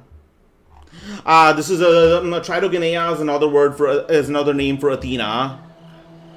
The awful, strife-stirring, the host leader, the unwearing, the queen who delights in tumults and wars and battles. But Hera, without union with Zeus, for she was very angry and quarreled with her mate, bare famous Hephaestus, who was skilled in crafts more than all the sons of heaven. But Hera was very angry and quarreled with her mate, and because of this strife she bare without union with Zeus, who holds the Aegis, a glorious son, Hephaestus, who excelled at all the sons of heaven in crafts. But Zeus lay with the fair-cheeked daughter of Ocean and Tethys apart from Hera, Lacuna deceiving Metis, as although she was full all-wise. But he seized her with his hands and put her in his belly. Oh, never mind. This is just I don't know what this is. This is some addition, I guess. I don't know.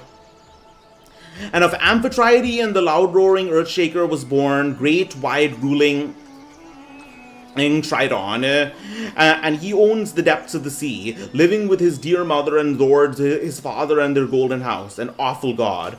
Also Cytherea bade to Ares, the shield piercer, panic and fear, terrible gods who drive in disorder the close ranks of men in numbing war, with help of Ares, sacker of towns, and Harmonia, whom high-spirited Cadmus made his wife. And Maia, the daughter of Atlas, bare to Zeus glorious Hermes, the herald of the deathless gods, for she went up to his holy bed. And Semele, daughter of Cadmus, was joined with him in love, and bare him a splendid son, joyous Dionysus, a mortal woman and immortal son, and now they are both gods.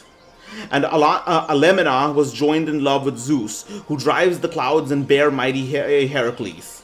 And Hephaestus, the famous lame one, made Aglaia, youngest of the Graces, his buxom wife. And gold-haired Dionysus made brown-haired Ariadne, the daughter of Minos, his buxom wife, and the son of Cronus made her deathless and unaging for him. Yes. And mighty Heracles, the valiant son of neat-ankled Alcmena, when he had finished his grievous toils, made Hebe, the child of great Zeus, and gold-shod Hera, his shy wife in snowed Olympus. Happy he, for he has finished his great works and lives amongst the dying gods, untroubled and unaging in all his days. And Perseus, the daughter of Ocean, bare to unwearying Helios, Circe, and Aegeus the king. And Aedes, the son of Helios, who shows light to men, took to wife fair-cheeked Idia, daughter of Ocean, the perfect stream, and by the will of the gods. And she was subject to him in love, through golden Aphrodite and bare him neat-ankled Medea.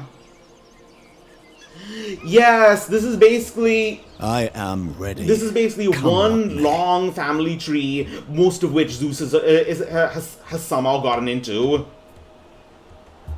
Of goddesses and men. And now farewell, you dwellers on Olympus, you islands and continents, and thou briny sea within. Now sing the company of goddesses, sweet-voiced muses of Olympus, daughter of Zeus who holds the Aegis. Even those deathless ones who lay with mortal men and bear children and like unto gods. Demeter, bright goddess, was joined in sweet love with the hero Iasion in a thrice-plowed fallow in the rich land of Crete, and bare Plutus, a kindly god who goes everywhere over land and the sea's wide back, and him who finds him and into whose land he comes makes rich, bestowing great wealth upon him.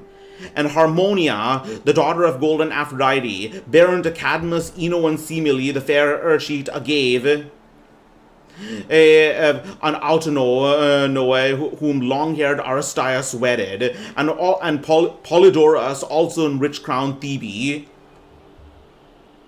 And the daughter of Ocean, Callirrhoe, was joined in love of rich Aphrodite, with stout-hearted Chrysaor, and bare a son who is the strongest of all men, Geryones, whom mighty Heracles killed in sea-girt Erythia for the sake of his shambling oxen. And Eos bare to Tithonus brazen-crested Memnon, king of the Ethiopians, and the lord Emathion, and to Cephalus she bare a splendid son, strong Phaethon, a man like the gods, whom, when he was a young boy in the tender flower of glorious youth, with childish thoughts, laughter-loving Aphrodite seized and caught up with and made a keeper of her shrine by a night. The divine spirit.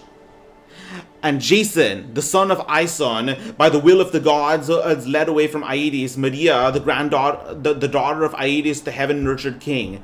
When he had finished the many grievous labors which the great king, overbearing Peleus, that outrageous and presumptuous doer of violence, put upon him. But when the son of Aeson had finished them, he came to Iolcus after the long toil, bringing the coy-eyed girl with him on a swift ship, and made her his buxom wife yet again. And she was subject to Iason, shepherd of the people, bare her son Medeus, whom Chiron, the son of Philria, brought up in the mountains, and the will of great Zeus was fulfilled.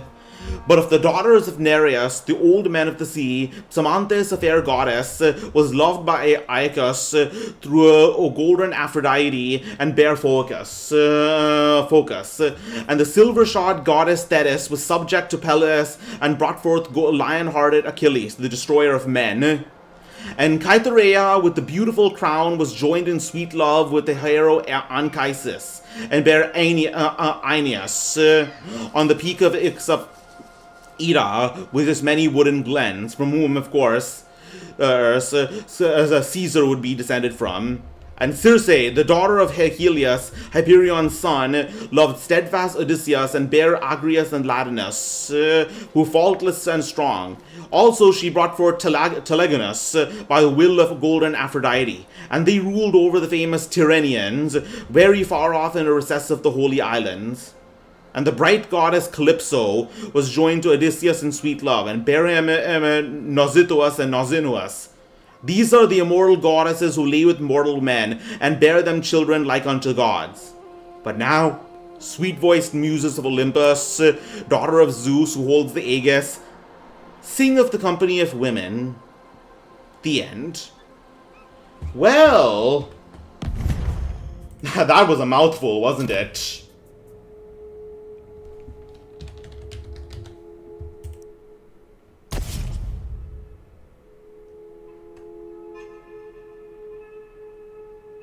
But yeah, that was one hell of a story. Now that was very much a cool story moment. Didn't have any real meaning in it. Didn't have any like morals or life lessons in it. Just one big cool story bro moment. This is my first time reading it also. my first time reading it also, and gotta say, I don't think this is a language very much meant for casual readers. Certainly not readers certainly not iPad babies. But you know what? But you know what? For some reason, I'm a lot better at reading this kind of content than reading like stuff that actually is meant for popular consumption, like Lord of the Rings. I can't read through that. And I can't read through things like. I can read through stuff like Harry Potter, but it takes a long time. But for some reason, I can make my way through this. I don't know. Maybe it's the style of writing to the point where, I don't know, nobody can really read this fast, so my ADHD doesn't really matter or something. It's like integer overflow. Overflow. My reading is so bad that when reading something really difficult and really heavy, I become a professor level of reading. But yeah, cool story, bro. I think I'm going to stream again tomorrow, do a sort of guerrilla stream. I'm going to stream Fear.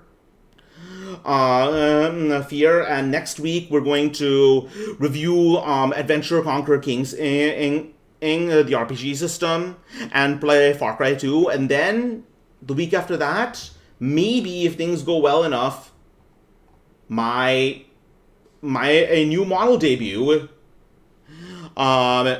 Thank you so much for coming. Thank you, Edo. Thank you, Vasilisa. Thank you, Susan. And thank you, Amanda.